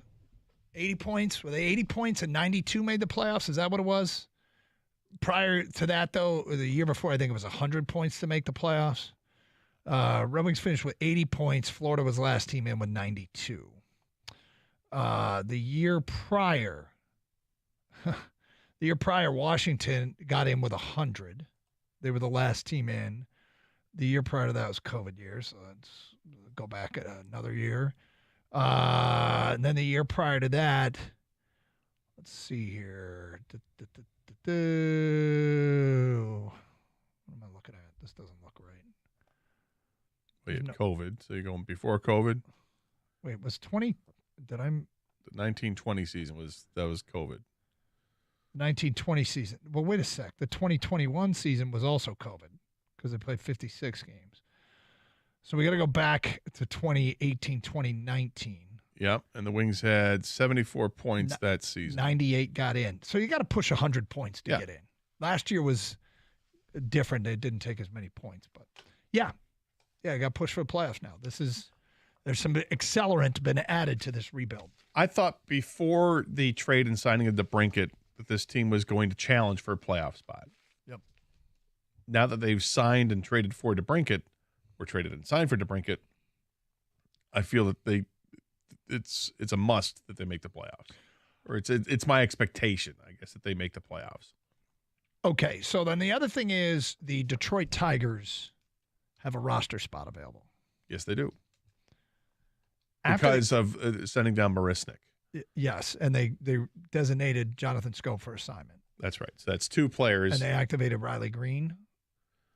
Yes. I mean, they've done a bunch of moves, but the latest one with Marisnik happened yesterday, and it's just the fact is he's a 32-year-old journeyman player, plays really well in center field as a defender, not much of a hitter, and at this point, second half of the season, the Tigers are looking to give somebody else a chance because he's not part of the team's future. Neither was Jonathan Scope. These were two moves that seemed kind of obvious, and now they both happened.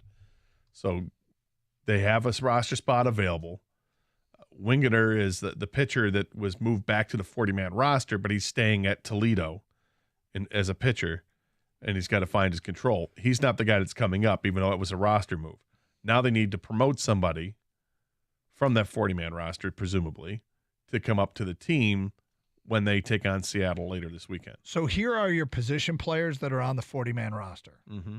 Nick Solak, Parker Meadows, Wenzel Perez, Tyler Nevin, Nick Mayton, Andre Lipsius, Ryan Kreidler. Yeah, so those names. And one catcher, Donnie Sands. I think there are two strong possibilities out of those names. One is Nick Mayton, who Chris McCoskey of the Detroit News tweeted out yesterday that he thought that would be the name that comes up. And I don't think it's going to make any fans excited. The other name is Parker Meadows. And Parker Meadows has had a nice season at AAA. He's been in that 260 to 270 range, it seems like, all season long. I'm kind of consistent with that batting average. It's not a great batting average, but it's pretty good when you look at what the Tigers have done this year. There aren't many Tigers that have been consistently like that. He also plays an excellent outfield and can play anywhere in the outfield that you want him to play. He's got great speed, and it would be an interesting move if they brought him up. Nick Mayton, since being sent down, has hit. He's hit very well, which is something he wasn't doing in Detroit. He couldn't do it, but he didn't do it. And it's funny because Nevin's the other name. Nevin's another one. Clearly a 4A player. Yeah. He's killing it at AAA, but it doesn't translate to the majors. So I feel like Mayton's kind of the same thing. I tell you what, when I was reading those names, I've completely forgotten about, and I see why. Ryan Kreidler, who 2 years ago hit 22 home runs and batted .270 in the minor league level. And I think that included a stint. Yeah, it did include a short stint where he hit 7 bombs in Toledo. But he's hurt, right? He hit hold on, let me just work my way through it. He only hit 8 home runs last year, and this year he's only played in 13 games, but he did hit 3 home runs. I think he is playing again, but he's almost kind of a forgotten man. Colt Keith is not on the 40-man roster, but could it happen? Could it happen for Colt Keith? It could, but you'd have to kick somebody off the 40-man roster. Which, there's some names there that there are some names. Yeah, wouldn't sting. I'd be surprised if we're Colt Keith, given what Scott Harris said recently. Be patient with these guys. He wants to see them in different situations, go through adversity, and it's only been 2 weeks for Colt Keith at the AAA level. I think that's enough. Look, as a fan, I want to see it. Yep. Because he's hit in those 2 weeks. He's hit in almost every. I think he's got like 2 games where he hasn't hit. He's got a great command of the strike zone.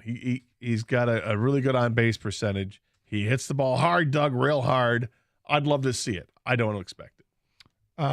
Kryler's not healthy. He's so it won't be him. But with that said, Gator, it could be Colt Keith. And at that point, to me, it's more than just adding a player. It's adding some juice, some excitement that I think it's not just for the fans. I think if Colt Keith walks into that clubhouse, everybody wants to see him. Everybody wants to know if the kid can help them play or help them win, excuse me. That might be true of Parker Meadows as well. I always feel like Parker Meadows, because everybody knows Austin, him being with the big club, that might bring a little bit of juice too, a little bit of excitement, a little bit of injection of life. Because this team is just hanging on. They continue to be on the fringes of contention in the American League Central. But it's going to be we need a little jump start here, right? I'd like to see it. That jump start might come in just the return of Riley Green and Matt Manning and having those guys come back. Yeah, that could be the jump start we're hoping for. But we shall see. I think you get a little of that juice too if it's just somebody new, right? Yep. I don't need to see Nick Maton again. Let him spend the rest of the year at AAA and show me that he deserves a September call up. Yep. But I want to see somebody new. I hear you. I hear you. Rico Beard has made his way into studio. What's up, man? Gentlemen, I was saying, was that a Tigers hat or like a Detroit Tigers? Or It's a Tiger hat. I got it at opening day a couple years ago. Oh, okay. That's why I was looking to the side. I was like, is that LSU Tigers? There it is. I would not be getting an LSU Tiger hat. Well, yeah, I guess not. No, okay. Not likely a purchase I will be making. How you doing?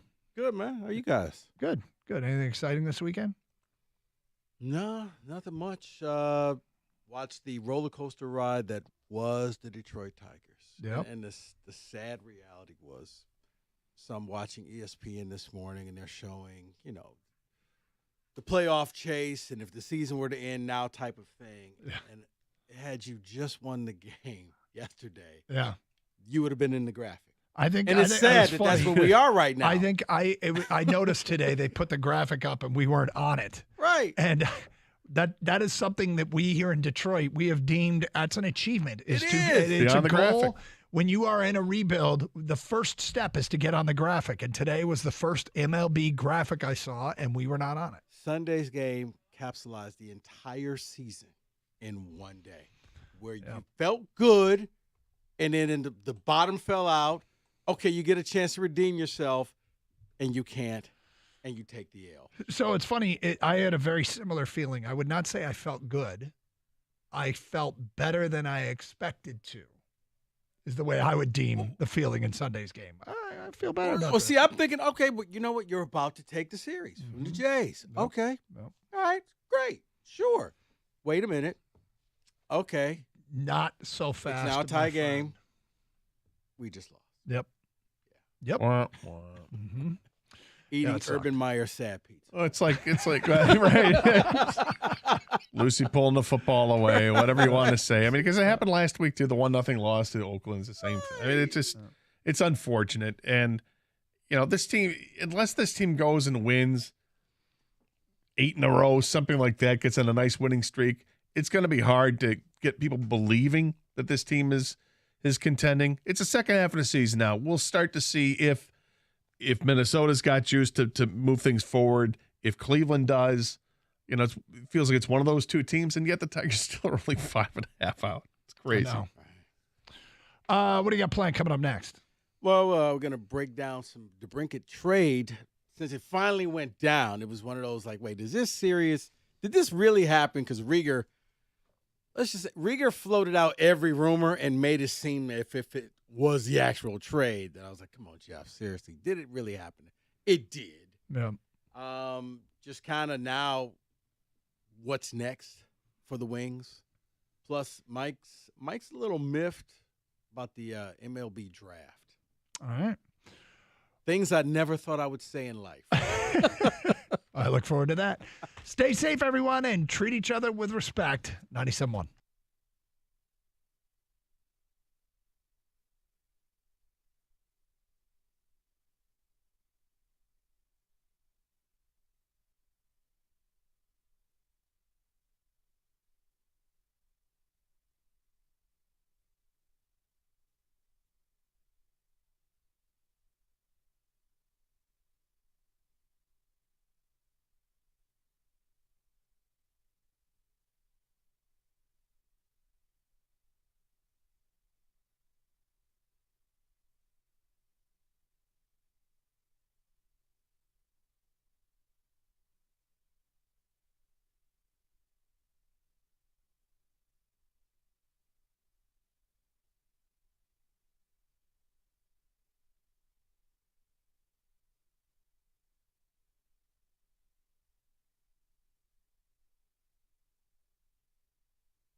Today's the perfect day.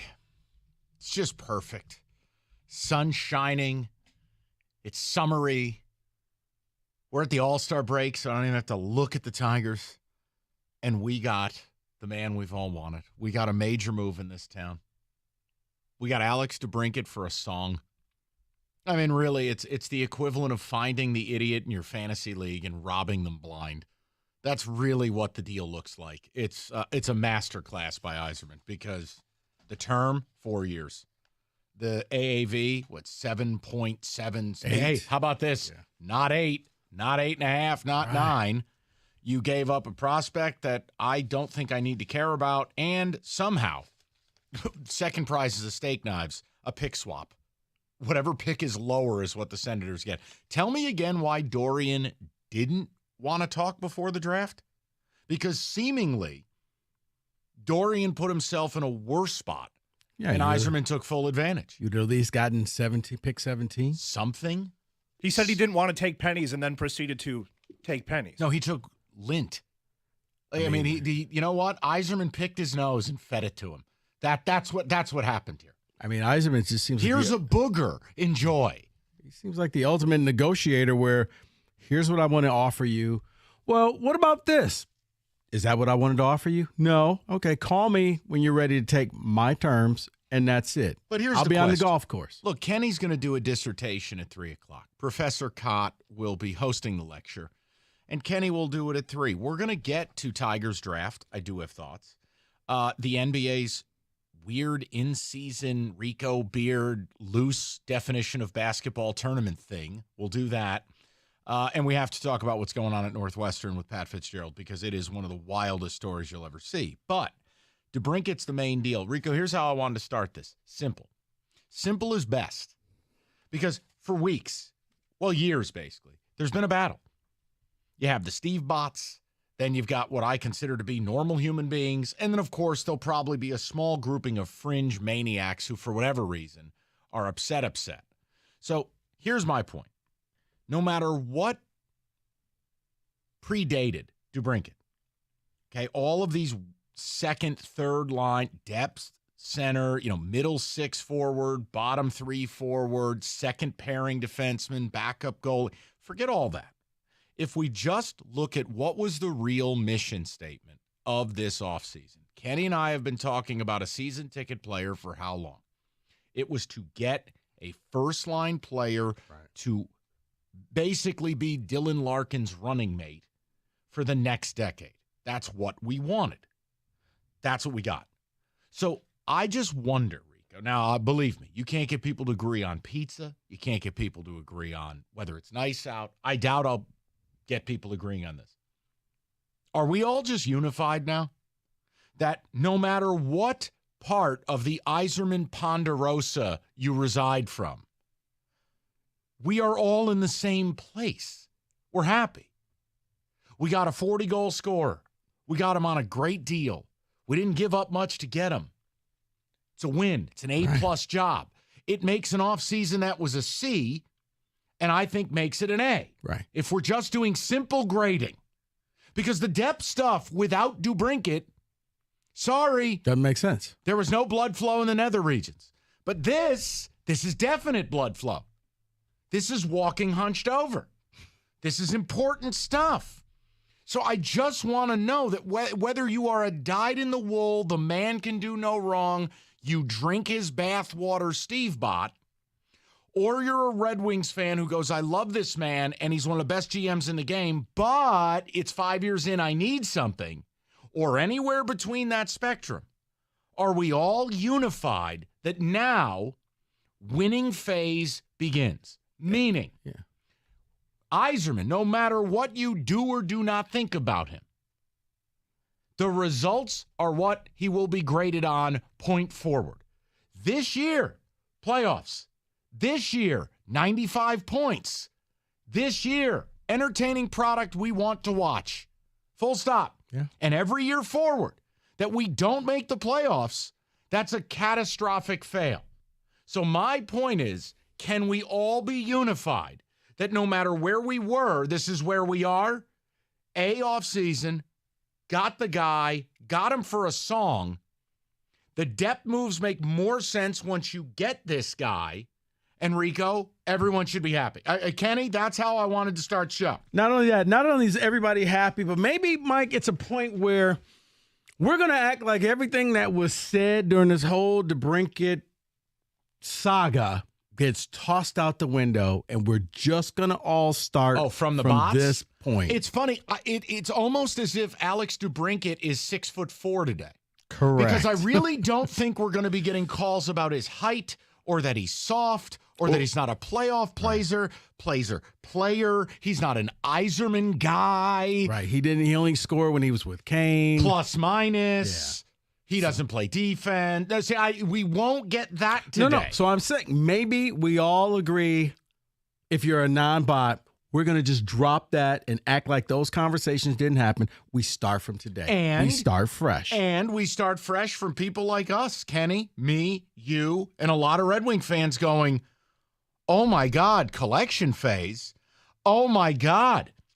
This is the offseason? All these D-list superstars like we signed who? Mario Lopez? Who?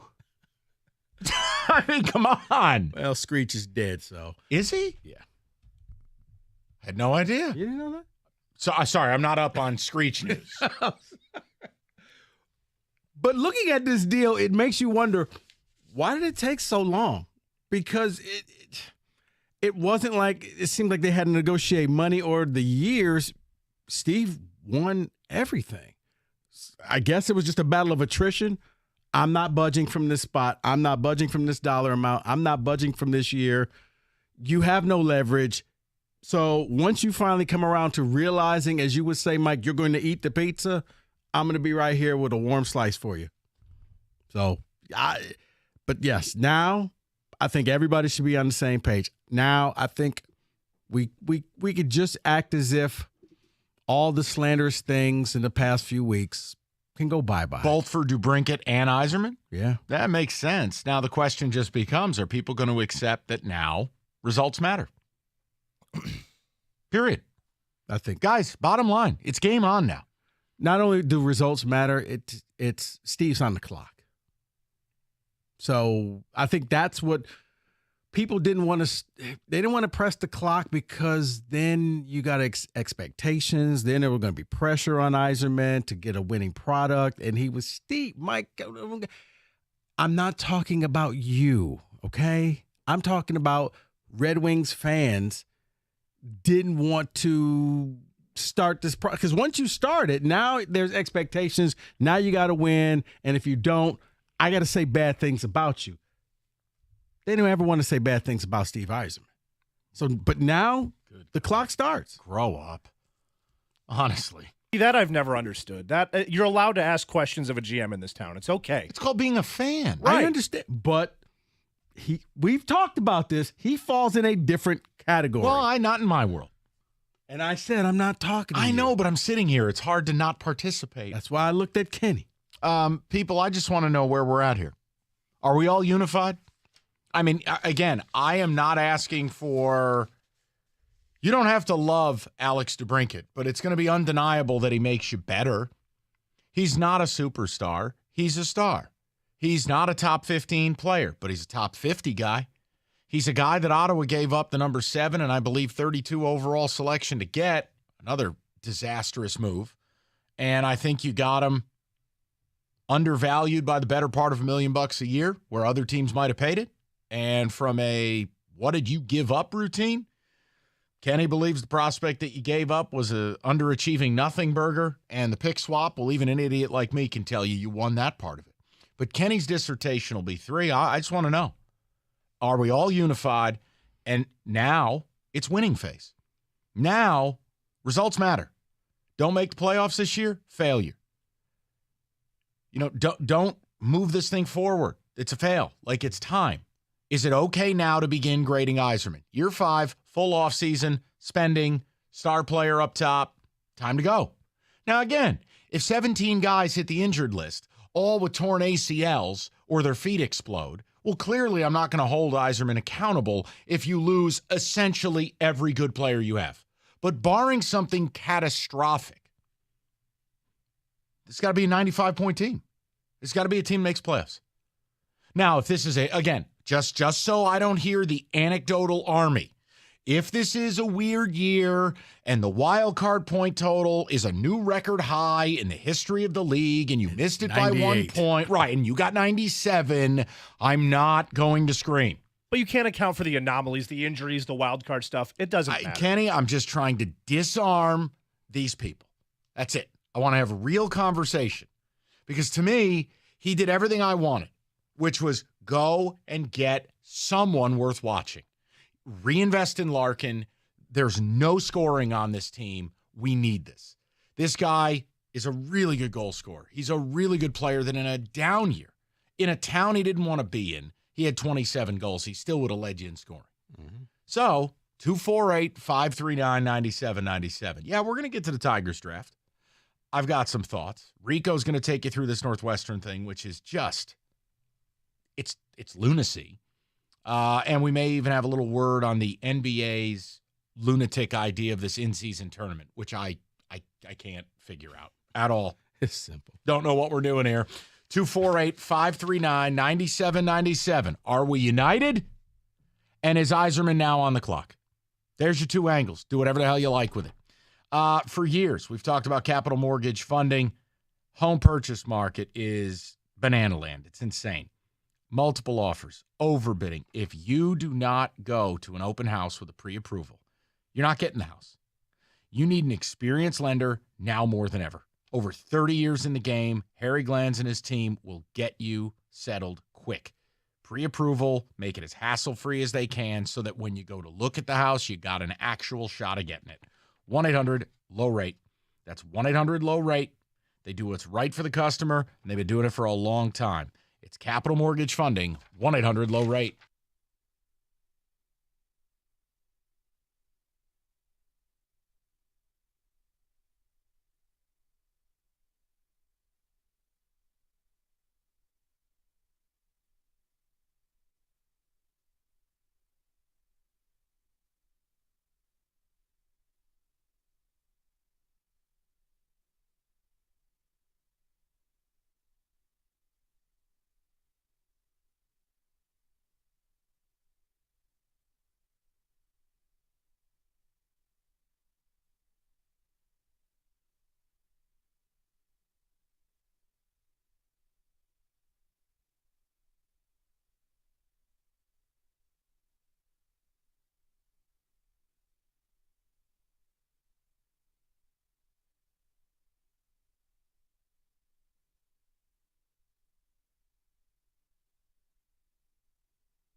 So you find yourself looking at things online, and all of a sudden they just follow you wherever you go, whether it's on your phone, your computer. You just keep seeing the same thing over and over again. It's because you are not using DuckDuckGo. DuckDuckGo is a private browser that blocks trackers.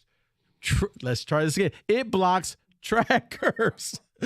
It's available on your Android, iOS, Windows, or Mac. You can download it for free in the App Store, or you just visit DuckDuckGo.com.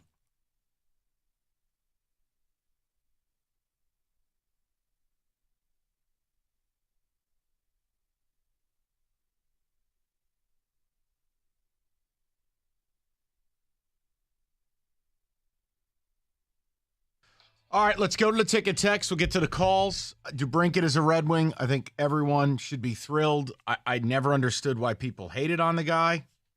Look, and again, I don't think it really matters. Like, I don't care if you've never watched the player. None of it means anything. It's numbers. It's data. It's production. That's all sports is. If you want to understand how baseball teams run, it's production. The names, the faces, the measurements, it doesn't mean anything. It's data.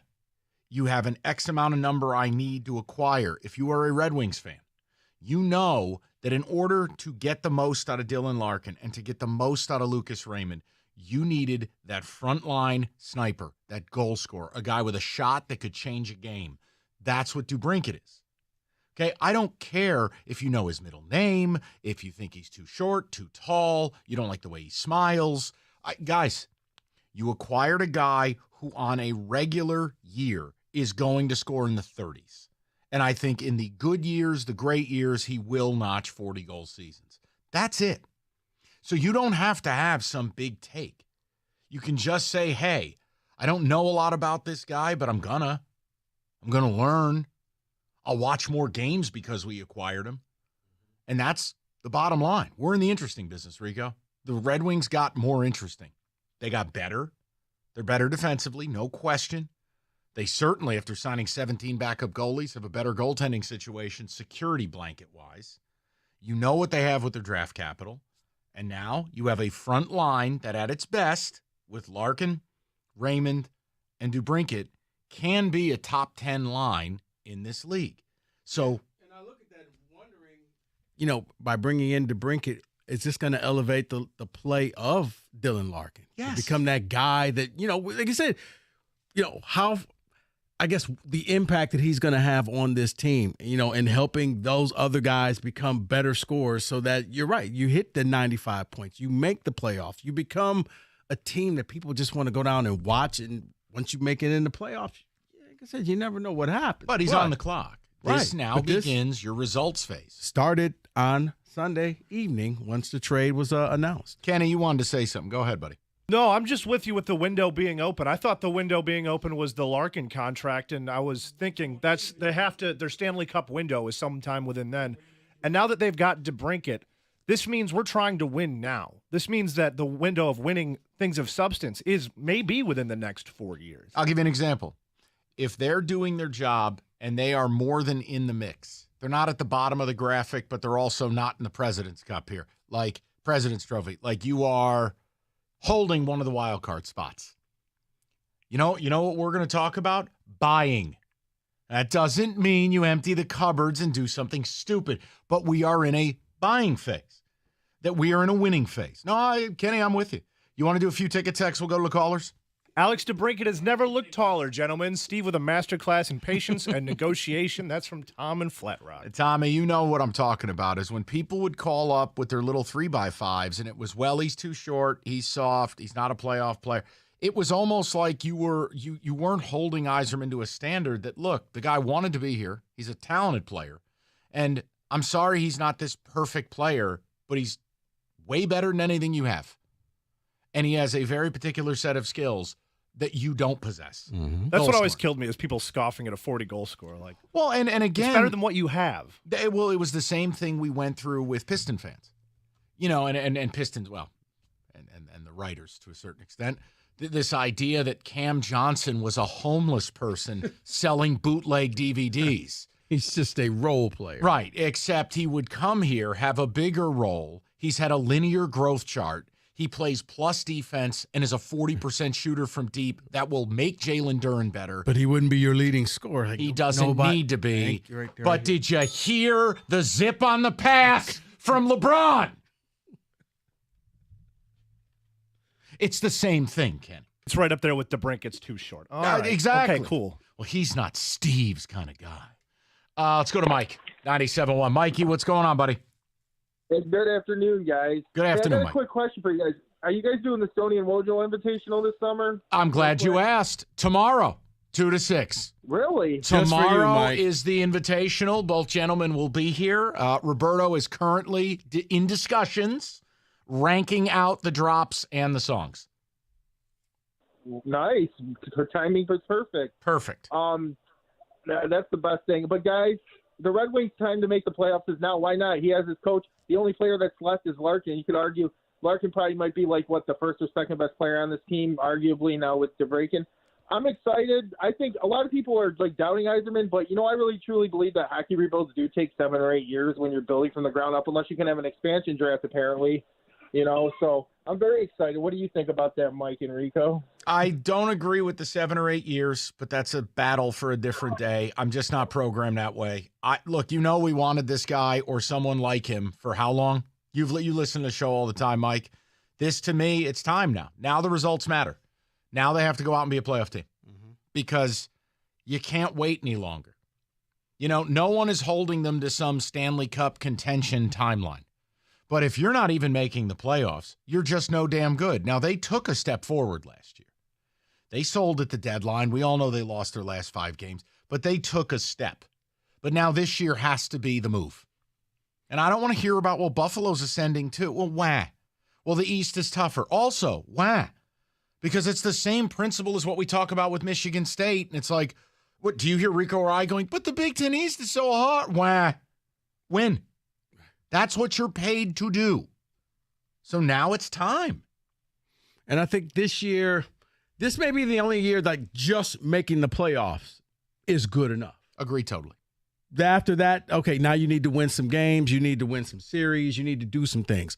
But for this upcoming year, right, if you make the playoffs and you get swept, that's okay. a building block. That is okay. But you're right. It's not a linear chart that you're going to make the playoffs, then win a series, then win 2. There's going to be heartbreak. There's going to be a disappointing year. There will be bumps in the road. But I'm with you. Make the playoffs. I don't care if they get outscored 32-0 in 4 games. I do, but I just make it. Right. Please. Like, when's the last time, for all the DeBrincat, not haters, but people that were not exactly enthused, when is the last time a team in this town brought in a player like this? For the Wings, Kenny and I were talking. The last time you brought in a player like this would be Marian Hossa. That's 15 years ago, 14 years ago. You're right. Prince Fielder, maybe Paul just said that. I got kids, bro. Right. Let's go to Adam on a cell. 97. What's up, Adam? Hey, guys. Just want to start off with a Go Green. Hopefully, Mel can turn this program around this season. God, please. And, please. Yeah, right. Yeah. I mean, the Nick Namarsh signing was pretty impressive. But other than that, calling in to say that trade, of course the Wings won that trade, and I'm going to deny that. But I still feel like the Suns got a decent return. I mean, they got a first-round pick. I understand it's basically got a pick me either. They got a Boston's pick or the Red Wings pick. But, I mean, a first-round pick is pretty decent. And Kubalik's an all right player. So I still feel like they still got something worth out of that. But Because, I think the reason I was able to say what I said is no one was listing that player amongst the players you weren't willing to give. I mean, for them not to walk away with even Berggren, like when you look at the rankings, again, I'm not claiming to know. Berggren could deliver a pizza to Kenny right now. I wouldn't know who he is. When you look at scouting reports, rankings, perception of players, they didn't give up anybody we care about. And the pick swap, I'm sorry. You know what? At a certain point, Adam, there's only so much room in the pipeline for draft picks. You're dealing from strength there. Right. That's way less than what I thought they were going to have to give up on draft night. Sure.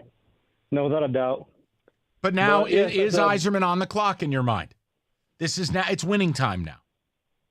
Oh yeah, absolutely. I mean, with the huge step up with the Brincat on the roster now, I mean, I expect them to make the playoffs. I understand the East is strong. I literally was texting my brother about this, saying he wishes we were in the West. I'm like, grow up, grow some. You know what? I know. We can make the playoffs. We can make a playoff. You'll always be able to create scenarios that make it easier for your team, but they often don't align with reality.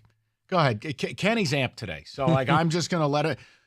He is just a wild stallion running free today. So just go ahead, Kenny. And the deal with Kubalik is he has 1 year left in his contract. So the chances are we might not have even re-signed him to begin with. Kubalik? Yeah. More like Hubalik. Very good, Mike. Yes. Who cares? Hit the dial tone button. Right. There you go. I mean, it doesn't matter. No, it's assets that we weren't going to take advantage of anyway, and he's a clear, obviously, upgrade scoring-wise. Kubalik hit more posts than I can count. It's just an upgrade in every possible way. I'll get into it at 3 o'clock. Don't you worry. The dissertation? The dissertation. Why this trade was so amazing. Professor Cox. We're only listening to it, though, if there's some form of academic music behind it. I'll have Roberto get right on that. Okay. Well, I heard he was still on 696. So there's that. Let's go to Brandon, 97.1. Hi, Brandon. How are you? Good, fellas. How are you? Good, buddy. Hey, yeah, I love the DeBrincat signing, but that means their second line, they're going to do just as much scoring, and I think we need another defenseman. And I don't know if Kenny knows anything, but that Vince Dunn from Seattle, I don't know what his thoughts on him. He had 50 points, 50 assists, 64 points last year. And I think, Rasmussen's going to have a big step forward, so I think Dunn could help out. Yeah, I don't know that we need to add another defenseman. We filled out our core pretty nicely, but with Rasmussen coming back too, that'll help on the defensive end a lot. But you also don't want to be in the business of blocking guys like Evanson and your boy Soderblom. And it's like, to me, you already got a defensive defenseman. You already balanced out your back line and got a right-handed shot. You did the things you needed to do. The same thing with the bottom six, by the way, is you don't want to block a guy like Casper, who's presumably going to be playing, by just adding depth for depth's sake. That was the kid who played one game and blew his knee out. Yeah. Okay. No, I just want to make sure I had the right guy. But no, look, this to me, it's not only what you paid to get him, which isn't a lot. It's the term you didn't give away. Now, I was never afraid of 6-7 years. It just doesn't matter to me. But 4, and it wasn't at some juiced AAV. But Kenny will have more at 3 o'clock. It just doesn't seem like it was any type of negotiation. It was Steve because saying, Dorian in Ottawa, they did this to do. themselves. They did this to themselves. Like, son, you have no leverage. Call the Islanders. If you don't like this deal, call New York. And it didn't work out. No, because unfortunately, the one team that really was willing to step up and try to do it, the Islanders don't have any cap space. The Islanders were not quite, but close to having to go dollar for dollar because I think the Isles had like a $1.5 or $2 million in space. And this is a player you were going to pay the better part of $8 million. But once the reports came out, he wanted to play here. What did we do Friday? Well, it's got to get done. It must be done. Just seemed like it was too easy, and it seemed like it made too much sense, which is why I didn't think it was going to, but I'm glad I was wrong. Yes, because we are in the interesting business. And what the Tigers did was interesting. We'll get to that later in the program. Rico, sell them a toaster. I'm going to sell you summertime recreation and Planet Fitness. Oh, I thought you were about to play something. All right. I was going to, but it was inappropriate, and then I decided against it. Personal growth. Thank you. Summertime's a great time to join Planet Fitness. It is the home of the judgment-free zone. Anybody can go there, and it means that you can feel comfortable and you can work out to hit your fitness goals. And if you need somebody, you need some help, there's people there to help you hit those goals. So here's what you got to do. You go to Planet Fitness. It's $1 down, $10 a month. Hop on the elliptical machines. That's my favorite. They got treadmills. They got free weights. Whatever you need, Planet Fitness has it. And if you tell me you don't have enough time, I'm going to tell you hit the 30-minute full body circuit. And once again, it's pretty self-explanatory. Full body workout in just 30 minutes, and then you can get back to your day. But you got to do this. You got to go in now through July 19th. $1 down, $10 a month. Get you access to the judgment-free zone. Just $1 down, $10 a month. And if you really like it, you could even go up and you can get the Black Card membership where you can get unlimited tanning, hydro massage chairs, and a total body enhancement at over the 2,400 locations worldwide and unlimited guest privileges. But right now, $1 down, $10 a month. Planet Fitness, home of the judgment-free zone.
All right, coming up in a little bit, we'll get back into the DeBrincat stuff, but we always got to mix in football. Obviously, hockey, way more niche. Football is oxygen. Kenny with some storylines. Let's run through them. Set the table today.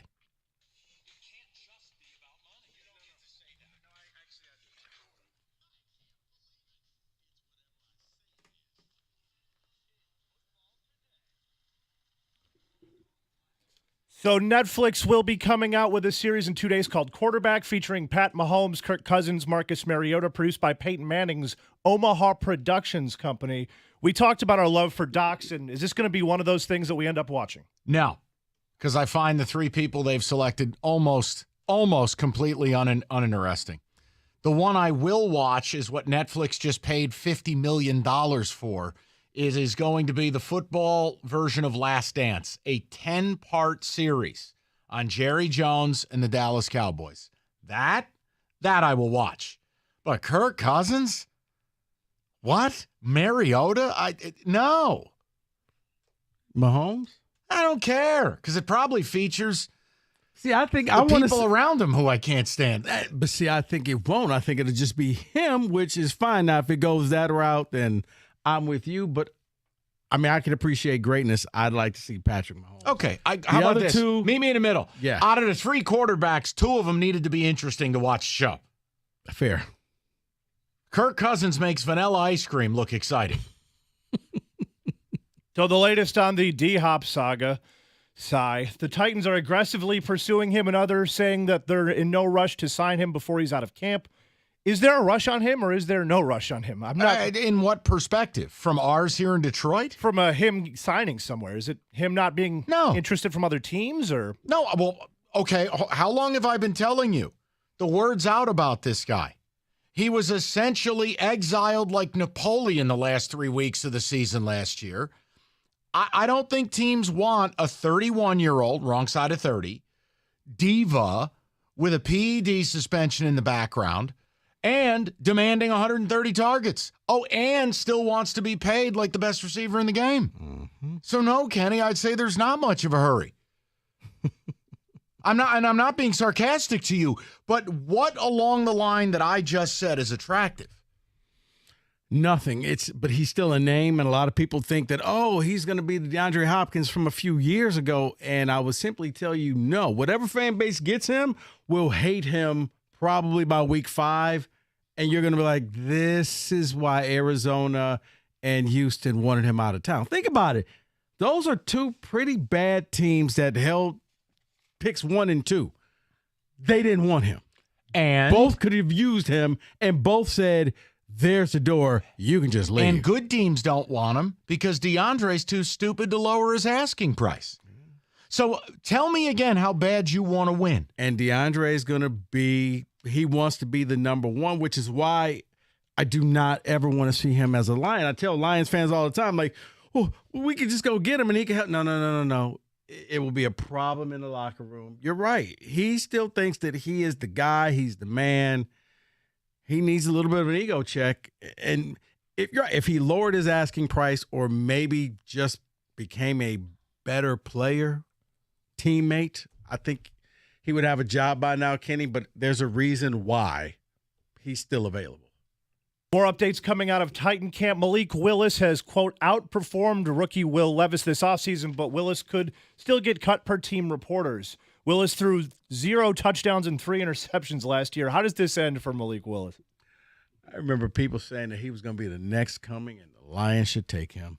I think it's going to end exactly how we think it's going to end. Well, we're going to see him down playing for the Michigan Panthers or somewhere in the USFL or XFL or the CFL. Look, he didn't look like he comprehended what was happening around him last year.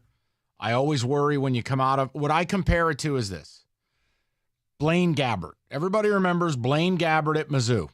And they didn't even call plays. They'd put up a picture of a sub sandwich, a bicycle, an orca whale, and the letter F. And that was the playbook. That doesn't work in the NFL. Well, Malik Willis comes from the Hugh Freeze offense, which is very similar. So Kenny, it's kind of like Andre Ware level. If you don't understand the concepts or you don't understand the framework, we're not here to teach you. Right. That's not how this works. This is the NFL. You should have some type of a foundation that we can then say, okay, it's what you hear about Bryce Young, where they're like, okay, this kid came in ready and prepared to play. And it's all about brain power. Right. So now we just got to teach him our playbook instead of we got to teach him how to play football first. Right. You adjust to the speed of the game, no problem. Right. You got to adjust to the schedule, no problem. But if you don't know the basics, that's my fear with him. Dalvin Cook, latest rumor is the Jets picking up steam on his landing spot along with the Dolphins and Patriots. Are there other teams on this list that we're missing, and where's the best fit for Dalvin? It would have been Miami for me. They need it. They need a playmaker in that backfield. They need to balance that offense a little bit. I don't get what's going on here. I understand this is another player who thinks he's worth the moon. The Jets, I don't get. Breece Hall's coming back. Saw what I need to see. Unless that kid's maybe a star. Yeah, unless maybe they think that Breece Hall is not going to be 100% back, and now you can kind of take some of the pressure off of him. I mean, I'd be happy to. If you want Saquon Barkley, I'll trade him to you for a hot dog.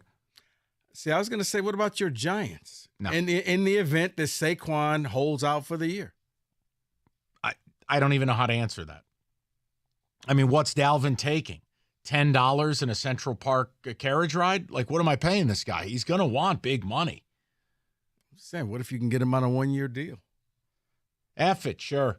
Because it would be the spite store to Saquon. I've reached spite phase, by the way, with Saquon Barkley. Just FYI. Kenny, and if the young man can't find a job, he could pick up the phone and come on out to Santa Clara. We'll find a place for him. Of course you would. Life of privilege awaits. Yeah, typical privilege. Rams news coming out per the Pat McAfee Show and Michael Lombardi. The Rams were trying to trade Matthew Stafford before his option bonus was kicking in. And, quote, any team could have had him if they wanted him. What Kenny's leaving out is you had to be willing to take on a $59 million balloon payment. And that was my question is, how could that work in any city? I mean, look, the Bears had the cap space to do it, but no need.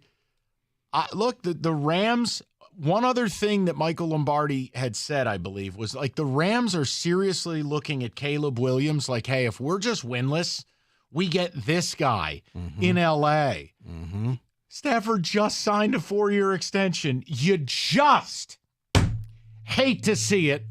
Yeah, but he got the ring. Not my problem. No. But, yeah, if you can keep Caleb at home, I can't think of too many teams that would be willing to. Tell me again the Lions aren't in a better situation. They're not. You know what? Turn his microphone off. No, he's done. No. Mike, you want to know why they're not? Because for everything that you can label, Stafford got them a Super Bowl. He went to a loaded team where Kenny Cott could have won. I don't care. No. They got the Super Bowl ring. Jared Goff hasn't made the playoffs yet. And football is all about winning. Thanks, Tony. One last one to end on here. Tampa Bay's Tristan Wirfs speaking recently said that they need to add another bye week to the season, raising concerns about player safety and fatigue. Is this change needed or anything that you guys would It's want? much needed with this continual obsession with Thursday night football. Oh, I'm sorry. You just told F me, but but you are correct. Yeah. If you're going to keep playing more and more Thursday games, you're going to need more and more breaks throughout the season. Oh, and they keep extending the season, too. Right. Up next, 20 games. I can't believe the Players Union just keeps okaying this. And that is in football today.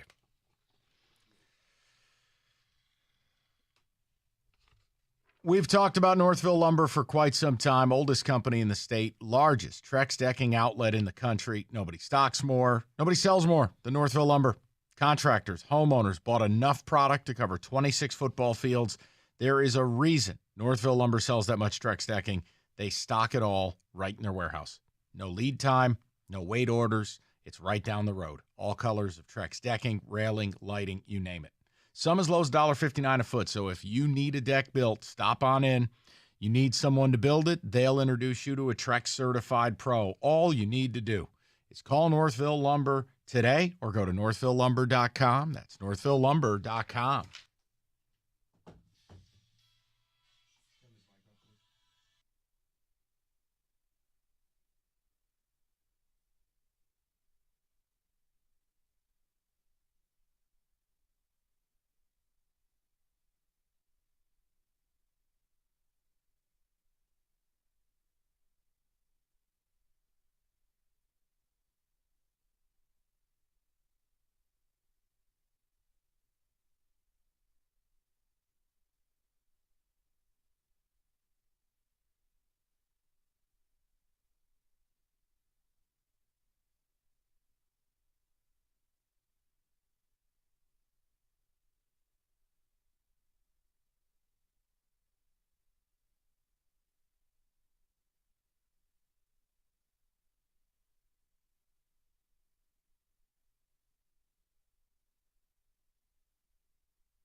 quick programming note before we get to your calls on DeBrincat. The Stoney and Wojo Invitational tomorrow. Stoney and Wojo will be in. Roberto's in the midst of power ranks and working with Wojo on the rankings and the seedings. The production has gone into it. The gentleman will be with us tomorrow, 2 to 6, to execute the bit as only they can execute it. It is not our bit. And I don't even think Lomas can defend his title. I don't think he Why? had a new one. He didn't say anything new this year. How about, that's his fault. Say something interesting, you'd participate in the tournament. Okay. Let's go to the people. Let's hear from Tom, 97.1. What's up, Tommy? How are you? I'm good. Really love the trade, guys. And, yes, I do believe the playoffs are just wide open for us now. I don't know if Kenny would agree, but, I believe that pretty much we've probably improved more than some of the other teams in our division. I think some of the teams in our division have taken a step back. And so, the opportunity is there. Every team has flaws. And, I think it's wide open. The thing about DeBrincat that I like, of course, is that, most likely he's going to be on our first line. And that, to me, pushes talent further down the lineup, if you understand what I mean. Mm-hmm. Whoever was going to be on that first line is now on the second line, making your second line better.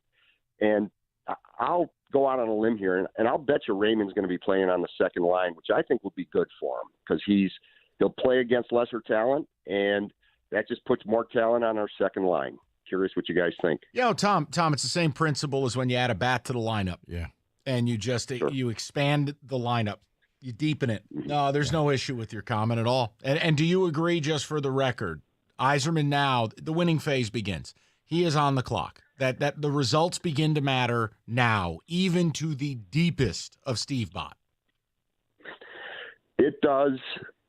I'm a Steve Bott, but if I just believe in the guy, I guess it's that I believe in the guy. And so I see the improvement coming, and so I do expect it. Yes. Yeah, but Tom, so are you hesitant of starting the clock for fear that it doesn't work out, and now you have to say bad things about Steve? People are going to do that no matter what. I guess I fall back on the fact that he walked into one of the worst situations we've seen in this league with he had no cap space. He had, bad contracts. The cupboard was bare. He didn't have 4 or 5 aging, really good players that he could move for draft picks. I mean, and Tom, to be fair, and I think people here have been very fair, he was given those first couple years in total grace. No one said a word. We all understood the score. I'm only saying now, year 5, you've made the signings, you've made the moves, you've loaded up the farm system. Now it's go time. It's the next phase of the rebuild. The results have to matter. That's all I'm saying. No, and they do. And you're right. You're right. Sooner or later, everybody is accountable for what they've done and for their actions. So yes, I guess, I'd have to agree with you. Okay, and Tom, guess what? It's not a fight. Believe me, we all believe this guy's an elite general manager, and for that reason, in order for me to say that with a straight face, I have to. There has to be a standard here. No offense, but you're supposed to be better than the guy where it takes 5 years to make it or 6 years to make it. Leader of the people. You want a pair? No. I think it's absurd. Really? Yeah, it's okay though. Dude, it's comfortable. They're not Crocs, so I'll let it roll. Well, I mean, if you start showing up in Crocs, I'm out of here. That's not showing up. Ridiculous. What is it with kids wearing Crocs now? That's like a thing. They're comfortable. They're absurd. They're comfortable. Okay. They know. Hey, they know comfort, man. I'll simply say that. Okay. You know what, Kenny? Read a ticket text because I don't even want to continue down the road with this guy. I was seeing how far you were going to let that go. DeBrincat, Larkin, and Rasmussen. That would be a nice line. That's from Paul and Troy. Who do you want paired? Come on. Who do you want up there? You want Raymond? No, because that's too small. That is too small. I know we joke about it, but that is. Not on the first line if you do that. I'd like Rasmussen to get in the corners, get in the dirty areas, help insulate Larkin a little bit, and create space for guys like DeBrincat. I wouldn't mind that on the first line at all. All right. That's just me, though. I'm sure I'll get yelled at by some Red Wings fans. No, but see, that's why. You're fine, Kenny. No, it doesn't bother me. You can do whatever you like. But I don't understand the visceral nature of Wings fans. people are very attached to their opinions. Let's see if they will agree with my dissertation at 3 o'clock. I'm looking forward to it. I'm really excited. This was a big weekend for you, for this show. We talked about the Wild West shootout. Yzerman took out Lamoriello, knocked him right off his horse, and walked out with the cat. Right. I threw some all caps at you guys, which I guess didn't go over well. Didn't like that. No. Could have done without that, but that's okay. Felt like I was being texted by Stephen A. Smith at that point. Well, no, it was Rieger. Like, come on, Jeff, is this just another rumor that you're trying to spin? Or is this really happening? He's like, no, it's for real this time. 248-539-9797. Let's keep it timely. I'm going to get to your phone calls. DeBrincat, not only how great the trade was, but we're all aligned now, right? Like whether you were calling DeBrincat short or you were like us and getting frustrated with Yzerman, here's the bottom line. Or said, well, he only had a couple of seasons where he scored 40 goals. What about the other seasons? No, bottom line. Are we all unified where this is now a really good offseason where now everything can fall into place and it's winning time? The results have to matter moving forward. 248-539-9797. Professor Thickott joining us next. A dissertation on the Yzerman DeBrincat saga from the eyes of the hockey elite. A man in a Mo Sider T-shirt jersey.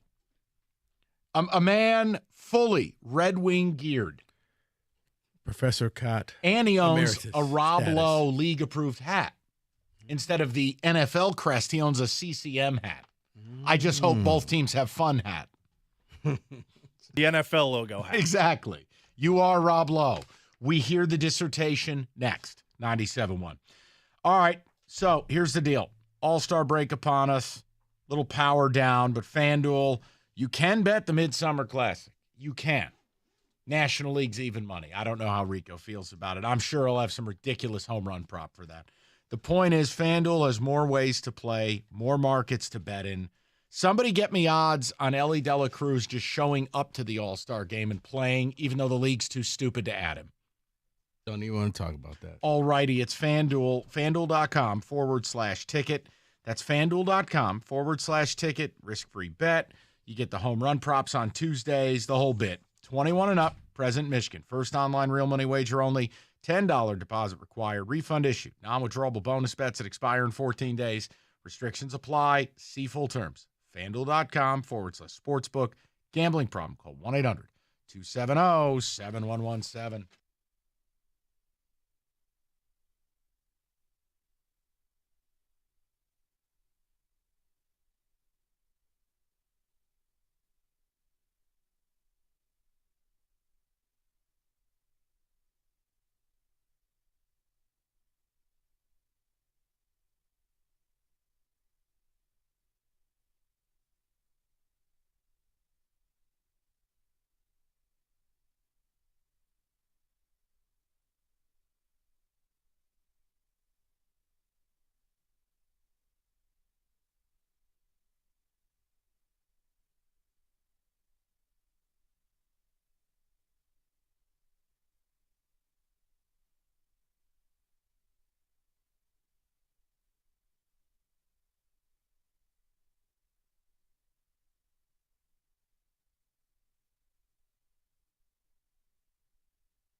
We're brought to you by Awaken 180 Weight Loss. Two-time 40-goal scorer Alex DeBrincat, your newest Detroit Red Wing. 4 years, $31.5 million. Is he a sniper, Steve Yzerman?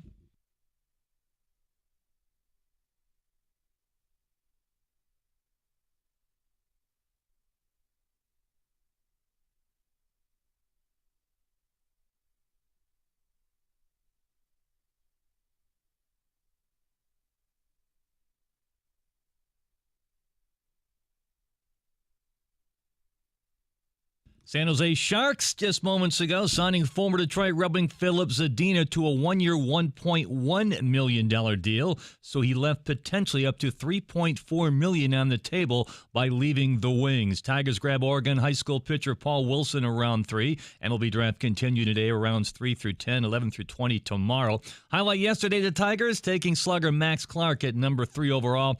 Tigers enter the All-Star break 5.5 out of first place. The home run derby tonight. No Tiger will be competing, and it's been a while, been a minute. Last one to do so, Prince Fielder. At the Ticket Update desk, I'm Jeff Lesson. For more 97.1 The Ticket or Odyssey.com.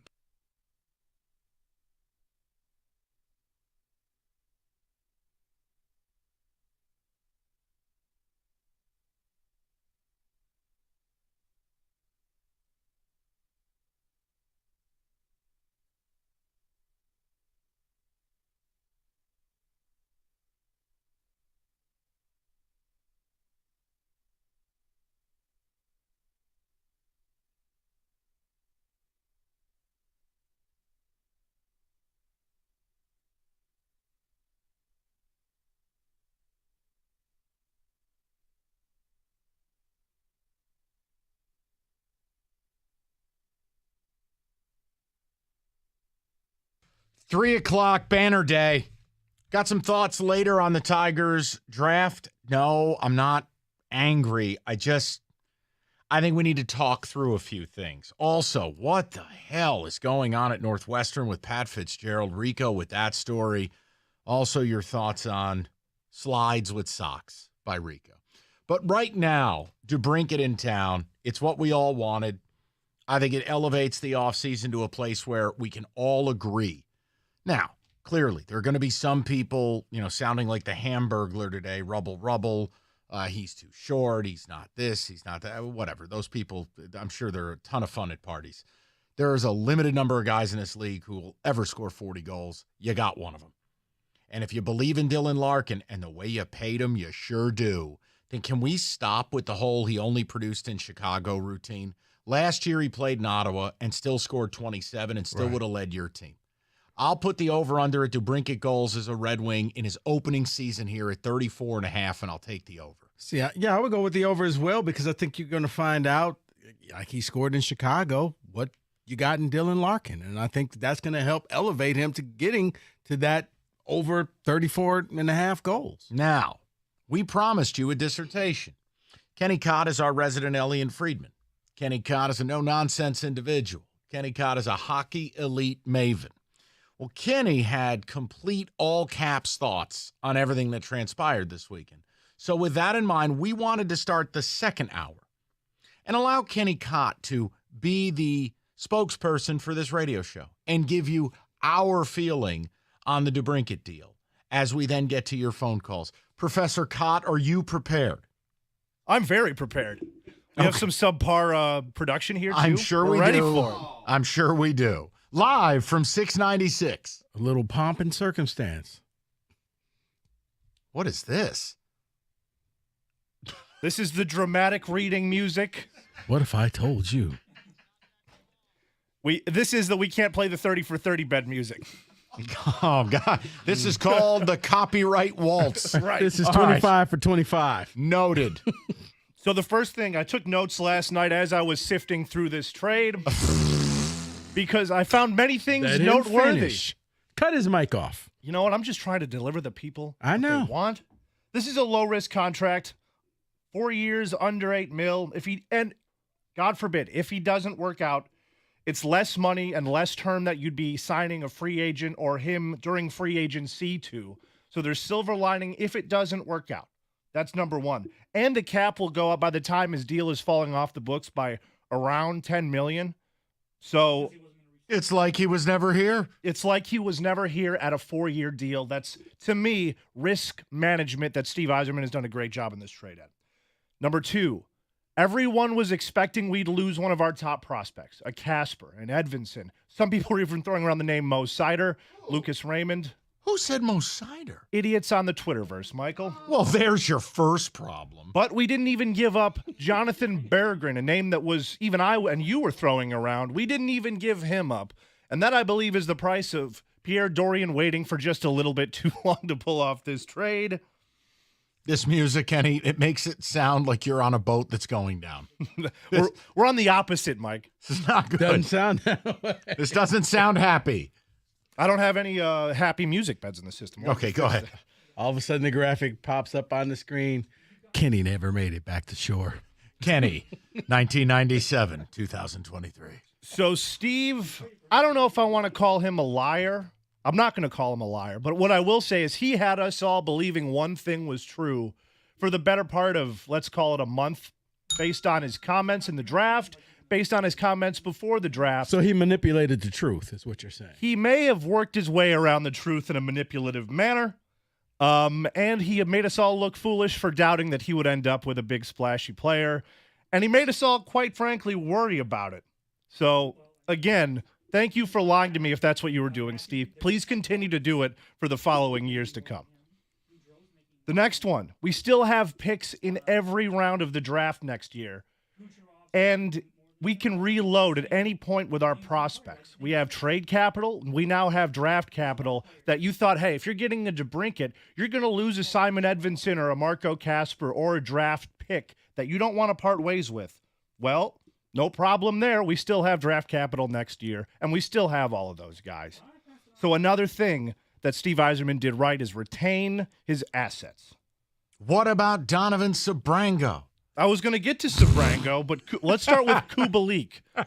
Disappointing ability to score wasn't there when it was. It was very mid, as the kids would say. Middle six forward. We have a clear upgrade, and also Kubalik only had a year left on his deal regardless. So, again, another point for Steve Yzerman. Another game for Milos. Conditional first. For those people who don't understand it, all you really need to know is that Boston, we have one of their picks next year. And whichever pick ends up being better is the one the Wings retain. So it's a pick swap, Kenny. It's a pick swap. We get the better one. So I guess never mind. He's not a liar. He still has all these assets that he was carrying, and I guess he did manage them well because he said, "Hey, we're in asset collection phase, an evaluation phase." Well, we still have assets, so no problem there. I now understand the Yzer plan, and let's cap it off by saying this is not a playoff team. Or this is not a Stanley Cup team, but this is a playoff team. This is a mid-90s point team. The expectation that this trade has made us a playoff for, 2 days team, up to a playoff wildcard contender. I mean, people, the professor has spoken. Right here, right now. I think we cap it with that because it got a little nerdy, but that's okay. Kenny's excited. I'm just glad he made it back to shore. I know. It was a scene from 1917. That was a live reading from Dunkirk. That was the movie I was. Jesus. All right. So here's the question. He went right past Leo in the water. Right. Hey, what's up, man? Looks like there's room for 2 on there. I guess not. Kenny floating by in his cider tea. All right. So here's the questions. A, are we all unified on this? Can we all move forward no matter what point on the Steve Bott spectrum you are? Meaning you believe he can do no wrong, you were becoming disgruntled, you were nervous, you were confident. It doesn't matter. We got the result that most of us wanted. Now, there was a weird portion of the callers who would call in who didn't want DeBrincat and didn't want to make a bold move and wanted to just sit and spin. But I'm not taking that as a majority. No, but I think those callers didn't want to start the clock either. Well, that's part 2 because it started. Now we've reached results phase. That the words Ken Holland can't come out of your mouth. The situation he took over, ... can't come out of your mouth. We have reached winning phase, meaning the results are what we're grading Steve Yzerman on point forward. And they have to be a playoff team. Now, if somehow there's this anomaly and the wild card, it takes 101 points to get a wild card, work with me. I'm not going to crush them if they finish with 97 points. But you get my point. Mid-90s generally get you in. Generally. That's what they have to be. And if they go out and disappoint, I think you as a fan base, it's not even have to be willing. I think it is you have to wrap your mind around results matter. Steve Yzerman has lived the first 4 years of his tenure where results didn't matter. We're done with that now. That's how I feel. Now you're on the clock. We are looking at your performance. You're absolutely on the clock, yeah, because now it is playoff. And I'll even go so much to say it's okay if you get swept in the playoffs this upcoming season because you made it. Wait. I have something. Now talk. I'll even go so far to say, and this music fits, it's okay if you get swept in the playoffs. It's fine because you made it to the playoffs this year. There it is. Thank you, Kenny. 2-4. Thank you so much. Next time I ask for academic music, perhaps I'll preview it. Because if that's what we came up with, that sounded like we were at a student's funeral. Like they got hit by a bus or something. What the hell was Our production music was stuck on 696. Right. I mean, seriously, it felt like one of those things where you see the graphic. Kenny never came home again. Right. Kenny had so many hopes and dreams. 248-539-9797. Right. Ricky never went to USC. Kenny, the ticket text. What are the people saying here on DeBrincat Day? Wow, this music coming live from the Titanic. Kenny Cott. Live from 696. Because we got this trade on the cheap, is there a chance that we can make another trade and trade more assets away? Yes, there is. Yeah, we can. My guess would be deadline, though. Wouldn't it? Yeah. Let this team come together. There's lots of new pieces. Find out what it is that you need. You're missing that one piece that could actually maybe help you go further. And dare we start saying, become a cup contender. Yeah, there's another one. We have $3-4 million cap space. Go after a vet. I tend to agree with you, Mike. Let's wait till the deadline and see what all this fits. Maintain the flexibility. Have the cap space to absorb. Let the young players show you if they've taken a step forward or not. Let the new pieces. I'm willing to wait. By the way, Kenny, that song, though, does not compete with.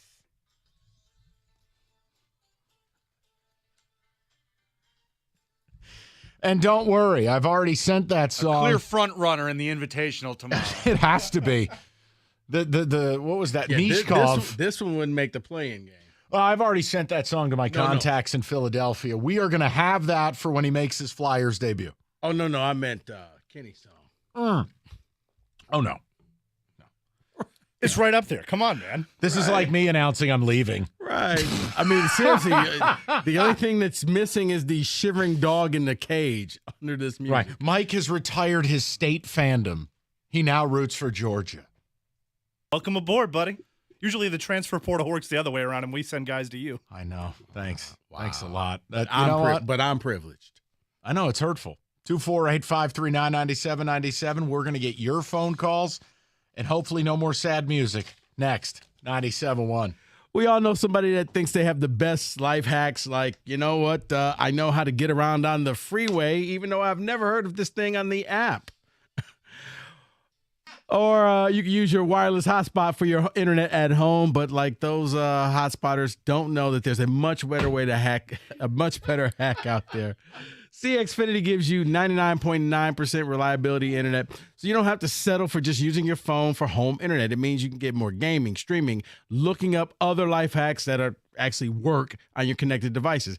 It's time for real home internet, the next generation Xfinity 10G network. The future starts right here, right now. And now through July 21st, new customers can get a 75 megabit internet and one line of unlimited mobile together for just $50 a month for 12 months with no annual contract, only from Xfinity, home of the 10G network. Go to Xfinity.com, call 1-800-XFINITY, or simply visit an Xfinity store today. Requires paperless billing and auto pay with stored bank account. Restrictions apply. Taxes and fees extra. Xfinity Mobile requires Xfinity Internet. After promo, regular rates apply to internet service. Actual speeds vary.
All right, you spend a third of your life asleep. Knowing that, why don't we make it some quality rest? The brand new iComfort Eco Supportive, designed to keep you cool, comfortable, and feeling restored. Or the Serta Perfect Sleeper for pressure-relieving comfort and support while you maintain a perfect sleep temperature. Serta, made in Michigan for over years. Go to Serta.com to find a retailer near you. That's Serta.com.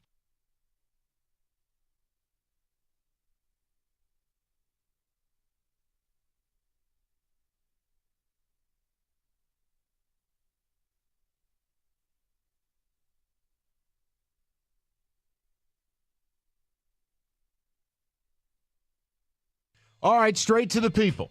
Your thoughts on the DeBrincat deal? And have we reached winning time now? Now the results matter for Steve Yzerman, and now we have to approach it that way. No more Ken Holland, no more what he inherited. It's an A off season. You acquired the first line, 40-goal potential scorer. You got some depth. It's time. Period. Or are you on an endless runway? 248-539-9797. We go to Nate on a cell. Nate, how you doing, buddy? Hey, guys. How's it going? Happy Monday. Same to you, Nate. What's on your mind? Hey, just calling about the DeBrincat trade.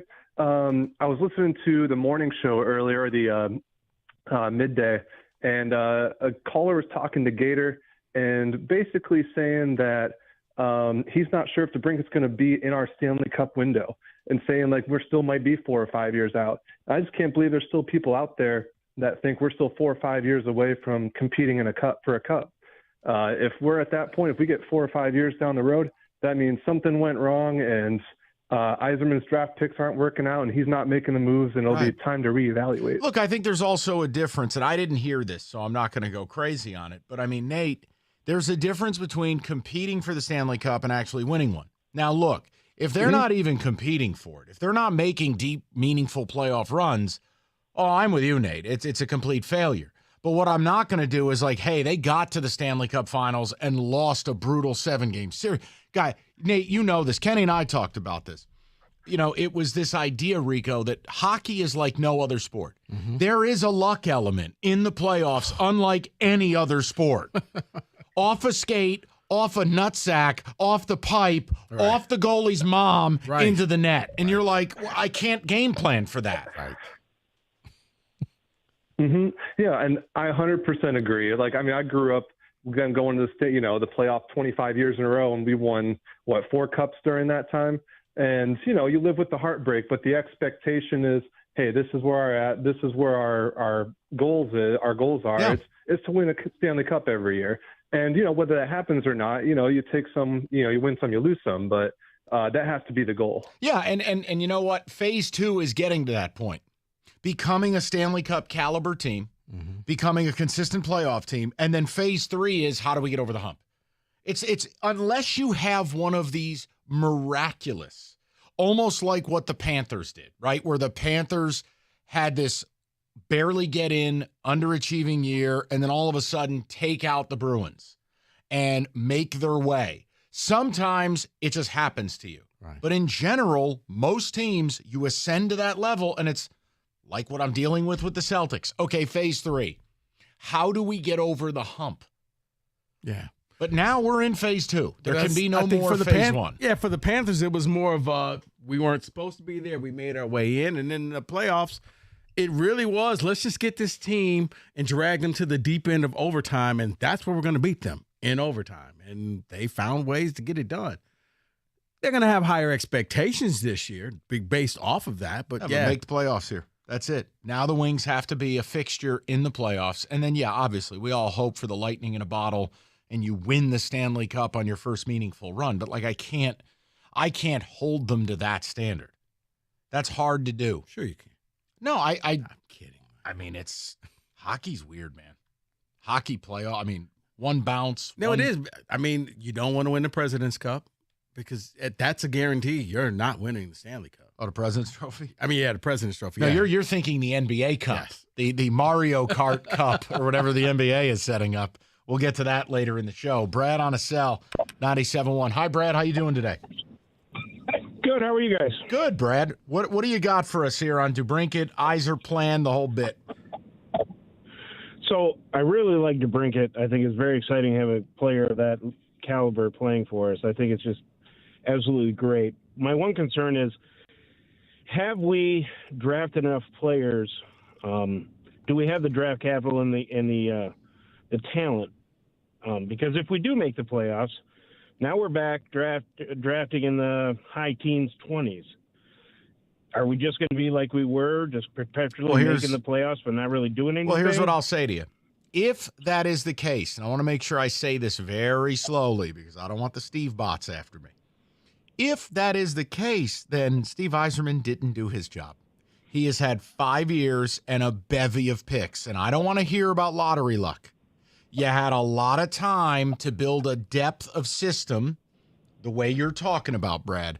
If they somehow don't, I mean, if Evanson comes up and stinks, Soderblom comes up and stinks, Casper stinks, Raymond doesn't pan out, you know who that goes to? Steve Yzerman. Yzerman. That's the deal. That's the contract you sign. Yeah, I totally agree with that. All right, good talk. And by the way, it's not going to be any different when we talk about Scott Harris later. I'm not going to freak out at what they did. Would I draft a high school player, that high? It really depends. But in the face of the ability to take a college bat, I'm not telling you I know Wyatt Langford is, but it's just a philosophy. However, I understand what he's doing. But it's the same argument that, Rico, at a certain point, if Max Clark is not a superstar, right, and Langford is, Or the other kid out of North Carolina, the other high schooler is, well, then Scott Harris, you failed. This is what you do. Right. This is the contract you signed. The good news is we won't know for another 3-4 years if he failed. I mean, all right, here's what I'll say to you. High school player, elite talent, a guy regarded, and we'll get to the Tigers draft in full later, regarded as a better high school prospect than Riley Green. If it took him 4 years to get here, that's already a really bad sign. Mm-hmm. So I can't tell you, very rare a guy's going to be up at 20. 19 even more rare. You're looking age 21 season would be that time if you did it that way. So he's not pulling a Ken Griffey Jr. Ultra rare. But I hope so. Darryl Strawberry. Yeah. Right, it'd be amazing. Yeah. Minus the crack. Straw, not a great guy. Straw's not. Come on. I was about. Well, okay, Doc Gooden. Also, lots of drugs. Tomato. We don't want that. Let's go to Todd, 97.1. Todd, how you doing? Andrew Jones. You win. Good afternoon, gentlemen. Todd, what's going on, buddy? Hey, Mike, I'm all in on what you said exactly because you hit the points that I was kind of looking at, maybe mid-90s. But the other thing that we haven't brought up, the power plays, both are going to get better because we kind of at times struggled with the second one. Somebody's getting kicked off maybe that first one, so that's going to make us better. More goals for, hopefully. Understand he's a two-way player. If not, he will because Yzerman's been pushing Larkin to do that.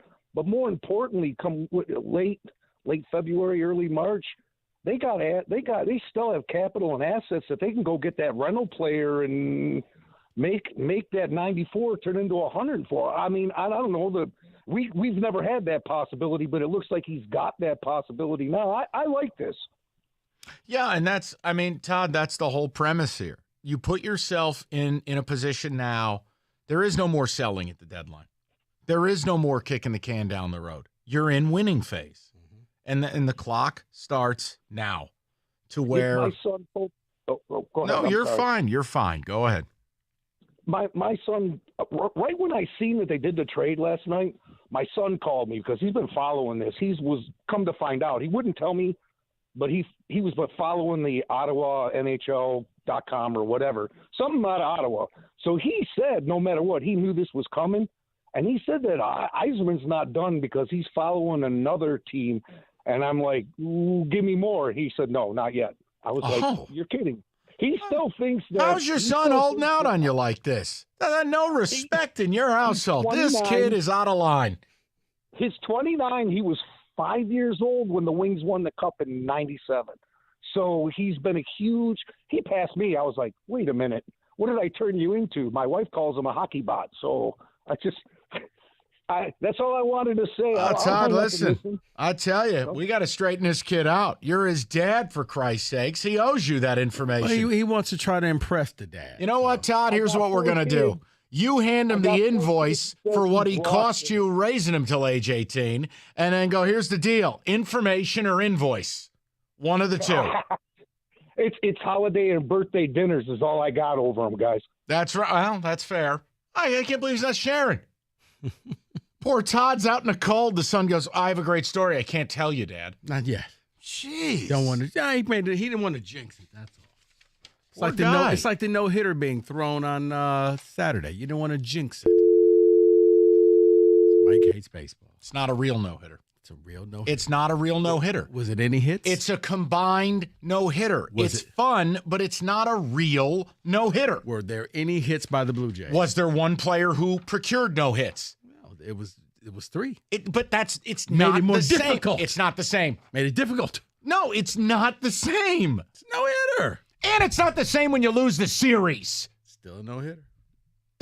And you're still wearing sandals like a child. We'll call it even. Wow. Yeah. You want to be mean. Why did you make it personal? Because you turned me into baseball purist guy, and that bothers me because I'm not. But in this sense, I am. It's not the same. Wow. Kenny, do you agree or disagree? Oh, I'm with you 100%. Not a real no-hitter. Like, it's fun. It is fun and for it's a day. An accomplishment, but it's not a JV no-hitter. It's not that. Did you like the triple Gatorade shower? They lined them up and, look at 3 Gatorades instead of 1. Still goes down as a no-hitter. I'll never understand you pure baseball people. That's my point. I don't want to be that. Rules. No, you are. And then you just got personal with an attack. That's fine. I can't believe it. No. Sell him something. All right. Well, Rico's in his Gucci slides. Let me tell you about John Jansen Weight Loss Clinic. IdealU.us. John has been on it for a few years. And whether you need to lose 10 pounds or 100 or anywhere in between, IdealU.us has you covered. Local, based right here in Metro Detroit. They've helped thousands of people, including our very own John Jansen. Over 90% of IdealU customers lose at least 20 pounds in 40 days. John lost 10 in his first 10, 63 pounds overall, and he's kept it off. Sign up today. Get a $200 Visa gift card. Start your summer right. Lose weight. Get that $200 Visa gift card. Lose 15, 20, even 30 pounds in 30 days. Go to IdealU.us. That's IdealU.us.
Brought to you by 5 Iron Golf. 2-time 40-goal scorer Alex DeBrincat in the fold for the Detroit Red Wings. 4 years, $31.5 million. And if you're looking for a financial advisor, former Red Wing Philip Zadina might not be your first choice. Today, the San Jose Sharks signed the former Red Wing to a 1-year, $1.1 million deal. His contract with Detroit was worth $4.5 million, so he may have left $3.4 million on the table when he asked Steve Eisman for his release from the Wings. Tigers in today's draft grabbing Oregon high school pitcher Paul Wilson in round 3. Also high school shortstop Carson Rucker and right-handed pitcher Jaden Ham from Middle Tennessee State in round 5. It continues today through round 10. 11 through 20 are tomorrow afternoon. And Victor Wembanyama shut down for the balance of the Summer League by the Spurs. At the Ticket Update Desk, I'm Jeff Lesson. For more 97.1 The Ticket or Odyssey.com.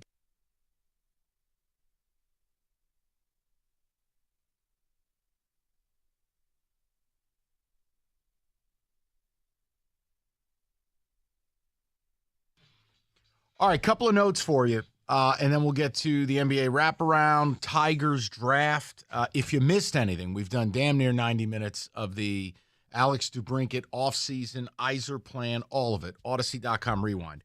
Programming note first, tomorrow, the Stoney and Wojo Invitational. And I have already saved us from what Roberto was attempting to name one of the regions. And here's what I said. I said, you are to call Wojo. You let him name the regions, and then he can put his own ass in the jackpot. Because what Roberto almost did was really not good. So I put a stop to it. You're a very smart man. I put a stop to it. And I really would appreciate you not asking what it was. I'll wait till the break. My point is, I said, it is Stoney and Wojo's bit. You put the blood on their hands and let them name the regions. So we will move forward. But tomorrow, 2 to 6, Stoney and Wojo will join us. It is the annual tradition of a former tradition that's now a tradition again. And the guys do the bit the only way that they can. So that's 1. 2, the Wembanyama thing. Okay, let's just get this out of the way. Oh, my God, he got shut down. Guys, if you pay attention to any of this, he debuted Friday, did not look good. He looked very nervous. The game looked very fast. He bounced back last night with 27. 3 balls, dunks, dribbles, everything. Go ahead and thank your boy for saving you $1,000. Right. Because I'm like, go see game number 2, not game number 1. But he's shut down because it doesn't matter. He's shut down because the Spurs know what they have. He's going to spend the rest of the summer, he's getting out of the spotlight. He's disappearing, his own words. Second of all, he's going to work on his game with the Spurs. Ain't going to be Summer League.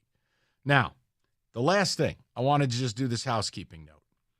That Philip Zadina story is absolutely wild. The Wings owed him almost $4 million. Mm-hmm. He leaves that on the table. He's so unhappy. He demands a trade. Nobody wants you. Gets put on waivers. Nobody wants you because $1.8 million is too expensive for your dead body. Instead of then keeping his contract and taking the demotion and a chance to earn his way onto this team, knowing they owe me $4 million. He's so miserable. He says, keep the $4 million. I'm going to take 1.1 for 1 year with the Sharks.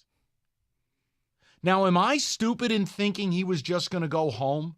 That I figured going home he'd get a 4 or 5 year deal and make not quite the same money, but like you'd play, you'd.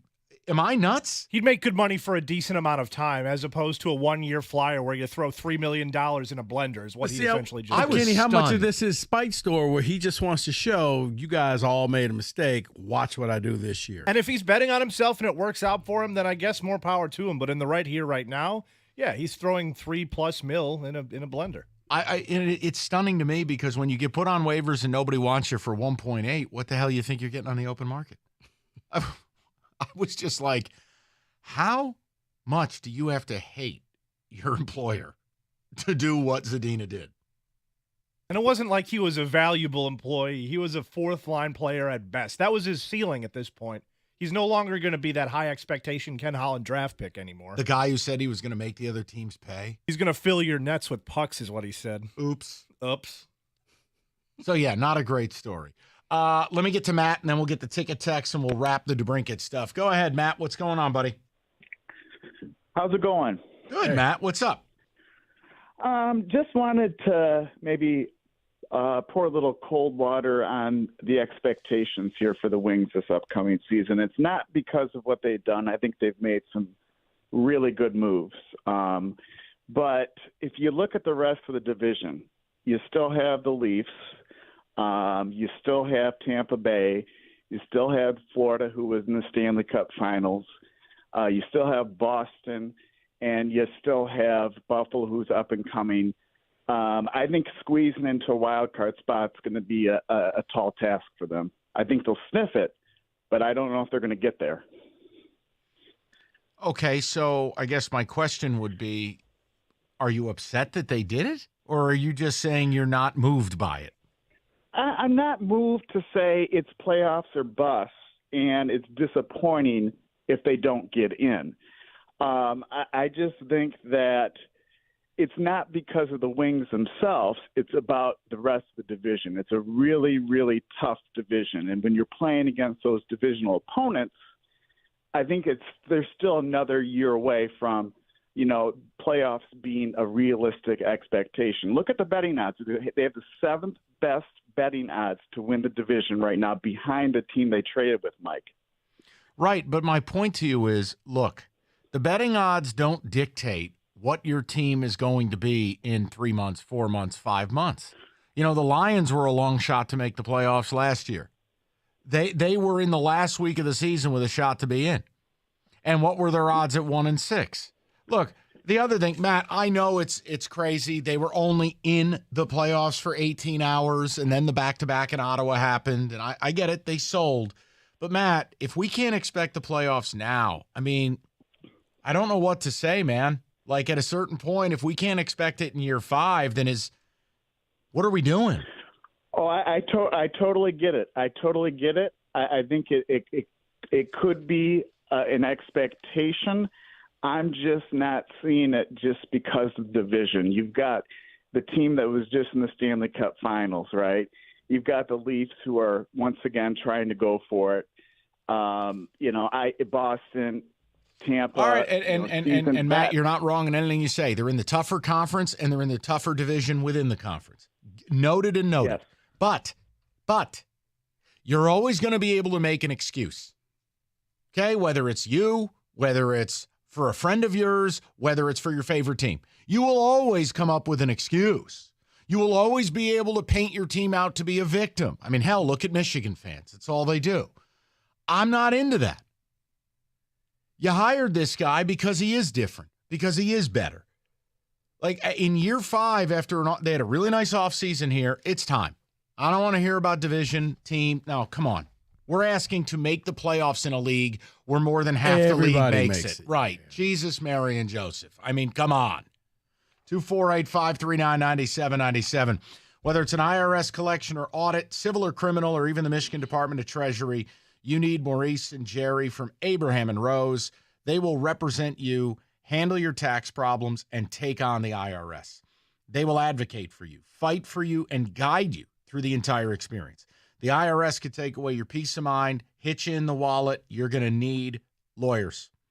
Abraham and Rose, the one call you need to make. Go to abrahamandrose.com or call 248-539-5040. That's 248-539-5040. And you will never have to personally deal with the IRS again.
Well, this is all very exciting. Amidst all the things we're covering, a little NBA around the league with an against his will. Paul Serra joining us. Noted Miami Heat scumbag. Noted He's a fan. Deadbeat mofo. This man is here. He goes, Kenny has asked me to be here. I go, what, Paul? You don't want to be here? He goes, no, I just don't know what I'm doing here. Well, with that, it's subpar production time.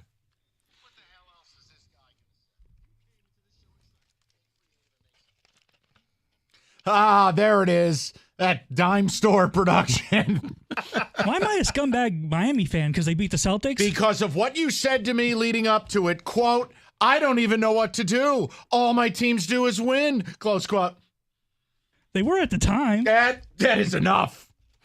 Now, Rico, what do you have for all of us? Well, Mike, I want to start off with the NBA Summer League. Some rumors, things going on. Yes. Let's just start off at the top. Victor Wembanyama bounced back from his horrible first game in single-digit points, scored 27 points, and then said, okay, guys, hope you enjoyed it. Not going to be playing the Pistons on Friday. I'm going home. Good decision? I say so because there's nothing to prove here. The Summer League, to me, watch these games. I mean, watch the Pistons. It's AAU. Sir Thompson stands in the corner eating popcorn. I mean, it's not valuable for someone like Wembanyama. I'm sorry. To be fair, he shouldn't have even played. He had to. I mean, I know they sort of had to make him play, but he didn't need to. Well, he's above it, Paul. He's above it. And we'll bring Victor Wembanyama back in this segment at the end. Chris Paul. Oh, God. What now? He's headed to Golden State. Says he's ready to play any role on a team. Does that statement in and of itself just pretty much tells you this is the beginning of the end? I'm just happy to be on the team. See, I feel that way. I think he finally realizes I'm in a spot where it's the only thing I can say. You can't demand the ball or demand minutes with Steph, Clay, Day-Day. Fall in line or Draymond will punch you in the face. That's what that statement says. And then they'll trade you to the Wizards. Correct. And then we'll exile you. So, you know what? You want to win, Chris? This is your last shot. Okay. Plus, I actually think it's a really good spot for him. Let's Curry play off the ball more. I mean, if I'm the Warriors, load management, you're not going to play until 2024. Oh, stop. No. What I'm saying is you're going to miss the first couple of months. And then I'm going to bring you in January. Well, the NBA just vaporized the month of November with their in-season Mario Kart Cup. We'll get to that. It's not Mario Kart. We'll get to that. Okay. So you're talking about like bringing him in after the All-Star break and like, okay, now you can start playing? Warm the engines? Yeah. Because because his problem is getting injured. So we're going to save you from getting injured, the wear and tear. Well, he's also not very good in the playoffs. That's another problem. Right, but because he breaks down in the playoffs. I'm not talking to you. All right. Talking about the Summer League games and the style of play. You talked about Arthur Thompson standing in the corner. What do you gather from these games? Do you take anything from them? Because you got Chet Holmgren, who looks like he's back. He's gained 15 pounds of muscle. He's running down the court. He's blocking shots. But on the flip side, you have Max Christie, former MSU one-and-done player, with the crowd chanting MVP as he's at the free throw line because he threw down a dunk. What, at the end of the Summer League, do you take anything away? I don't. Just for me, I don't, because watching it, this is playground ball. It's just sitting out. You want to tell me you take away a guy's in great shape? You want to tell me, like, look, you could tell Holmgren put on 15 pounds of muscle? All right, I'm down with that. But no, I'm not freaking out about Brandon Miller yet. I'm not freaking out about certain players. And no, I'm not turning Max Christie into, They're chanting MVP. Well, the thing that always throws me is like Scoot Thompson came out, had a really great first quarter in the very first game, and people are like, man, he's the real deal. I'm like, how do we even know? It's a quarter against a bunch of guys he'll never see again. And then he goes out and gets hurt. So, yeah. All right, guys. Well, here's the thing. You get the number one pick overall. You do a career change and decide maybe I don't want to retire. Greg Popovich signs a 5-year, $80 million deal, making more per year than the Pistons' current coach, and Monty Williams. Listen, that draft pick is the only reason he signed that contract. Wembanyama It's was not for the love of the game. Hell no. He goes, wait, I might get a cheap title while I'm 100? Mm-hmm.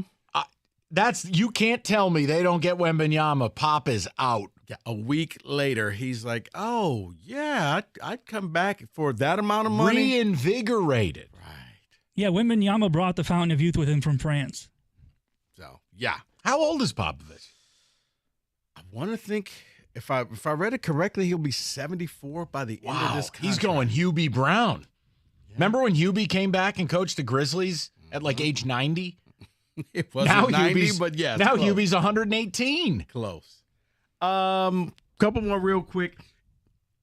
Do you think Dylan Brooks has learned his lesson? Because he basically came out and says, I'm in the opposing heads of every player that I go up against every game. I quit. No. Right there. My answer's no. No. Look, I didn't mind the Van Vliet signing the way a lot of people did. Oh, my God. Guys, it's a 3-year deal. Like, what are we doing? Oh, if it was 2, it'd be good. Who cares? The Dylan Brooks thing, I just wouldn't want Dylan Brooks around my young players. I wouldn't want anything that he brought to Memphis. I'm not interested in Dylan Brooks. So my answer is no. Maybe Paul feels differently. Well, no, his contract's terrible. Like, why are you giving him $20 million a year? Yeah, I'm with you on that. I said the Pistons should take a chance for him, but I was talking like, mid-level exception type of thing, not 20 years. You guys remember John Wall? Yes. Yeah, John Wall has decided to hold a private workout in Las Vegas during the NBA Summer League because he wants to get back into the NBA.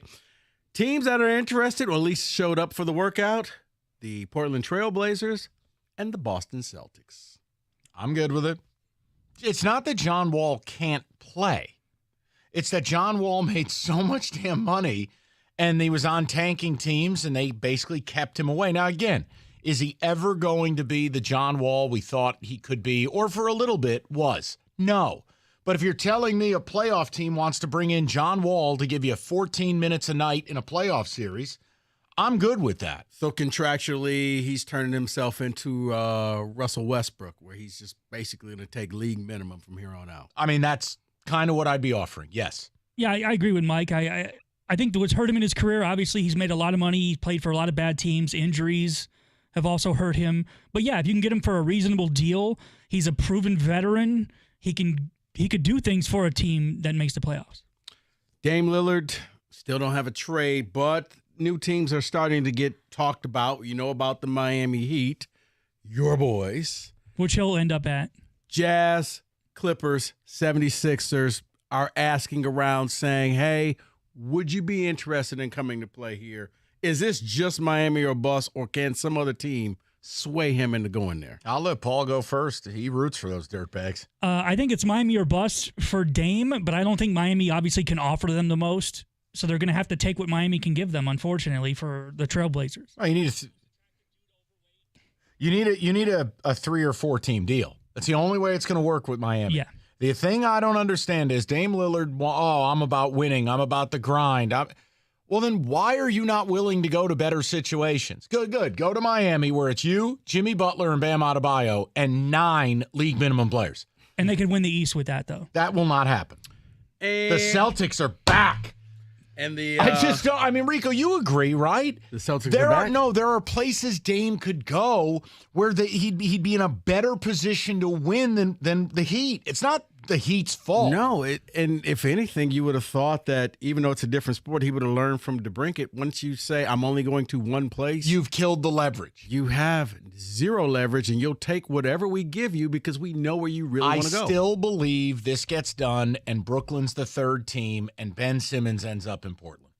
That's how I believe this happens. That Tyler Hero would go to Brooklyn, that Ben Simmons would go to Portland with dual draft capital. They may have to bring in a 4th team to do it, and Miami would get the prize. The Blazers don't want Tyler Hero. They don't because they have Anthony Simons. And lastly, the biggest thing that came out of this weekend in Summer League, the NBA in-season tournament, 6 divisions, 5 teams in each division. I got nothing. The final 4 teams play in Las Vegas for a trophy. And all the games except the final count against your regular season record. Essentially, the NBA is taking the month of November and having a fun tournament, except it's the regular season, and the games are, what is it, Tuesdays and Fridays. Paul, You get 2 games help at me. home, 2 games on the road. Help me.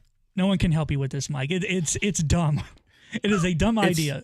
It's each division winner plus a wild card from each East and the West. With a cash prize to each player on the winning team, $500,000. Right.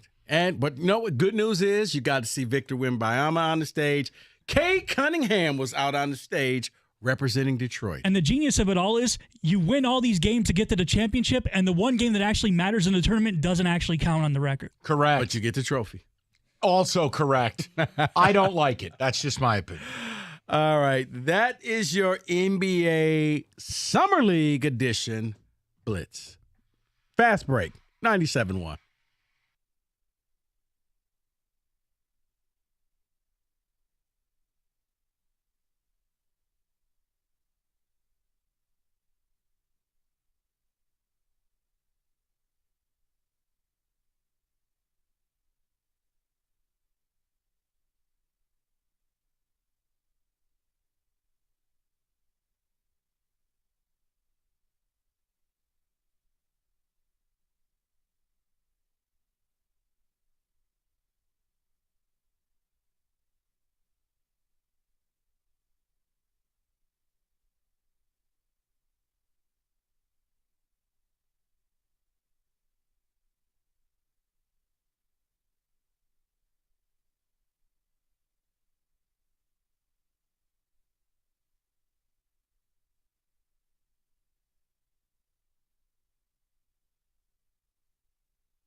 And we're brought to you by the good people at Duck, Go.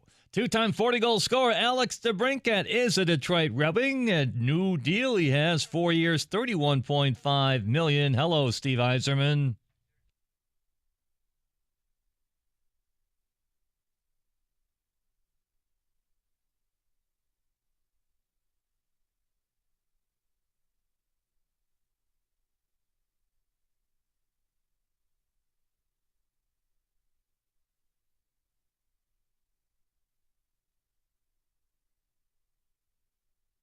Would you pay $3.4 million to leave your current job? Philip Zadina did. The former Red Wings today was signed by the San Jose Sharks to a one-year, $1.1 million deal. His contract with the Wings was worth $4.5, so he may have left $3.4 on the table when he asked Steve Yzerman for his outright release from the Wings.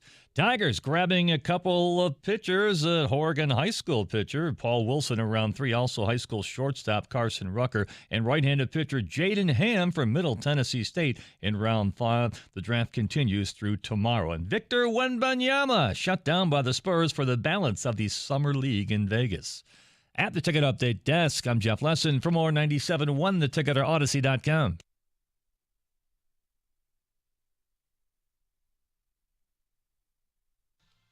All right, if you're looking for hockey talk, Odyssey.com Rewind. We gave you the first hour and a half of the show pretty much on it. You can go get that right now. Also, programming note, tomorrow, 2 to 6, it'll be Stoney and Wojo joining us, their annual drop tournament. Rico very colorful with Roberto during the break regarding the naming selections. We'll move on from that. The point is that'll be tomorrow, which is, well, it's a perfect day for it because no one cares about the All-Star game. All right, so the Tigers draft. Let's get to this. Now, initially, the thought process was they can't really screw this up. That it's going to be, there's 3 elite college players with Skeens, Cruz, and Langford. They're just going to take whoever fell to them. Easy enough. Beep, bop, boop, bop, beep.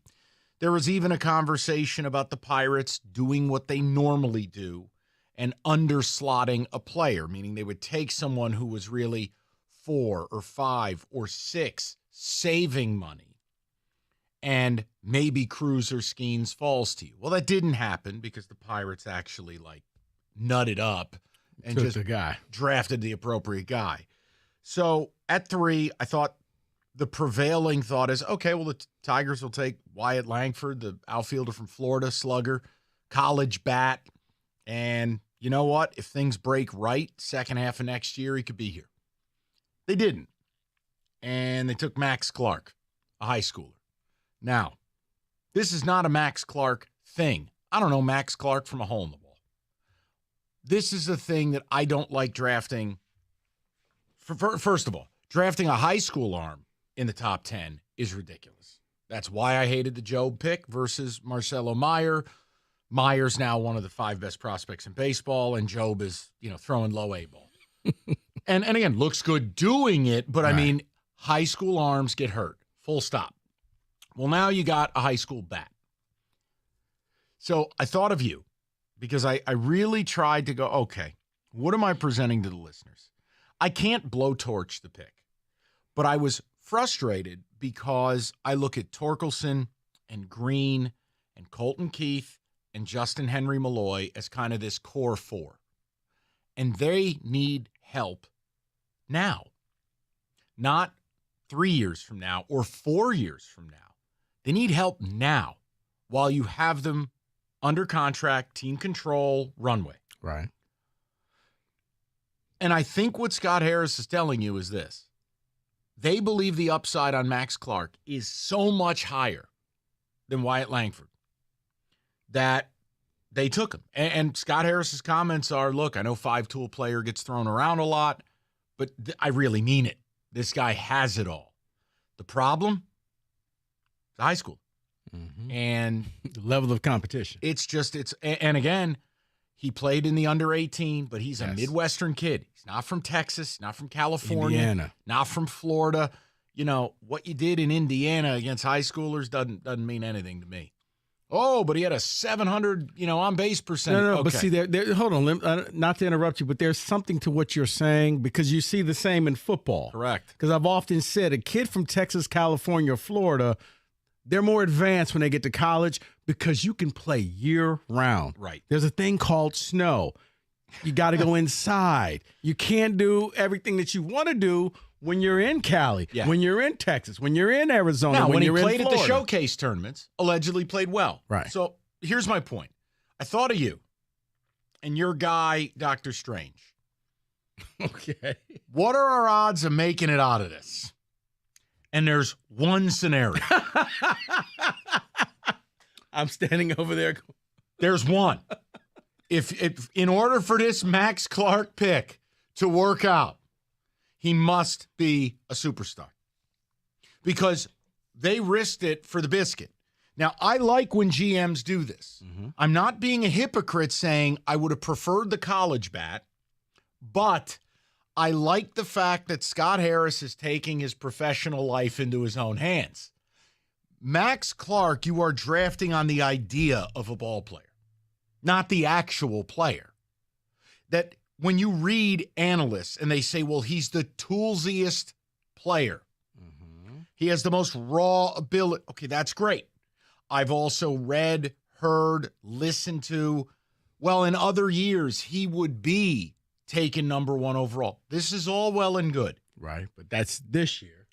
What I'm saying is my misgiving has nothing to do with the player. I don't know Max Clark.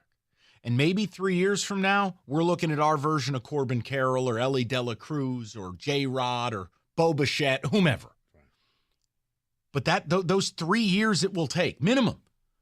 I mean, Riley Green was advanced. It took Riley 3 years. So the point I'm making is the misgiving is with the timeline. But I actually am willing to go with this because I like when general managers put their own life in their hands.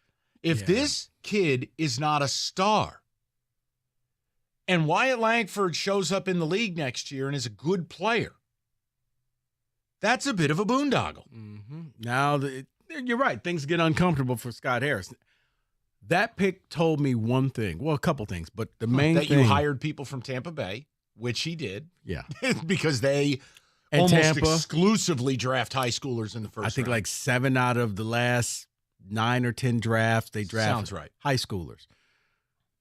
It tells me that this man is comfortable in his own skin, that he knows there's no pressure on me. I can go the long game. I don't have to sit here and try to win right away. See, there's my problem. I can take my time and build something. And yes, it kind of goes back to what I said.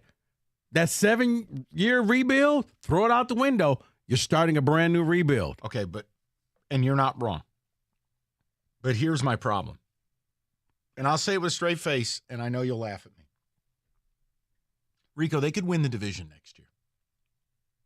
See, this is I'm not laughing.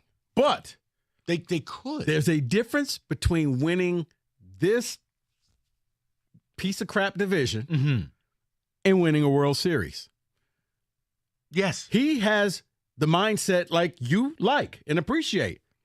I don't really care about this. I want to win a World Series. I want to put a team that if I go out against the Dodgers or the Braves, they can beat them. This team, not so much. It's just hard to separate the 7 years we've been through and then know that this prized pick we had. And again, this young man is now your number 2 prospect in your system. If you want any, Colton Keith is number 1. This is number 2. He hasn't taken a single at bat in the janitor league or the complex league or whatever it is. He's number 2. It's really hard to know that unless he is just a unicorn, it's going to be 3 years. Huh? That's really hard. That's hard for me to sell my listeners. That's hard for me to sell myself on it because I view it. Look, man, they've got a ton of payroll coming off the books, about $50 million coming off the books. Couple nice bats in free agency. We bring up Justin Henry Beloy. You bring up Colton Keith. Hopefully Torque develops in the second half. Riley Green looks to have arrived. Rico, I can make a case to win this thing next year. And instead of being able to call on a college kid to come up here, might be able to help you. But this tells me I'm going long term. I'm going to do this the right way, not the fast way, not the quick way. We're not going to skip steps. I see this kid, and down the line, he's going to help this team out. I think that's why you're not seeing the, like, we need to go and get this bat. And I don't think he's going to be that active at the trade deadline. I think he's truly long term. I'd like to see him sell. You can probably see. I mean, yes, selling, yes. Yeah, no. But buying, I don't think he's going to get that bat that you want. And no, look, Max Clark, by all accounts, incredibly gifted. Everything from defense to speed. The idea would be Max Clark would play center and Riley Green would slide over to left field, right? If this kid is who he thinks he is, you're going to have a star in your hands. But man alive, baseball already. I would have to do the studying on hockey. But from an NFL, MLB, NBA standpoint, I feel like baseball is the most volatile. I mean, it is so hard to predict. And when you draft a high schooler, it becomes even harder. Then I factor in, and this is bias, I'm admitting it, the Tigers and their atrocious player development over the last 25 years. That's bias. It is. But it's hard for me. But you and the rest of the city are allowed to be biased because this is what you saw, but you got to forget about that. You're right. Football, I think, has the best hit rate because they actually have to be 3 years out of high school. There it is. So It's the closest to 50% you can get. Imagine if the NFL draft and they were drafting high school seniors. I think you'd end up like baseball where it's about a 20% success rate in the first round. So again, I'm rooting like hell. I hope this kid turns into our version of pick, young, mercurial, superstar from the clouds. The only thing that bummed me out was timeline, but I like it because Scott Harris did what I asked. He drafted bat upon bat upon bat upon bat. No arms. Now, if Skeens fell to them, you're taking it. Right. Period. But, the fact that... But he didn't. No, but you're taking a high school player. You're probably not going to see him for 3 years. And that's if he's good. Opening day 2026 at best. 248-539-9797. So again, I know this isn't a huge caller topic. I'm not ripping it. I don't know enough about the players to rip it. You're not going to give me his WAR? No, honestly, his WAR is as relevant as who he took to the 8th grade social. I mean, it's pointless in high school. You also got to look at the level of competition. Yes, he played in the World Games, but other than that, if you're good in high school, you kill people. No. You got Kenny throwing you pitches. They don't throw the ball to you. The coach just holds up 4 fingers. We're going to walk him. Look. Bases loaded. Don't care. There's one way out, though. He's got to be a star. But he'll be linked with the kid from Florida and the young man from North Carolina, the other high schooler. It escapes me. There's 3 guys. I think more so the kid from Florida because they'll be linked. He's ready now. Well, we'll see what happens. 97.1. All right. Believe it or not, this is going to be depressing, but you're looking at about 6 weeks until the fall. Why do I say that? Because fall classes are starting at Specs at LTU, and it's time for you to enroll yourself to get ready for this upcoming semester. If you're looking for a career in TV, radio, graphics design, Specs at LTU can help you achieve your goal. So what are you waiting for? Be curious. Visit the website, ltu.edu/specs to learn more. Make magic by enrolling in Specs at LTU certificate programs today. Like I said, time is ticking. I know it's a nice day out now, but in a few weeks, we're going to be in the fall, and you want to be at Specs at LTU, located right here on the campus of Lawrence Tech in Southfield, taught by professors like myself who actually work in the field, so we're not going to waste your time. Head to the website, ltu.edu/specs. Do that today.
Don't get stuck without power the next time a storm hits, or wait for the first hot day to find out that the air conditioner is not there to save you.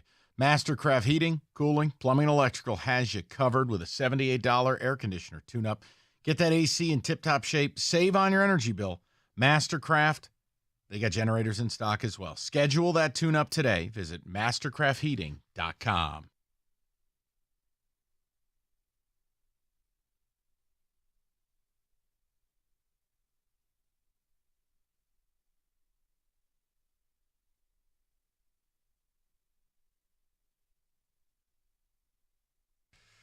All right, Kenny.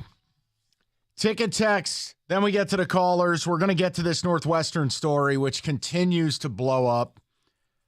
It's unbelievable. I got another thing that's unbelievable, too, is who's choosing not to report on it, but that's not surprising from that scumbag network. Kenny? Max Clark's ceiling is a 5. That was impromptu and fantastic. That was really nice, guys. Max Clark's ceiling is a 5-tool superstar. People that are upset we got them are just mock draft people. Yeah, you mean Earth? I have bad news for you, sir or ma'am. 0.01% of Earth deep dives into the Major League Baseball draft, which is littered with high school prospects that not even teams can semi-accurately scout and identify. Sick blast. Yeah, mock draft, you mean 99.999 with a bar over it. No one's upset. I know why they drafted the kid, but you understand the risk going in. Now, I'm good with it, because in 3 years, when this kid's here, God willing, we're going to know whether Scott Harris had an oopsie or a genius moment. Right. Level of competition in high school is so inconsistent. No idea what we're getting here. No, and you won't until you get him into the dog days of summer in your minor league system with the people you've empowered to help develop him. That's the only way you even get to figure out. But here's the other thing. I'm also a different believer, is that I don't believe AAA matters. You go from AA to the league. That's the leap. Yeah, AAA is kind of purgatory. It's filled with guys who are the 4A players. Like you're not really good enough for the majors, but you're too good for AA. Right, and again, I hope Colton Keith will not be there for very long based on, I don't care if what you're doing down there. AA, if you rake and you have big success, the next stop really is the league. Yeah. That's how I view it. I mean, you saw what Riley Green did in his stint down in AAA. It was like batting practice. He's on one leg. He goes 5 for 5. I think we're good here. I said when the Tigers drafted Clark, fans are going to be pissed when Langford is hitting bombs in Texas next year, and Max is still 3 years away from touching major league grass. That's from Nate. Look, the only thing that helps me with the whole Clark thing is with hiring the Rays scouts, and they're like, you know what? We like this guy. Yep. Well, I'm going to go with that. It's also an interesting power dynamic where you have 3 voices in the room for the Tigers. So, look, whatever direction they go, the only thing any of us care about, it's not where a player's from. It's not what round they were taken. It says, do we have good players to bring up and help us? Right. For way too long, we haven't. Now, Max Clark, you're going to have to wait a good long while unless he is simply generational. Right. And I'm not going to put that on that kid. That's not fair. What is Clark's wins above Maton? Somebody asks. You know what? All right, we're good. Thank you for that. Let's go to Lyle, 97.1. Lyle, how are you? Hey, good. How are you guys today? Good, Lyle. What's up? Hey, just so you know, I've seen Max Clark play numerous summer league circuit games. My son's played travel baseball since he was 8U, and we've seen Max Clark play down at Grand Park where the Colts practice down in Indiana. We've played against him twice, and out of all the youth baseball I've seen, since my son was 8, he is by far and away the best raw, talented kid I have ever seen play.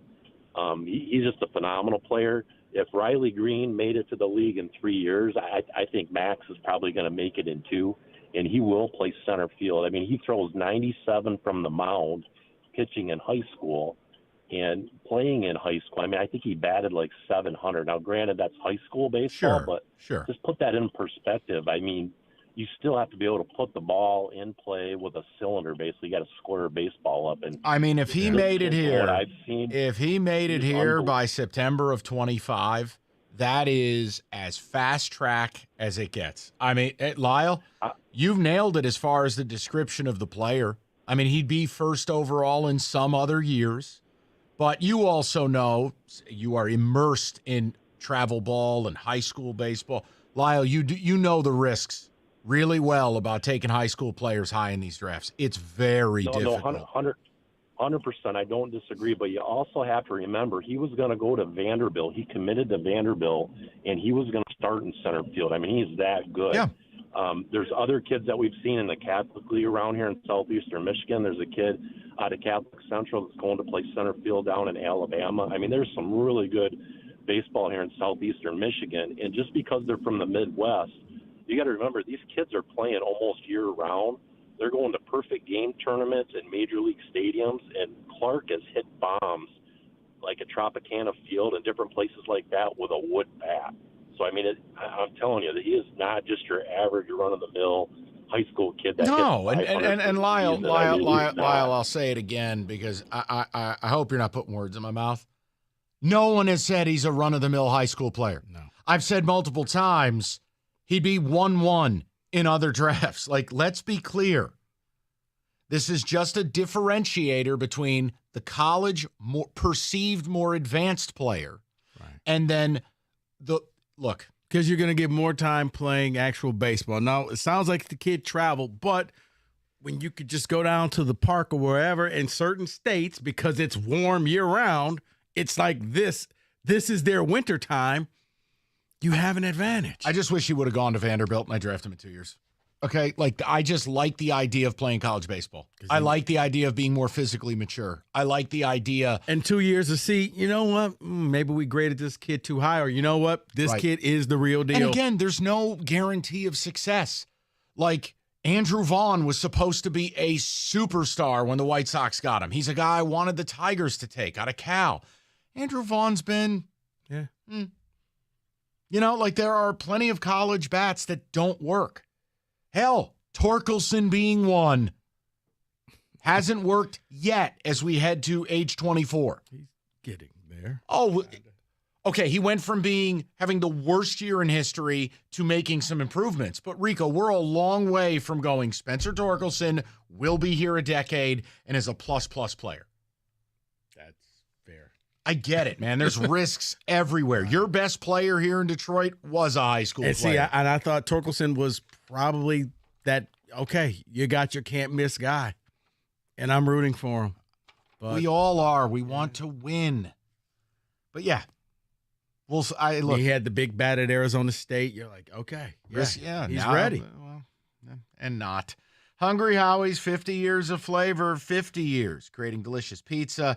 And after 50 years, you'd think they would have thought of everything by now. But no, I told you all summer and including football season, you're going to get special menu items to celebrate that 50th anniversary. It used to be the 73 Classic. Now it's the Bee Sting. Hot honey plus 2 toppings, $12.99. Any way you like it, make it happen. The mix and match as well. Any menu items, $6.99. You pair them up, mix and match, and you got dinner on the table. So try the Bee Sting pizza. Real dough, real cheese, no toppings from a can like other people. It's Hungry Howie's 50th anniversary. The menu items, the mix and match, the whole kit and caboodle. Hungry Howie's for a limited time only on that Bee Sting pizza. Hungry Howie's Pizza.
All right, talking Tigers. Yeah, Tigers draft. I got it right. Kenny, a couple ticket texts, please. Maybe it's just because of Avila, but I do not want to wait any longer. I'd rather have a bat that's ready now than ready in 3 years from now. It's why I said, this told me Scott Harris is not living under Avila's shadow. Everything that happened under Avila doesn't count, doesn't matter, don't care. Long term, long game. I'm going to rebuild this and do this the right way. I'm going to bring in my guys. I'm not going to bring up the guys in the minors until they are ready. I'm not in a hurry. It tells me that the man has security, Kenny, that you don't see the rush. Now, it sucks for Tigers fans because you were sold a bill of goods. You suffered for 7 years only to find out. It's like you stood in line for a store only to find out when you got to the front of the line, the store was closed. I just wonder if Scott Harris thinks that this core that is in town right now, not that he's built, but that he acquired, I wonder if he thinks that they're not as good as we do. And he's saying, if we kick the can down the road for 3 years, it's not the end of the world, because I don't really know if I believe in torque. Maybe we have something in Green. I'm not sure, but that's kind of the way I look at it. We'll see. But it tells me the man has zero pressure. Give me another one. Do you think that maybe he's planning on supplementing the next 2 years with free agency this offseason? They'll have money to play with Cabrera and other deals gone? That's from Jeff Downriver. Sure as hell hope so. I mean, look, here's the other thing, guys. My goal is I will be shocked if Erod doesn't opt out, no matter how he pitches. I mean, go on the open market and look at left-handed starters that can sit in the, almost mid-90s, 93, 94, and you're going to make more than the $14 million a year he's getting paid. Now, you lose Erod. I'm not worried about it because, realistically, Skubal replaces him. Lefty for lefty, right. Younger, cheaper, team control, win. Might be better pitcher. You get Mize back next year, you pray. But you have the pitching here. You do. The hitting is the key. And with Scope, DFA, bye-bye, Miggy, bye-bye, all the dead bodies coming off the books, you got about $50 million that you could spend to just go level. No one's saying be irresponsible. But, yeah, 2 above-average major league bats make this lineup look a lot different. A lot different. Right, and those 2 bats could have been the difference between July 4th and yesterday. Well, Nick Maton would be 2 games difference. You said to me they were 2 games out of the graphic. That's Sunday against Minnesota. The Maton matinee. That's 2 games right there. No, you're correct. But no, I think there's a real opportunity for them to get good in a hurry. But part of it's the division. We all agree. But part of it is if you have pitching, hell, 2/3 of the league doesn't have any pitching.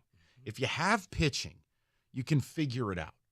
Now, the one I want to see as we get towards the trade deadline, what do they do with Alex Lang? Alex Lang would be a treasure trove. I know, and I'm not saying you do it, but for the right offer, you know how you just drafted Max Clark and you're not going to see him for years to come? Right. Well, you trade an Alex Lang, let me tell you what's top of the shopping list. That's going to be a big-time prospect that's about to be promoted. Yeah. Okay? And that's a player who comes up now. Yeah, you know what? Here's the thing. If you're going to trade Lang, man, you better do it after like 3 straight great outings. He's good, man. He is. But when he's not. Hey, name a reliever. No, but I'm saying it's like to really sell it to him. No. He's gotten all that out of his system. Now he's good.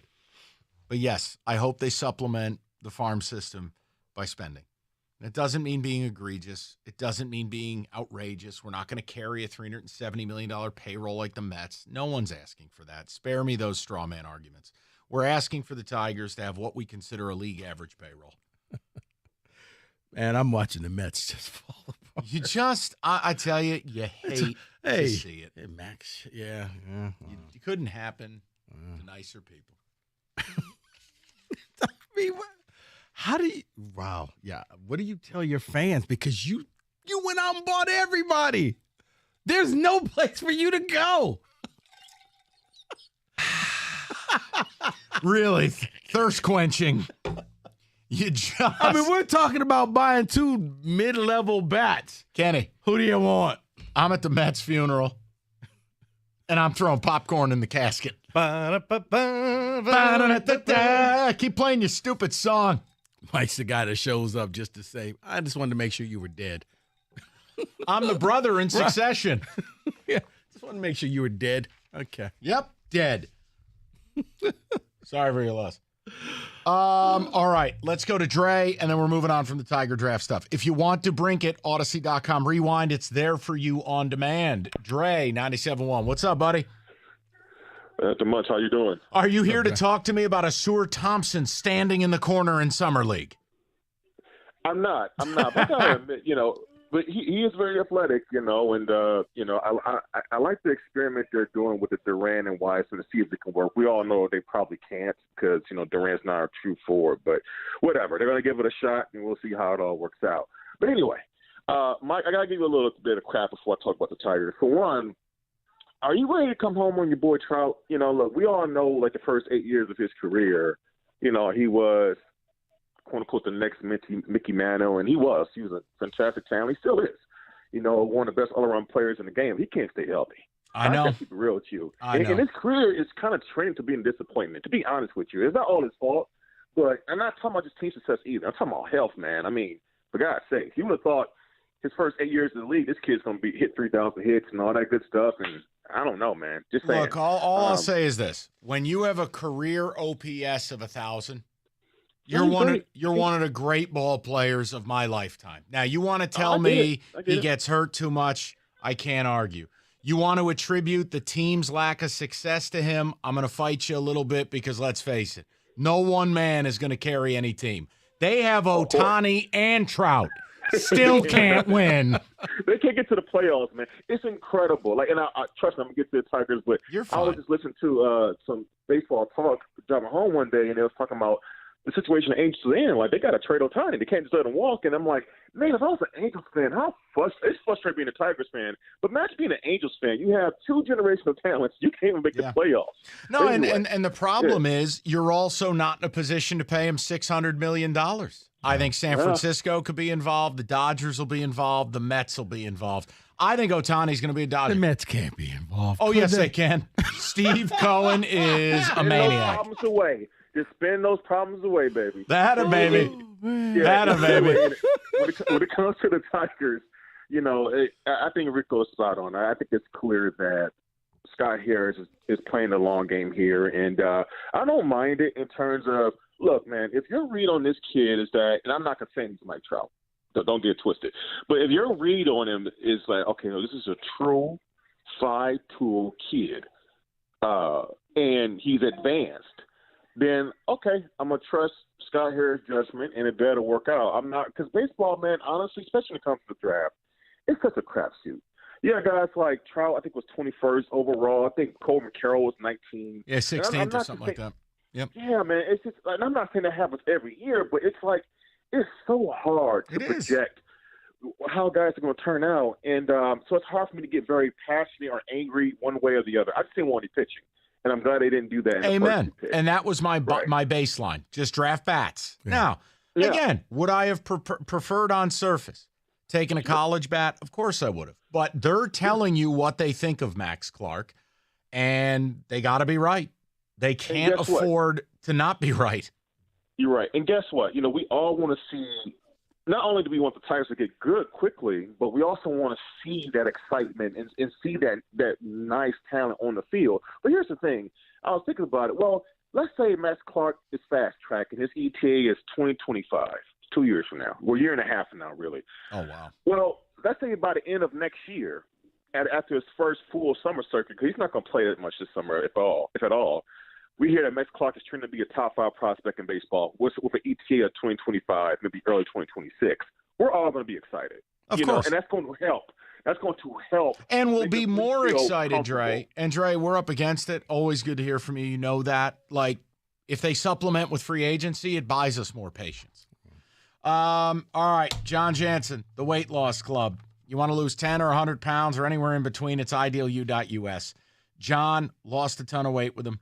And whether it's 15, 20, even 30 pounds lighter in as little as 30 days, go to idealu.us. Local, based right here in Metro Detroit. They've helped thousands of people like you. And 90% of Ideal U customers lose at least 20 pounds in the first 40 days.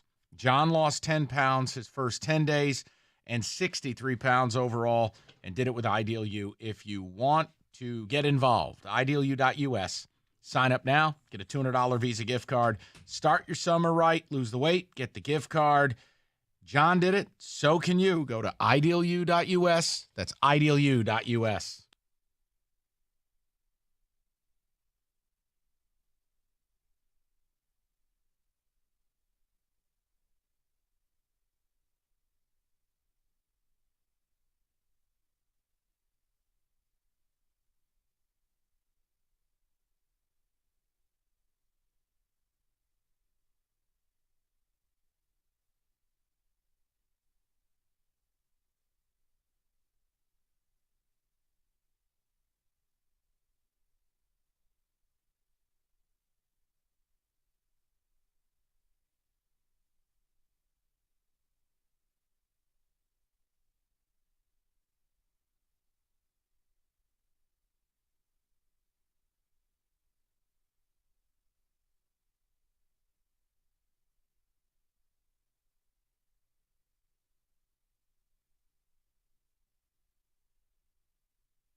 Meet me in the middle. Yeah. Out of the three quarterbacks, two of them needed to be interesting to watch the show. Fair. Kirk Cousins makes vanilla ice cream look exciting. So the latest on the D-Hop saga, Cy. The Titans are aggressively pursuing him and others, saying that they're in no rush to sign him before he's out of camp. Is there a rush on him or is there no rush on him? I'm not. In what perspective? From ours here in Detroit? From him signing somewhere. Is it him not being interested from other teams or? No. Well, okay. How long have I been telling you? The word's out about this guy. He was essentially exiled like Napoleon the last 3 weeks of the season last year. I don't think teams want a 31-year-old, wrong side of 30, diva with a PED suspension in the background and demanding 130 targets. Oh, and still wants to be paid like the best receiver in the game. So no, Kenny, I'd say there's not much of a hurry. I'm not being sarcastic to you, but what along the line that I just said is attractive? Nothing. But he's still a name, and a lot of people think that, oh, he's going to be the DeAndre Hopkins from a few years ago. And I would simply tell you, no. Whatever fan base gets him will hate him probably by week 5, and you're going to be like, this is why Arizona and Houston wanted him out of town. Think about it. Those are two pretty bad teams that held picks 1 and 2. They didn't want him. And both could have used him, and both said, there's the door. You can just leave. And good teams don't want him because DeAndre's too stupid to lower his asking price. So tell me again how bad you want to win. And DeAndre is going to be, he wants to be the number 1, which is why I do not ever want to see him as a Lion. I tell Lions fans all the time, like, oh, we could just go get him and he can help. No. It will be a problem in the locker room. You're right. He still thinks that he is the guy. He's the man.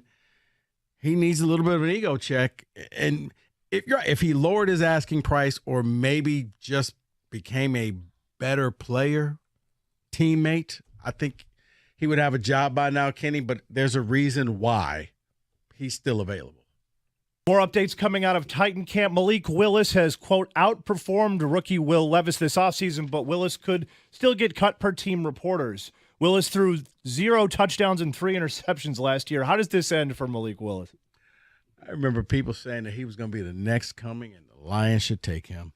I think it's going to end exactly how we think it's going to end, where we're going to see him down playing for the Michigan Panthers or somewhere in the USFL or XFL. Or the CFL. Look, he didn't look like he comprehended what was happening around him last year. I always worry when you come out of, what I compare it to is this. Blaine Gabbert. Everybody remembers Blaine Gabbert at Mizzou.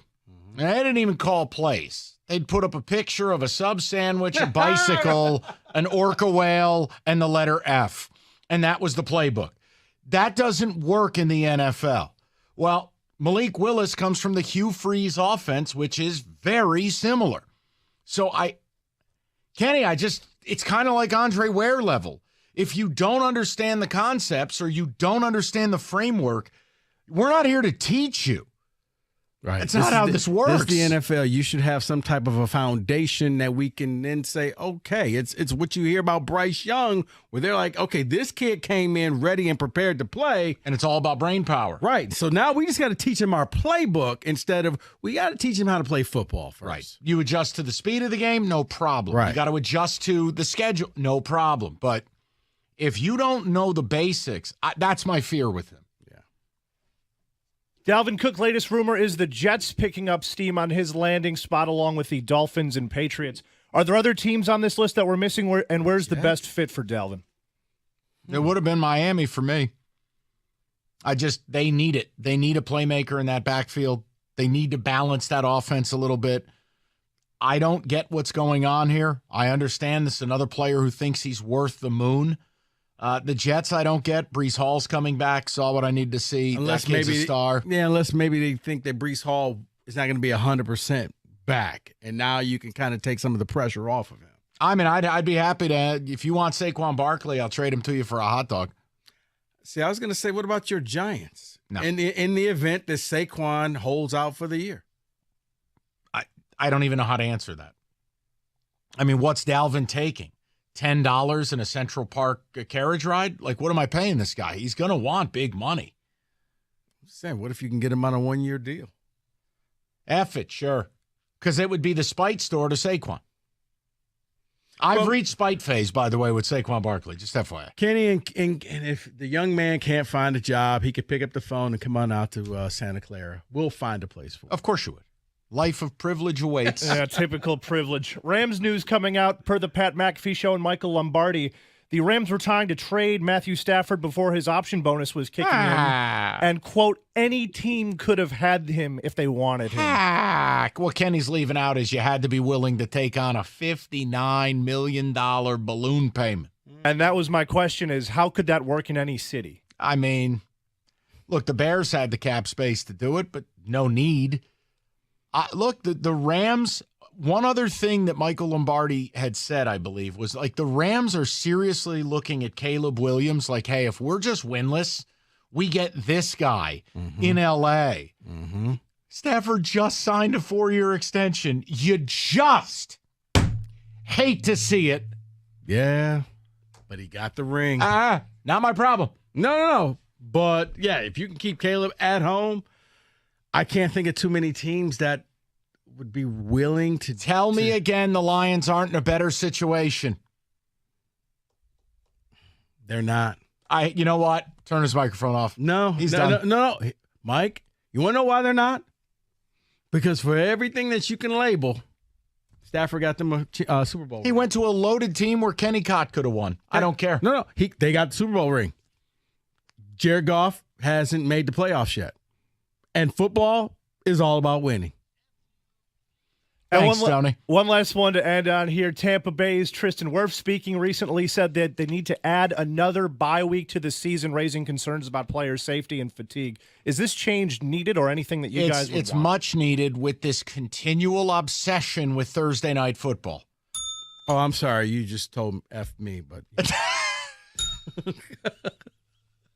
but you are correct. Yeah. If you're going to keep playing more and more Thursday games, you're going to need more and more breaks throughout the season. Oh, and they keep extending the season, too. Right. Up next, 20 games. I can't believe the Players Union just keeps okaying this. And that is in football today. Meet me in the middle. Yeah. Out of the 3 quarterbacks, 2 of them needed to be interesting to watch the show. Fair. Kirk Cousins makes vanilla ice cream look exciting. So the latest on the D-Hop saga. The Titans are aggressively pursuing him and others saying that they're in no rush to sign him before he's out of camp.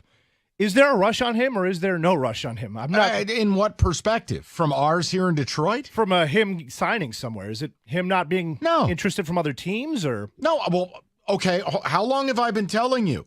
The word's out about this guy. He was essentially exiled like Napoleon the last 3 weeks of the season last year. I don't think teams want a 31-year-old, wrong side of 30, diva with a PED suspension in the background and demanding 130 targets. Oh, and still wants to be paid like the best receiver in the game. So no, Kenny, I'd say there's not much of a hurry. I'm not being sarcastic to you, but what along the line that I just said is attractive? Nothing. But he's still. Guys, you've heard me talk about Planet Fitness, and you know what? Summertime is the best time to join Planet Fitness. Get your energy level back up. Planet Fitness is the home of the judgment-free zone where anybody can go and work out. And I mean anybody. And you can feel comfortable and work on your fitness goals. And if you need help with those goals, there are people there to help you achieve your goals, whether you want to use free weights or like me, I love the elliptical machines. They got bikes. They got whatever you need. They have it. It's a clean environment. It's a judgment-free environment. And it's only going to cost you $1 down, $10 a month now through July 19th. Can't beat that deal, folks. $1 down, $10 a month. And if you tell me I don't have time, you're a liar. You get a full 30-minute full body workout in just 30 minutes at Planet Fitness, home of the judgment-free zone. What are you waiting for? Head on over to your local Planet Fitness today, or you can go online at planetfitness.com. Sign up. $1 down, $10 a month.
We're brought to you by the good people at DuckDuckGo. In the fold, how about 4 years, $31.5 million? Your newest Red Wing, two-time 40-goal scorer Alex DeBrincat. Ladies and gentlemen, Steve Yzerman.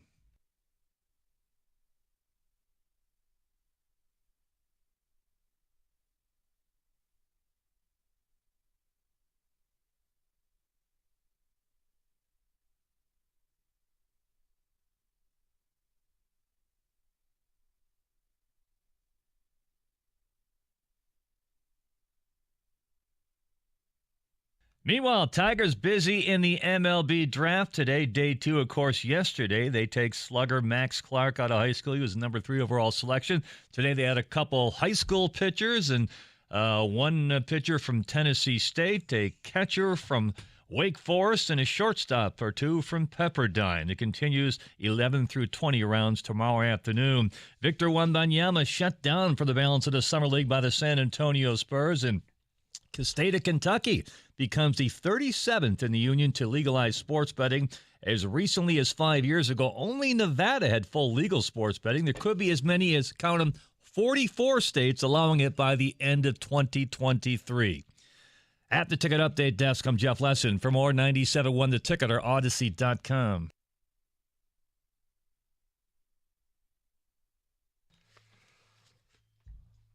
Okay, programming menu. Odyssey.com rewind if you want something on demand.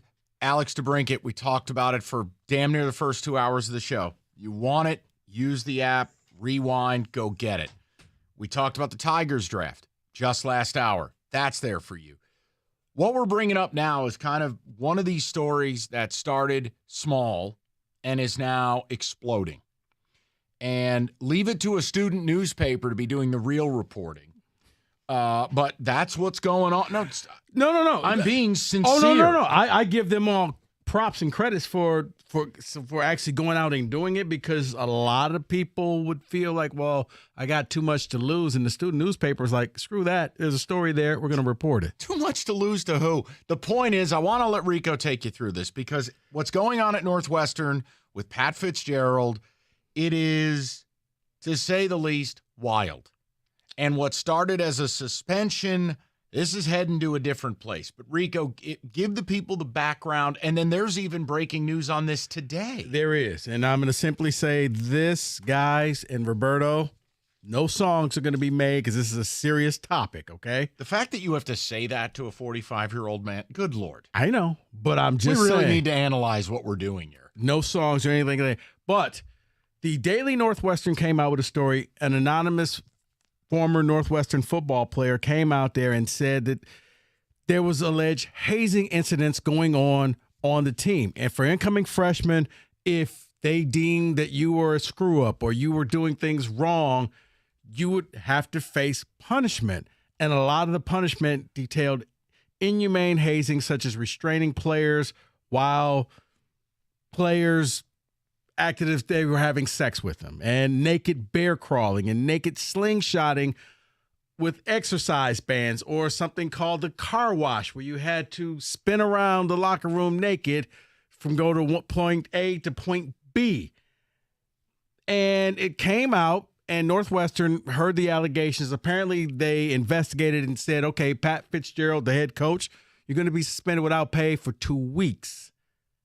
And then more information came out. And more information came out. And now you have a whole new layer to this, Mike, where 3 players are now saying that, along with the hazing incident, that there's basically a racial environment that is cultured within the Northwestern program, where if you are a non-white player, you are basically asked to be white and to talk white and to look white, to cut your hair, to cut your dreads.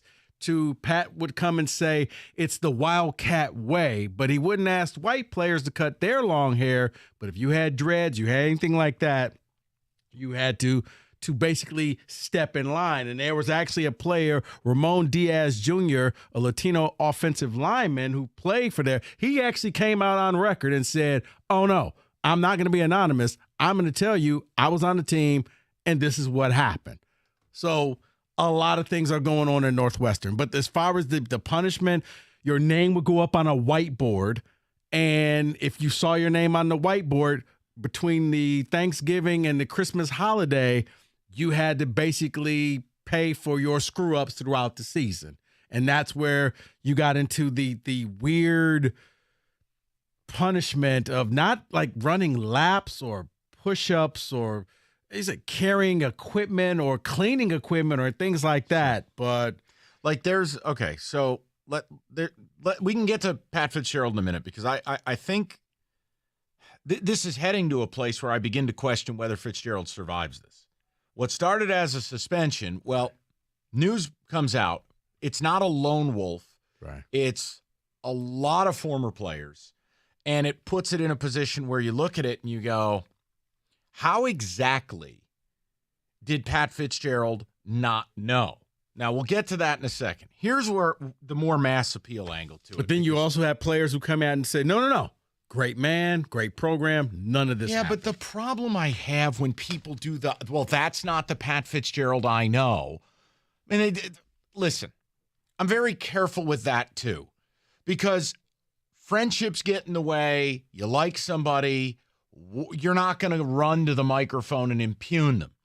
I just, Rico, I have such a hard time because college football coaches are such control freaks. Everything. To the type of Gatorade served, the meal plan, the weights, the time you wake up, what time you go to sleep, the voluntary, involuntary workouts, how you do a drill, what's going on in your class, why are you bringing your girlfriend drama to the locker room? These guys are such control freaks. But then in the same sense, you want me to believe they don't know what's going on. And one of the most damning things I saw in one of the reports, players were using hand signals at practice. And during games. Right, to signify the punishment that was going to happen. Right. And you want me to believe that Fitzgerald didn't know. So I thought it would be perfect. There's a really famous quote on leadership I wanted to give you. Okay. And then I'll tell you who it's from. Okay. But I think this quote summarizes a lot of how I feel. Let me give this to you. It was in a very famous book. Quote, every coach, every executive, every leader, they all know right from wrong. Even those Enron guys, when someone uncovers a scandal in their company, I don't think they can say, I didn't know what was going on. They're saying they're too dumb to do their job. And if they are really that dumb, then why are they getting paid millions of dollars to do it? They know what's going on. Close quote. Do you know who said that? Saban? No. Kenny Cott.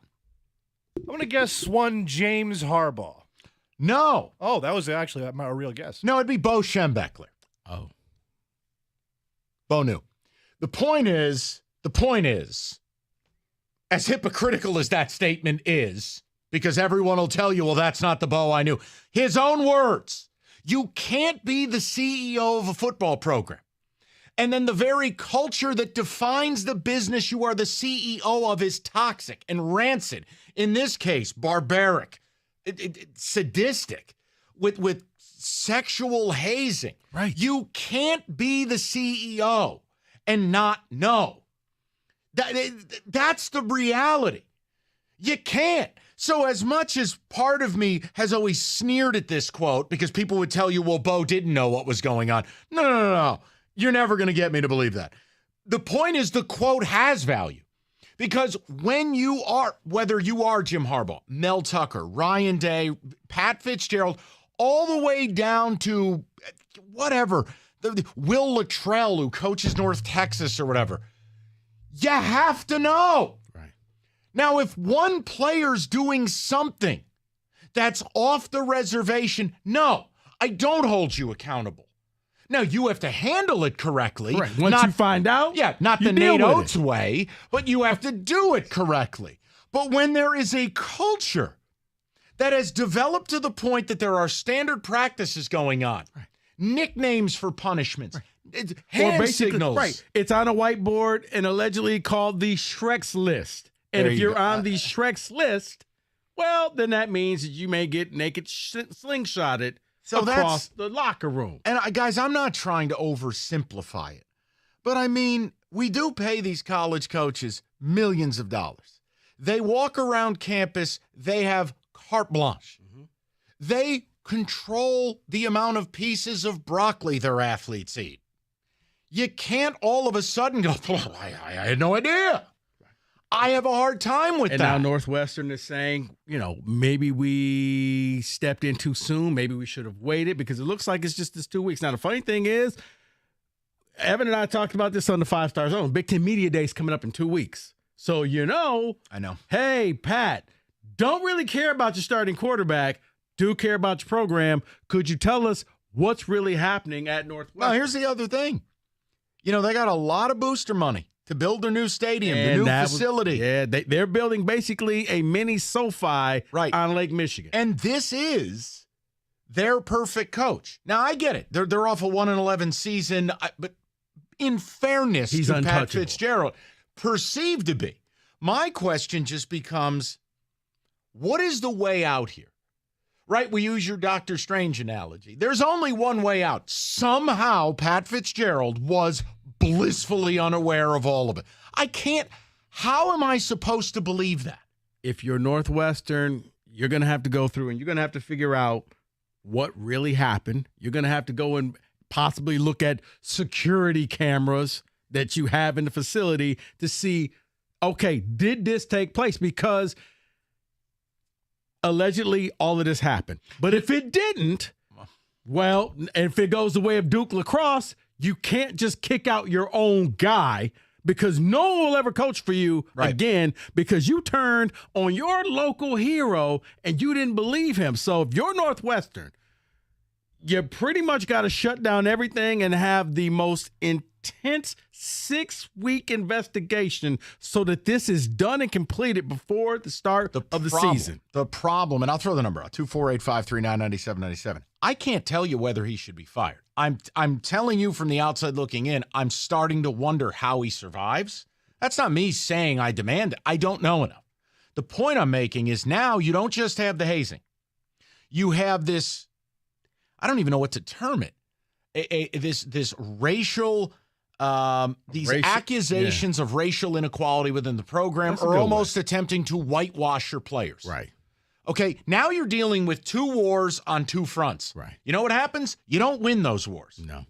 And it's it's not the first time that's I've heard of that type of racial whitewashing at a university. I'll leave it nameless, but yeah, certain coaches didn't like long hair and tattoos, and it's like, well, we're not can't be a captain if you want to dress and look this way. No. And the last note, just quickly, the hazing portion of this, guys, I'm not even asking the question about because I don't get it. I've never got it. It's one thing if you make the freshmen do your laundry. Right. It's one thing if, hey, you need to go and get my food and deliver it to me. You need to carry my pads. You know what? That's team building. I don't really have a problem with it. It's like in the NBA if a rookie's got to bring the donuts to practice. Right. You get into this stuff. Right. Or you fill up the rookie's car with popcorn. Okay, you got to go get a detail. Fine. Or if you are the screw up and you have to run laps, that says you're going to hold you accountable for this. This is different.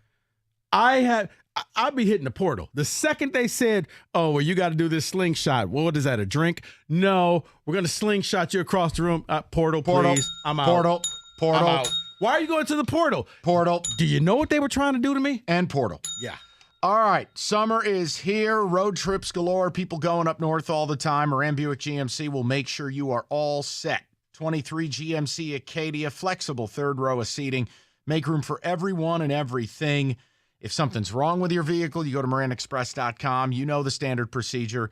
You get that free loaner when you make the appointment. You get on with your life. Do what you got to do. They'll call you when your vehicle's ready. It's MoranExpress.com. Scheduling always fast, always easy. Stop in a Moran Buick GMC where you always get the best price, period.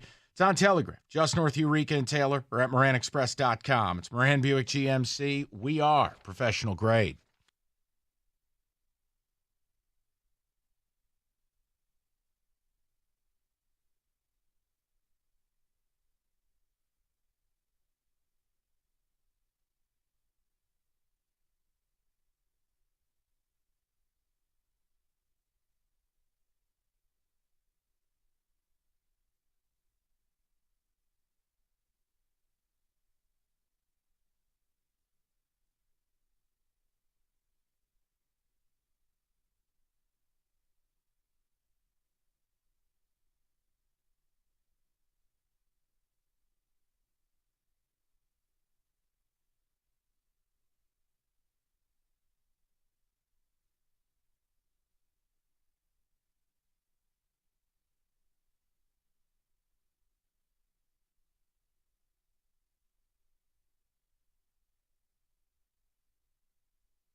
So we had a couple of callers drop off, which sucks because I really wanted to hear people's take. I think the one thing that's super interesting, this isn't just Pat Fitzgerald. This is also the baseball coach, Jim Foster, which you got to read about this. Basically, boosters hired this guy. The AD allowed it. Jim Foster's under probe for abusive behavior. I mean, honestly, when you look at it, the only difference here is the football team sucks. It sounds a lot like what Michigan had with Mel Pearson and with the mysterious volleyball coach getting fired after a 5-year extension, or whatever they got going on with the football program, the AD's car rental service. The point is, the difference is Michigan wins big in football. Northwestern does not. So it's funny, the same people now are calling for the AD to be out. Ward Manuel's got a lifetime deal. Right. But the AD, the baseball coach, and Pat Fitzgerald could all be gone in pretty swift fashion because, as you pointed out, and it's true, Big Ten Media Day coming up, how the hell do you put Pat Fitzgerald at that podium? Unless you simply say, Pat. See, this is what I don't like, is because all of a sudden you get to the power rankings of, well, my school did this, but your school did that.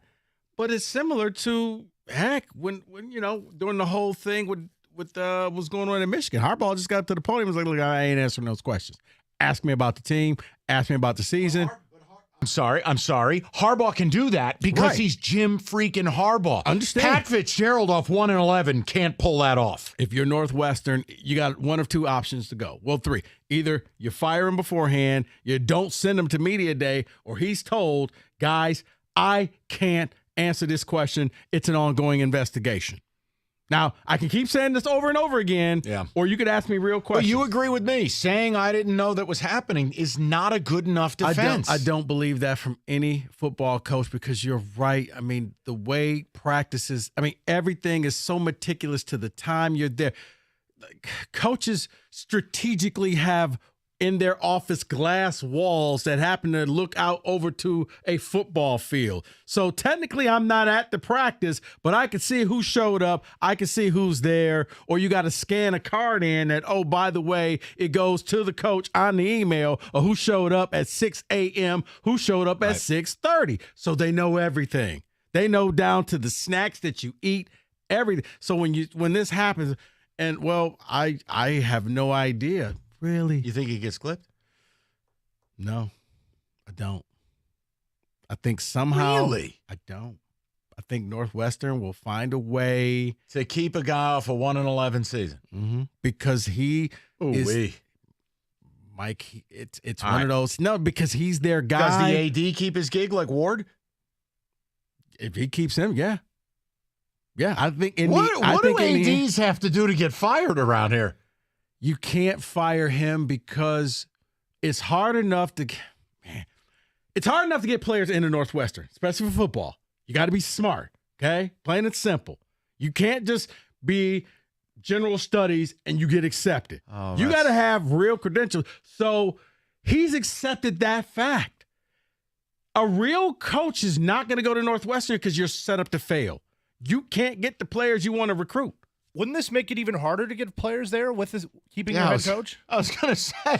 Like, what player looks at that and goes, "Now that's the situation I want to go to." When you go on the visits, hey, Kenny Cott, you're going to take the guy around and say, "Oh, you don't believe that stuff you saw in the paper. Let me take you to this party that we're going to go to and how fun it is." But if this is what goes on, Chicago's right down the road. I'm not even going on the visit if this is what's going on. I'm with Kenny. If this is what goes on and now the lid's off, here's my question: in the age of player empowerment, how the hell did half the team not hit the portal like out in Colorado? And that's the question you have to ask yourself.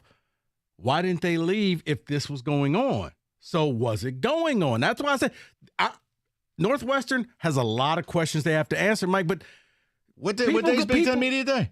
It's in 2 weeks, I think. Yeah, next. Oh boy, 2 weeks, Wednesday. But here's the thing. Boy. But schools have done this, and they still get players. I mean, Baylor was able to get players. Like, schools get players. But the point I'm making to you is, right now, if you're an AD or a coach, whether it was Art Briles, you can't say you didn't know what was going on. Joe Paterno, you can't say you didn't know what was going on. I never believed that Bo didn't know what was going on, and I don't believe that Pat doesn't know what's going on. I don't. Now, if you want to claim you don't know the scope, well, that's where an investigation could come in, but you do not get to tell me. You didn't know anything? Well, you're going to play ignorant. Like, oh, I thought you guys were just going off and, doing whatever. No, that's Really? not what that was. Kenny, the ticket text. Very hard to believe that Fitz didn't know anything. Hard to believe that he just would deny that. Nobody at a Northwestern should survive this. Blow everything up, every staff member, player, coach, and give them all a fresh start. No. See, here's where fans get so hypocritical. Blow up the team, fire the coach, fire the AD until it's your team. When it's your team, you don't understand the culture. I don't believe it. Hashtag biological son. That's why I don't buy that whole thing, because you always want to get rid of everybody else's person. But when it's your house burning down, it's not that bad. You guys in the media are just making way too much out of this. He was headed to the gun range. I just don't see how Pat survives this one. Everybody's basically calling for his head on the ticket. Okay, and look, it's easy to do when it's Northwestern. They're 1-11, and again, I don't know what is going to happen. I'm saying if this stuff is true, and now that today's reporting, the racial angle to some of this, look, I don't know how the hell you survive it. And here's why I'll say he'll also survive it if this allegedly went down. Mike, you got to believe he was one of the major people out there shaking hands with the donors to get that new stadium. To get built. the new and that stadium is sweet, folks. It's a picture SoFi Stadium miniaturized. Artist renderings? Yeah. LED roof. Yeah. Northwestern gets the LED roof, but we didn't? Honestly, I think I got to look back. Kenny, I'm filing a grievance. I think that thing's retractable roof. Stop it. Really? Mike, it's sweet. Think SoFi. Wow. That only has like 35,000 seats. All right. Because they don't want visitors to come in there and buy out the joint. Hey, Kenny, at least MSU's got artisanal pretzels. And I do think that it could be partly open air. And it's going to be right on the lake. Oh, that's beautiful. No, it is. It makes me sick. But it tells me that thing didn't get built unless Pat Fitzgerald came and hosted a dinner or a lunch and shook hands. You fire him, a lot of people are going to pull that money back and say no. Wilbon and Greenberg's silence is deafening. Headline, ESPN. I'm sure they started off their shows with that. Uh-huh. Convenient how that works. Has Molly Kieram given a scintillating speech on shutting the school down? No, she's still trying to come up with her speech for, Mozzie. So. Okay. All right. We're good. We'll go around the league. We got a lot left to do. 97-1. David Femininio, we have told you when you get injured, you get David, you get paid. It's that simple. We also want to tell you when you get David for your injury case, you get the best in communication and you get the best legal team in the state. And when you get David, you don't pay anything until he wins your case. Simple. You call David Femininio, 855-65-CRASH, or go to getdavidgetpaid.com. That's getdavidgetpaid.com.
3 o'clock banner day.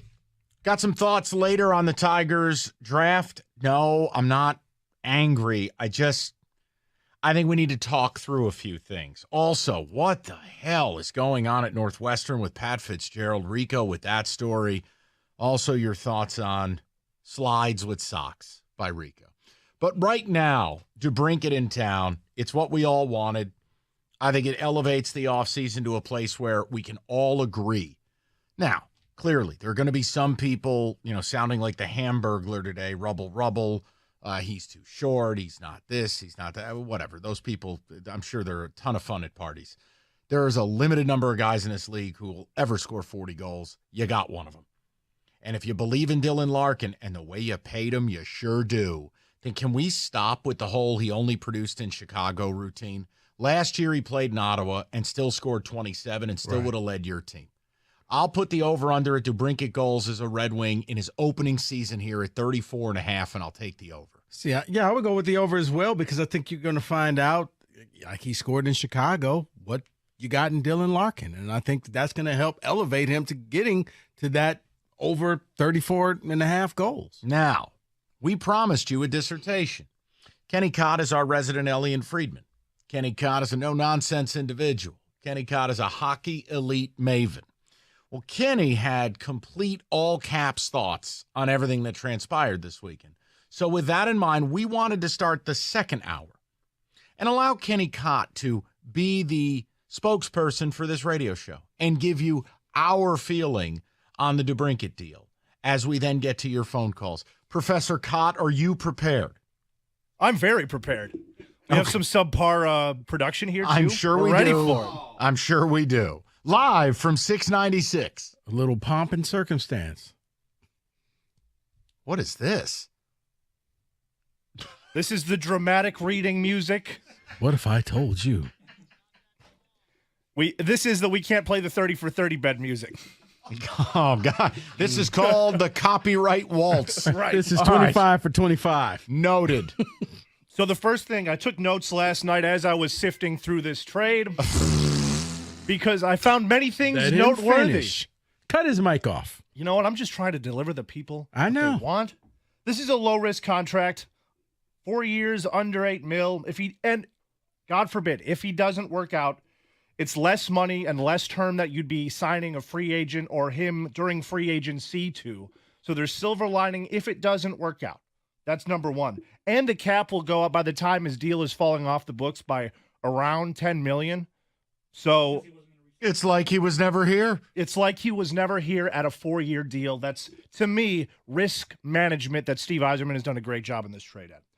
Number two, everyone was expecting we'd lose one of our top prospects, a Casper, an Edvinsson. Some people were even throwing around the name Mo Sider, Lucas Raymond. Who said Mo Sider? Idiots on the Twitterverse, Michael. Well, there's your first problem. But we didn't even give up Jonathan Berggren, a name that was even I and you were throwing around. We didn't even give him up. And that, I believe, is the price of Pierre Dorian waiting for just a little bit too long to pull off this trade. This music, Kenny, it makes it sound like you're on a boat that's going down. We're on the opposite, Mike. This is not good. Doesn't sound that way. This doesn't sound happy. I don't have any happy music beds in the system. Okay, go ahead. All of a sudden, the graphic pops up on the screen. Kenny never made it back to shore. Kenny, 1997, 2023. So, Steve, I don't know if I want to call him a liar. I'm not going to call him a liar. But what I will say is he had us all believing one thing was true for the better part of, let's call it a month, based on his comments in the draft, based on his comments before the draft. So he manipulated the truth, is what you're saying. He may have worked his way around the truth in a manipulative manner. And he made us all look foolish for doubting that he would end up with a big splashy player. And he made us all, quite frankly, worry about it. So, again, thank you for lying to me if that's what you were doing, Steve. Please continue to do it for the following years to come. The next one. We still have picks in every round of the draft next year. And we can reload at any point with our prospects. We have trade capital. We now have draft capital that you thought, hey, if you're getting a DeBrincat, you're going to lose a Simon Edvinsson or a Marco Casper or a draft pick that you don't want to part ways with.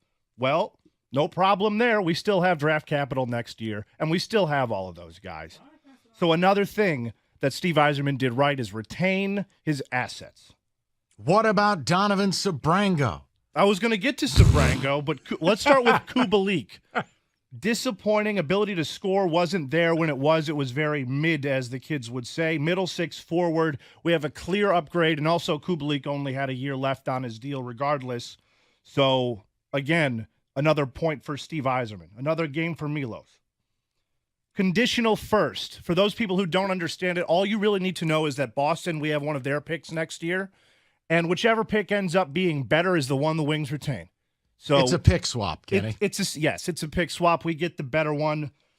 So I guess never mind. He's not a liar. He still has all these assets that he was carrying, and I guess he did manage them well because he said, "Hey, we're in asset collection phase and evaluation phase." Well, we still have assets, so no problem there. I now understand the Yzer plan, and let's cap it off by saying this is not a playoff team, or this is not a Stanley Cup team, but this is a playoff team. This is a mid-90s point team. The expectation that this trade has made us a playoff for, 2 days team, up to a playoff wild card contender. I mean, people, the professor has spoken right here, right now. I think we cap it with that because it got a little nerdy, but that's okay. Kenny's excited. I'm just glad he made it back to shore. I know. It was a scene from We're off the raft. 1917. That was a live reading from Dunkirk. That was the movie I was. Jesus. All right. So here's the question. He went right past Leo in the water. Right. Hey, what's up, man? Looks like there's room for two on there. I guess not. Kenny floating by in his cider tea. All right. So here's the questions. A, are we all unified on this? Can we all move forward no matter what point on the Steve Bott spectrum you are? Meaning you believe he can do no wrong, you were becoming disgruntled, you were nervous, you were confident. It doesn't matter. We got the result that most of us wanted. Now, there was a weird portion of the callers who would call in who didn't want to brink it and didn't want to make a bold move and wanted to just sit and spin. But I'm not taking that as a majority. No, but I think those callers didn't want to start the clock either. Well, that's part two, because it started. Now we've reached results phase. That the words Ken Holland can't come out of your mouth. The situation he took over, ... can't come out of your mouth. We have reached winning phase. Meaning the results are what we're grading Steve Yzerman on point forward. And they have to be a playoff team. Now, if somehow there's this anomaly and the wild card, it takes 101 points to get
And confirmation, Hubie Brown is 90.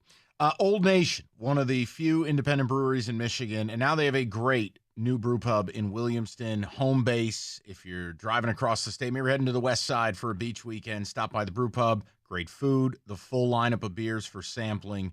And, of course, that full lineup is the focus. It's way more than just the M43 that put them on the map. The Hazy IPA, the best-selling craft 4-pack in America. Everyone knows about it. What you need to get learned on are things like the Boreal Lager, the Fritz, and, yes, the Shandy. Limited run, summertime only. They will sell out. They are not making a million billion cases like mass-produced operations. They're Shandy, small batch, high caliber. It's the best one on the market. Ask for it by name wherever you buy your beer. OldNationBrewing.com. That's OldNationBrewing.com. 21 and up. And as always, please drink responsibly.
All right, we'll get a couple ticket texts, then we'll get the gentleman in here. Reminder, tomorrow is the Stoney and Wojo Invitational. They will join us. They will run their legendary bit, and we will attempt to not take from it.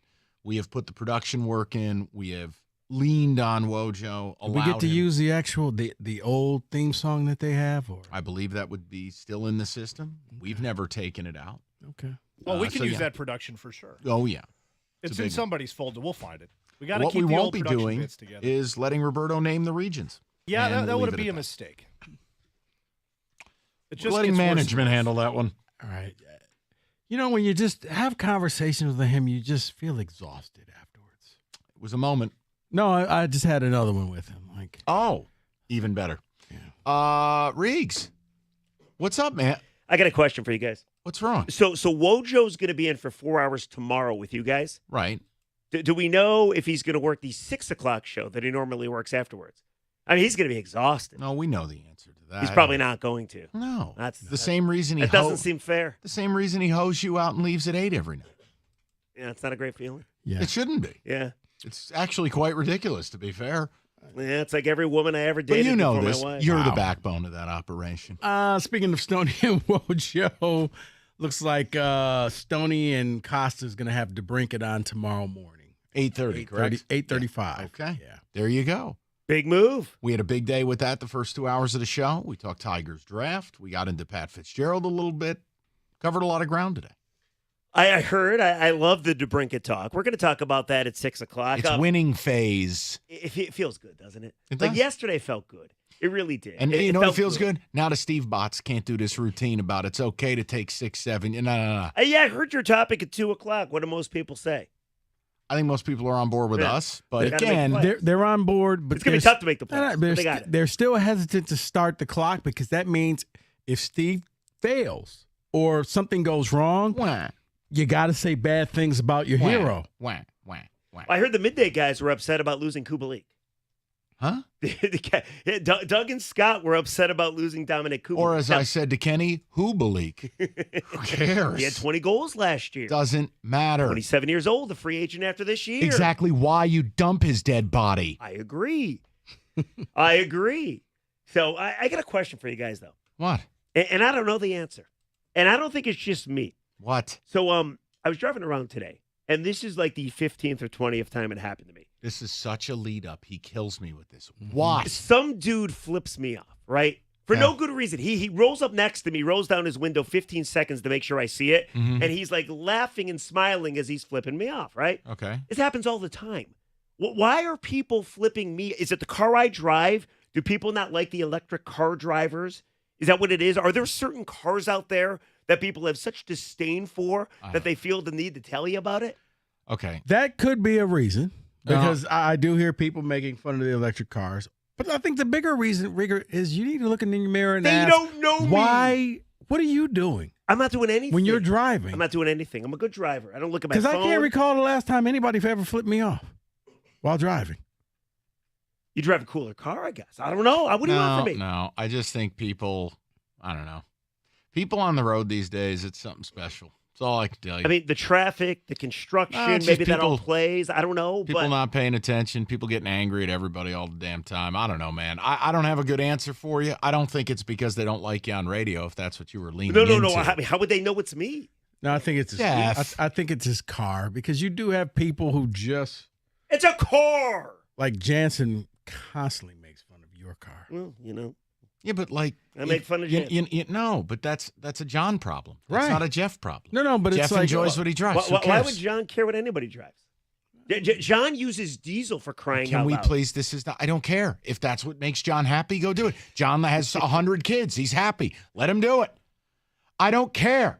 This is what you need to start doing. Stop caring. Well, I don't really care. I'm just You curious. do. You're I'm bringing this up to curious. us. I'm curious. So I'm going to bring it up at 8 o'clock. We're going to do DeBrincat. Scott the Gator Anderson personally attacked me on his show. We're going to play that audio. Why? We're going to go after that. It has something to do with Saturday's baseball game. And What's then, the problem? We're going to do the car at 8, and then I have a Lions topic at 9 o'clock. We got a full show. He kind of told me what happened on Saturday's game. Is it a big deal or not? The combined no-hitter. Not really. 7 o'clock. 7 o'clock. We're going to talk about it. It's just not a real no-hitter. I agree with you. And Gator doesn't, though. Okay, again, that's a him problem. It's not a you problem. Understand, but we're trying to have some fun doing little radio. I'm going to help you. No, it's a you guys problem. It's not. Because it's an accomplishment. It is. It's fun. It's cute, but it's not must-see JV. No. It's not a real no-hitter. Like, honestly, of all the things that you go to the ballpark for, rank it. Like, you'd rather see a cycle. No. Right? I mean, You're- honestly, what Ellie De La Cruz did. What, steal second, steal third, steal home? I'd or rather see that, yes. Your guy who pitched the perfect game, like Domingo Herman? No. you've entered into the VIP section of no hitters. Yeah, I think the combined no-hitter is an accomplishment. It's cool if you were there or if you watched the game. And that's what I said. If you're there, you're going to remember that. But don't expect me to elevate it to like, well, same as what Verlander. No, one pitcher, 9 innings, all 27 outs, no hits. That's a real no-hitter. Yeah, exactly. Like I feel, there's only 20 of them though, so people like freak out about it. I feel like we lower our standards so we can celebrate. Like Aaron Judge in the home run chase yesterday or last year. They made he's going for the AL record. There's no such thing as the AL record. It just I'm with you on that. Right. It was the most ridiculous thing ever because they didn't want to talk about Barry Bonds. It's just sometimes it's like it just seems like baseball people just come up with arbitrary things that just won't allow you to enjoy a moment. Well, no enjoyment. That's not how it's supposed to be. I don't. Like again, why is Ellie De La Cruz not in the All-Star game? Planet Earth demands it. He's clearly already become one of the 30 best players in the sport. And if you called him right now, you might get a couple more eyeballs on the TV set. He'd be on the plane to Seattle right now if you said, all right, you're in the game tomorrow. Why isn't Miggy in the All-Star break game? Come on. We have to be alive. You know what? We're just going to go ahead and say 97-1. Stony Mojo Drop Tournament tomorrow.